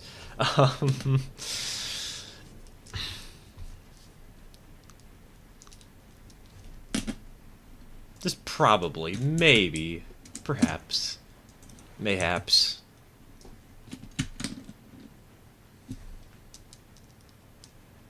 Just got back from a hobby shop, which unfortunately is going out of business at the end of February. They were having a 40% off sale for model train stuff, and I got 5 Amtrak cars for only $25. Where is this? Where in Oregon is this? I need to know.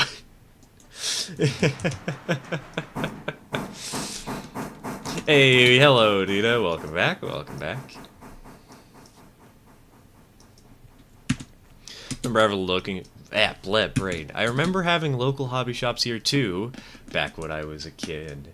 It is sad. We used to have more hobby shops here in Portland, and now really it feels like we only have the 2. At least the 2 model train stores.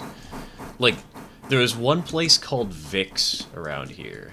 I think it was called Vic's. Lasted for 80 years. And then got shut down. Sad.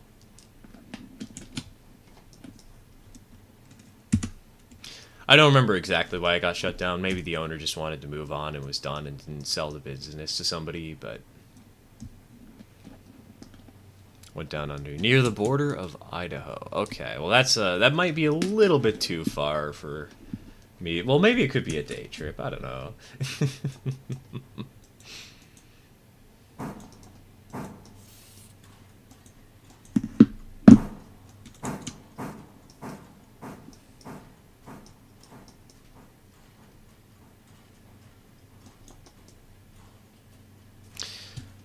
What am I doing? Did I really just line up the water tower for the coal bunker? God.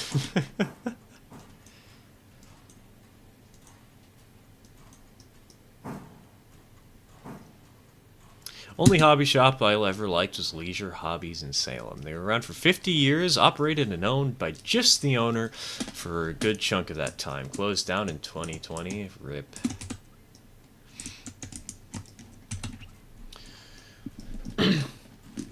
I mean, I'm a little bit biased when it comes down to hobby shops because my father works at one, you know. He's working one today, actually.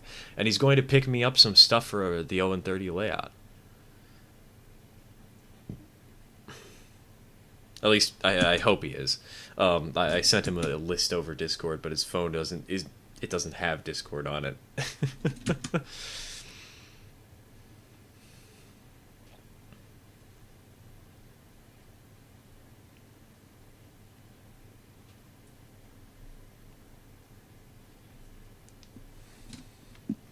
Last update did cause some problems with 3 steel 50-foot box cars for Stenzel Manufacturing and 11 or so freight cars for Whittier Sawmill, and was taking up most of the day to get Whittier Sawmill freight cars loaded. They might have adjusted some of the stuff, some of the statistics for industries to make them a little more satisfying.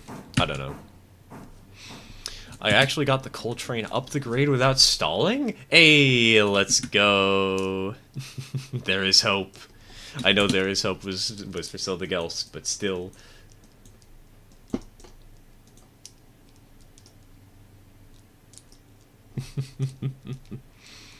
On the upside, there's basically a new model train store around where I live, where I got a lot of my rolling stock. Nice.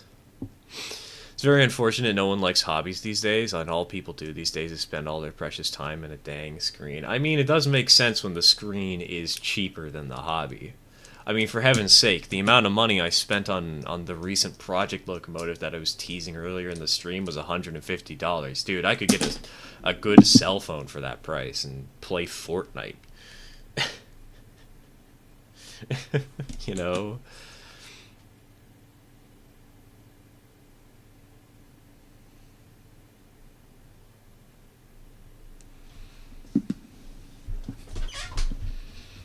Alright, close, le tender, puller forward. Oh wait, that's not forward, that's the wrong forward. What's your favorite 90s styled train game? You mean like 90s era? What do you mean by 90s styled? I'm not exactly sure what you mean by that.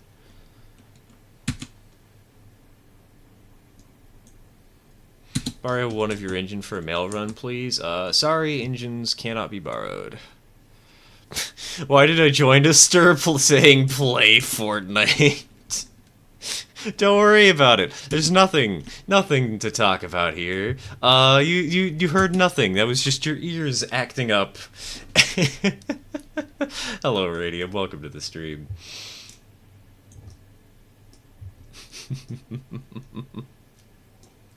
Oh wait, this is the wrong turntable. Hold on. Wait.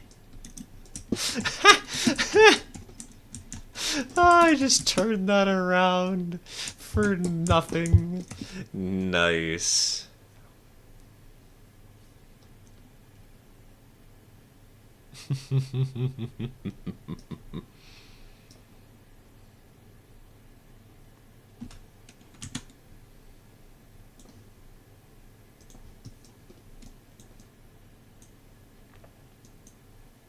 Wait, looking at another train?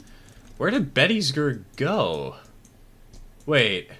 Oh no, I sent it to the wrong destination. Oops. That's my bad.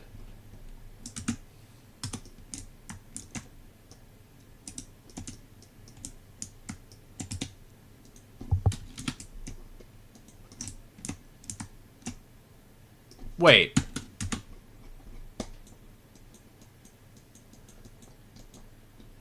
Wait.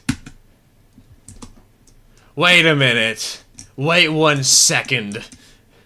Hold on. First of all, isn't this the way the switch was set a second ago? Am I going insane here? Because if the switch was set that way, this switch was set straight. And isn't the train supposed to stop at a switch set the wrong way? And, more importantly, isn't the train supposed to set the switch when it runs through it? Hello? How on earth did the passenger train, which we're backing up all the way from Dillsborough Yard, enter Silva, go into the siding, see the mainline switch here, pass through it without stopping, and without setting the switch, and then somehow make it all the way over to the end of the railroad at Silva? What happened? Hello?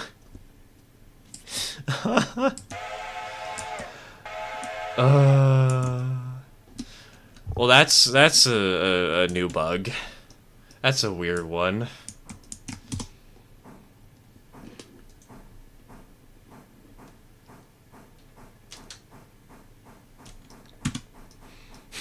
Gonna make so much money, but at what cost? Your sanity.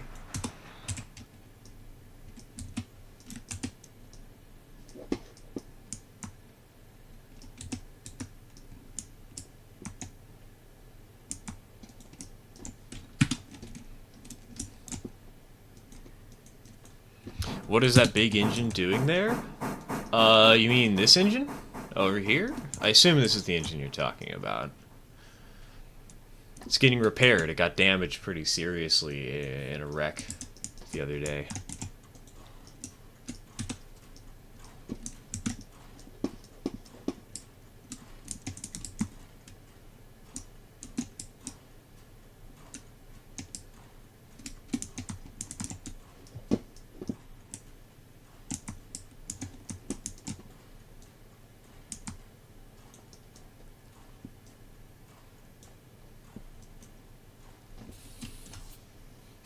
Like how only one person and myself have liked the stream. Do you only see 2 likes? I see 17, Darknut. Um,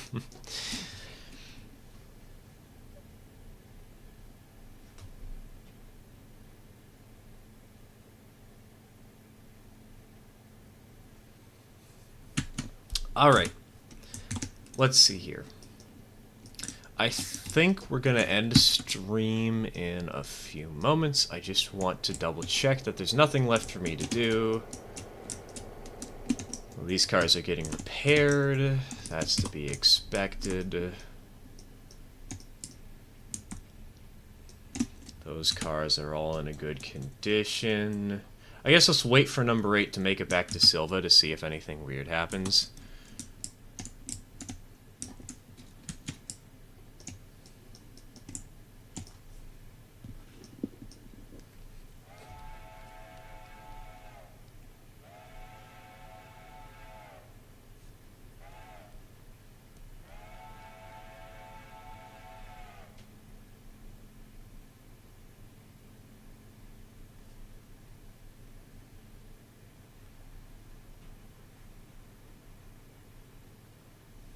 Oh wait, why am I facing this way?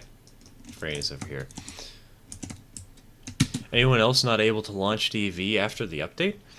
I haven't touched Derail Valley yet. I probably should. The update does look kind of interesting and neat.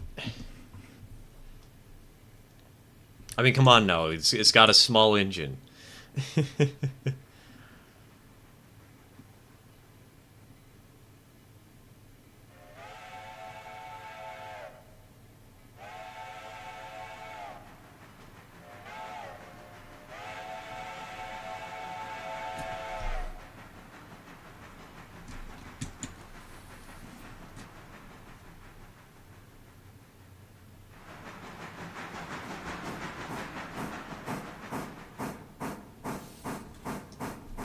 Wanted to play with the tiny little switcher, but it just won't launch. RIP. It's the new engine called or due. Hold on, I can quickly check. Derail Valley. It's just called the BE2-260 Micro Shunter. It is the tiny, quirky new battery electric shunter takes the spotlight. There's 2 practical functions to it. It's the first vehicle to utilize the all-new electric powertrain simulation, and, once unlocked, it can be requested anywhere with the comms radio for a small fee. The micro shunter isn't powerful enough to replace a regular locomotive, but it can still pull some load. That, combined with its size and ability to be requested, gives it a unique advantage in many situations. Mind how you treat it though, as you'll need to service it and even charge its battery occasionally.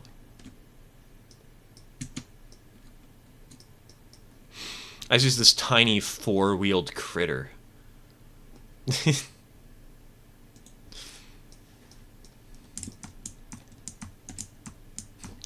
realized I was never subbed. Unforgivable of me. Forgive me, Father, for I have binned.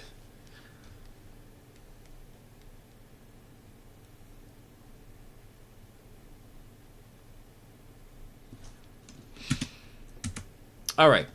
Before we end the stream, there is one last thing I want to do.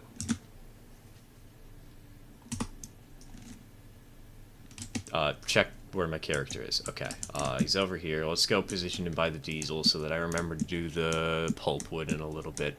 But what I'd like to see is what to expect on the interchange tomorrow morning. And also, I want to see what's up with Not the Hollow a little bit.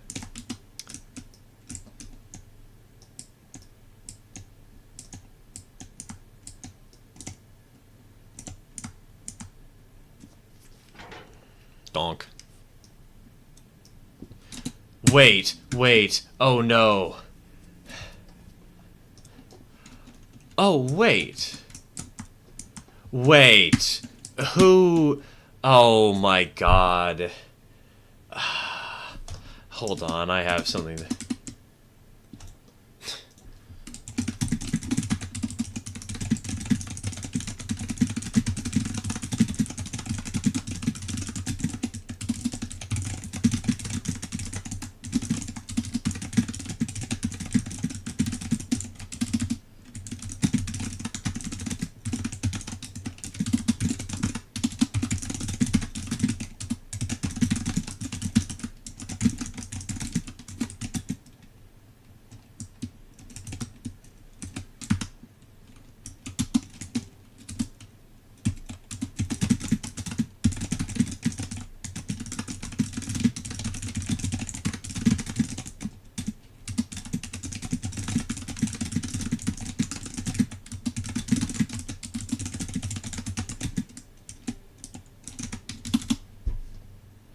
Alright. There we go.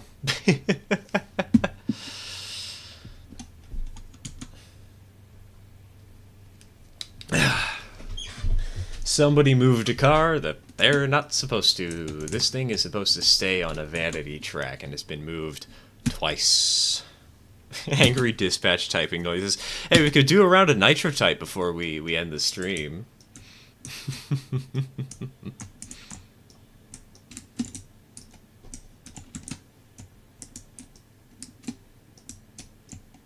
How many cars do we have going to Robinson's Gap today? Hold on. Wait. That's so many. Oh. On the phone. Oh man, whoever's running the coal train tomorrow is going to have a lot of fun.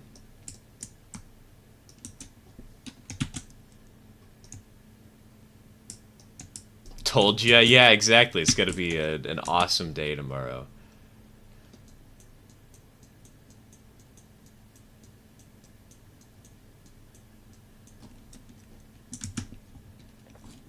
Gotta go, bye, I'll be here later. The stream will be ending pretty soon, Thomas, but have a good one, man. Take care, take care. Coal train has just been unloaded and I made $7,800. Either time to buy either more hoppers, a much bigger locomotive, or both. I'd recommend an engine, TK.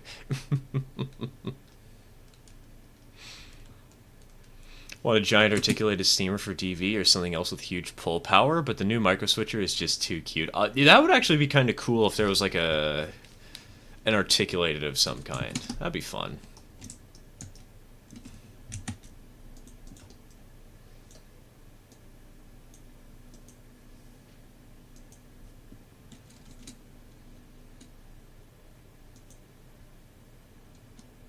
Wait, are you serious?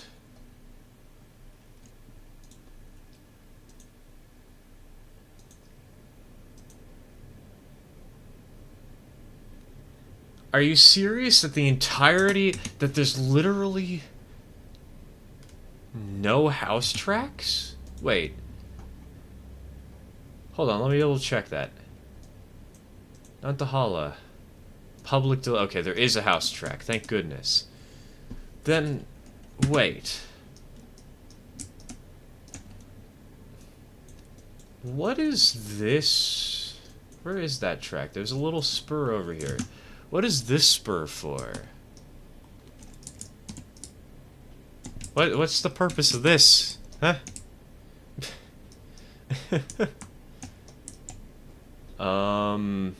It's Hewitt? What the heck is Hewitt for? It's not on the map. It's not listed as a location.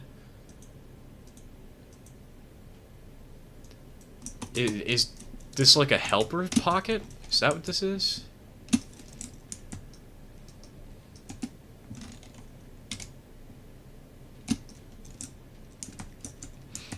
Gotta go, and I won't be back until this after the stream is over. No worries, man. I'm gonna end it in like 2 seconds here anyway. So take care, Radium. Take care. See you around, dude.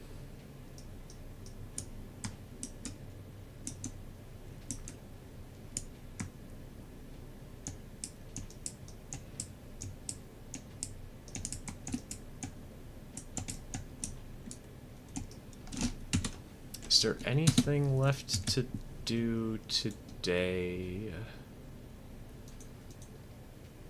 Oh god, we're in the red. It's fine. Don't worry about the money. Alright. I think with that, we have the red marble grade, or at least the route to the very beginning of that, and we'll have to work on it tomorrow or on Sunday.